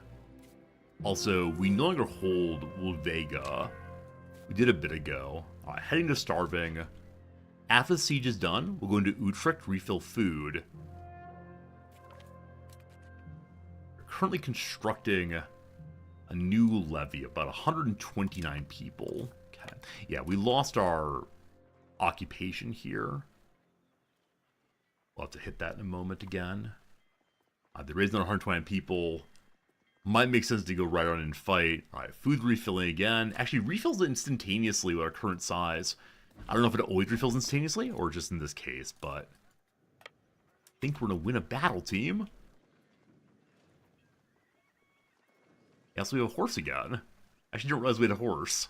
Do we? Yeah, we have 36 cavalry. So the group that was raised from Zealand is in fact a cavalry unit or two. Good job, Zealand. Game speed up to 4. Nobility Rebellion. Also, taking another loan out. We're burning through 8 money a month now. Oh boy. The Cods have assembled a rebellion force to combat the Hooks. No. I will give them no quarter. Rebellion begins to launch. I'll be with you soon enough. We're busy fighting here, thank you. Accursed Cods. The Hook must be strong eternally. Also, we are doing an econ playthrough, in case you've forgotten. Where did the enemy go? Here they are. This is simply to stop them from bothering my capital. They're adding in more troops, does not matter. So more and more experience points. So what happens if the experience points go on to my commander? I have no idea. I hope it counts for something on him. Another group come in for battle. Again, a small group. No problem at all for that. Now to the fort. I'd like us to stop fighting if possible. Not because why can't we be friends, why can't we be friends? Instead just because they are weak, we are strong. Why am I burning so much money, though? I mean, our taxes have gotten very, very low. I think. Are we set on auto taxes still? We are.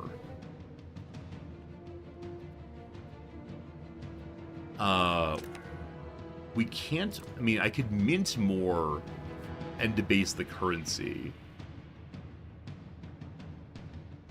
What are our other expenses?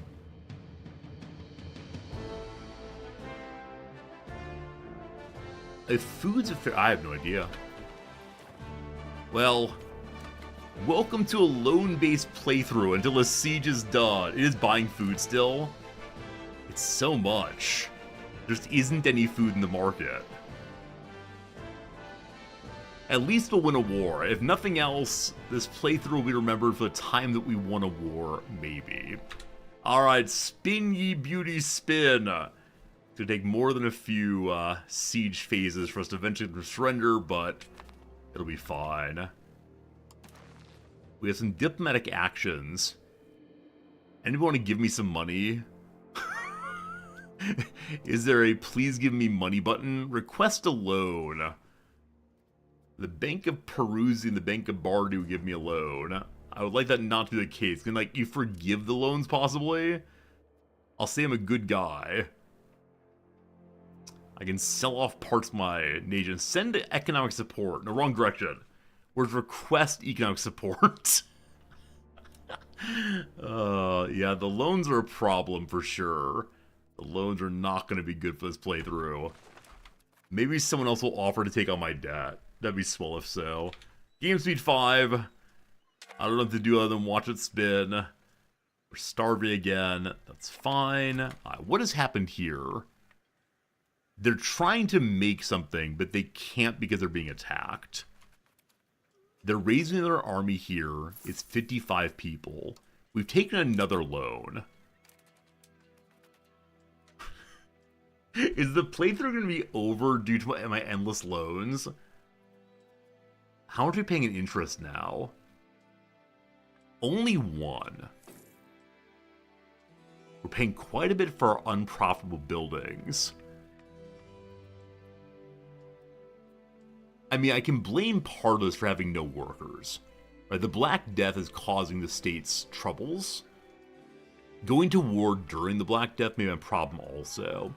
A small portion of the population lives in the cities. The growing prosperity of the burghers is attracting an increasing number of people from the countryside. Some cities are growing so quickly that existing problems in terms of sanitation and overcrowding have gone from troubling to catastrophic, according to the burghers. The poor have taken up residence outside the city walls, where filthy suburbs have sprung up and disease thrives. The burghers find the situation intolerable and are now requesting the state step in to provide help, both in terms of resources and enforcement of rules outside the walls. They claim that only government intervention can turn the virulent urbanization into positive change. Spend 30 money, Middleburg gains development, and they're happy, or I don't care. I lower prosperity, I have no money, I don't care. Amsterdam's being disobedient. We pay them off. We're to 11 of 20 points in the issue of who gets to hold the throne of this place. Hello, loans. I take out another 2 loans. I was really happy we took out no loans for a very long time. A status quo, man.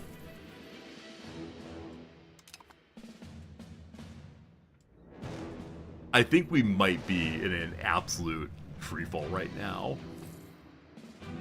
I don't know. Like, if we can wait long enough, presumably we'll end up with our economy functioning again. Because, like, we are growing. We had 15 babies in the past month. But, like, how do we get back up to 200,000?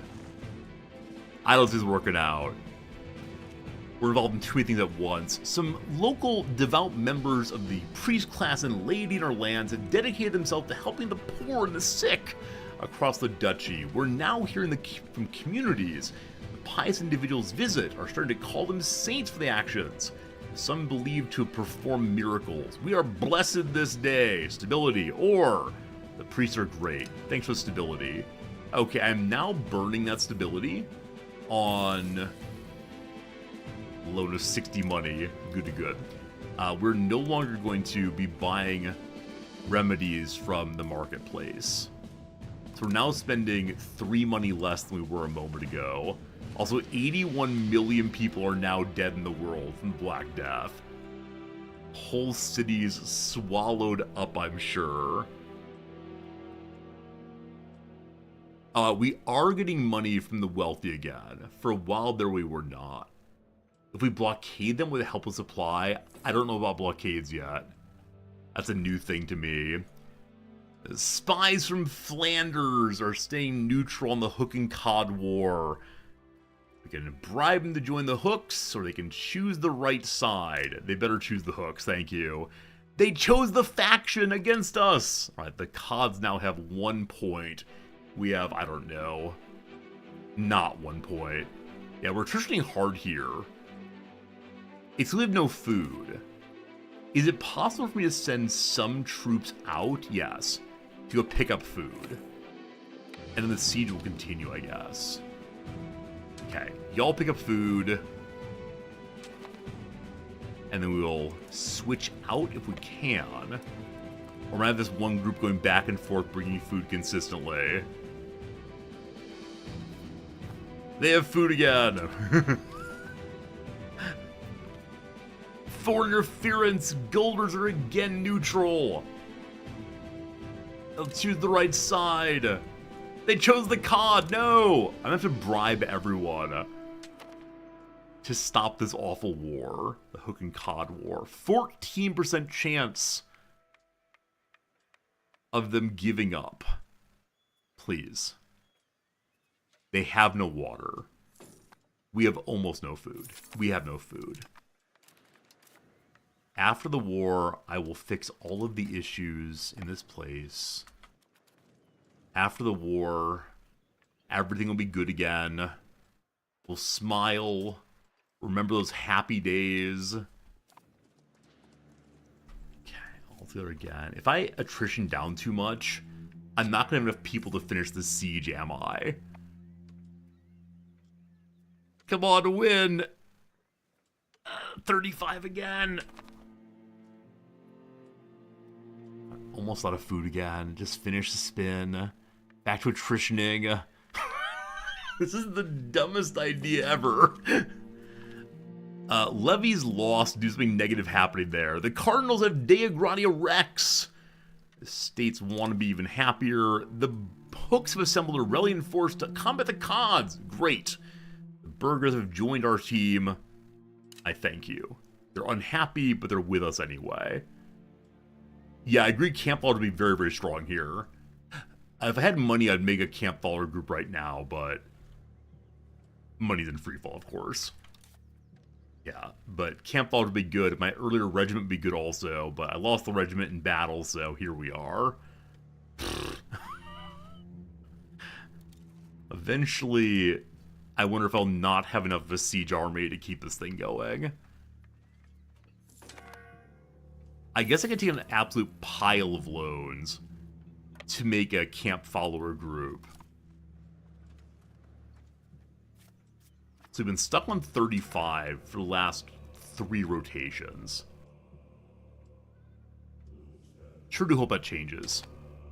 We're stuck on 35. Why are we stuck on 35 and it's not going up? The siege has been on for a year and a half. How are you all holding? Please surrender. I wish to move on my life, please. The Cods have assembled a rebellion force to combat the Hooks. We give them no quarter. Everyone very angry, but at least we got another winning point. How many points do we need still? 35 again. That's 4 in a row. We have 14 points. We need 6 more. Huh. Huh. Please roll a good outcome.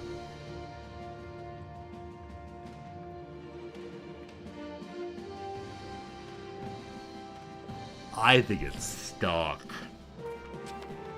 Hey, we know how to make bigger cities. Sure, that will help us.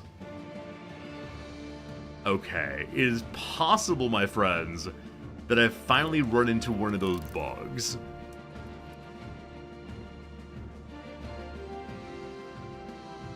Now, maybe it is possible for us to actually get the 35% chance of them surrendering. If that happens, maybe we do win.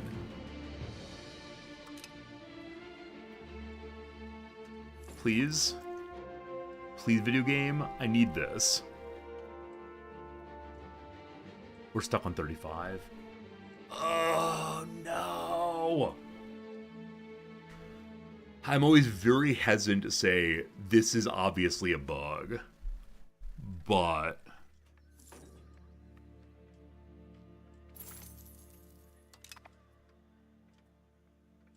I could probably just white piece out of this. Political exile from Guilders has come here. He wants to support the monarchy if we protect him from the Guldarian Duke. Should we take him in?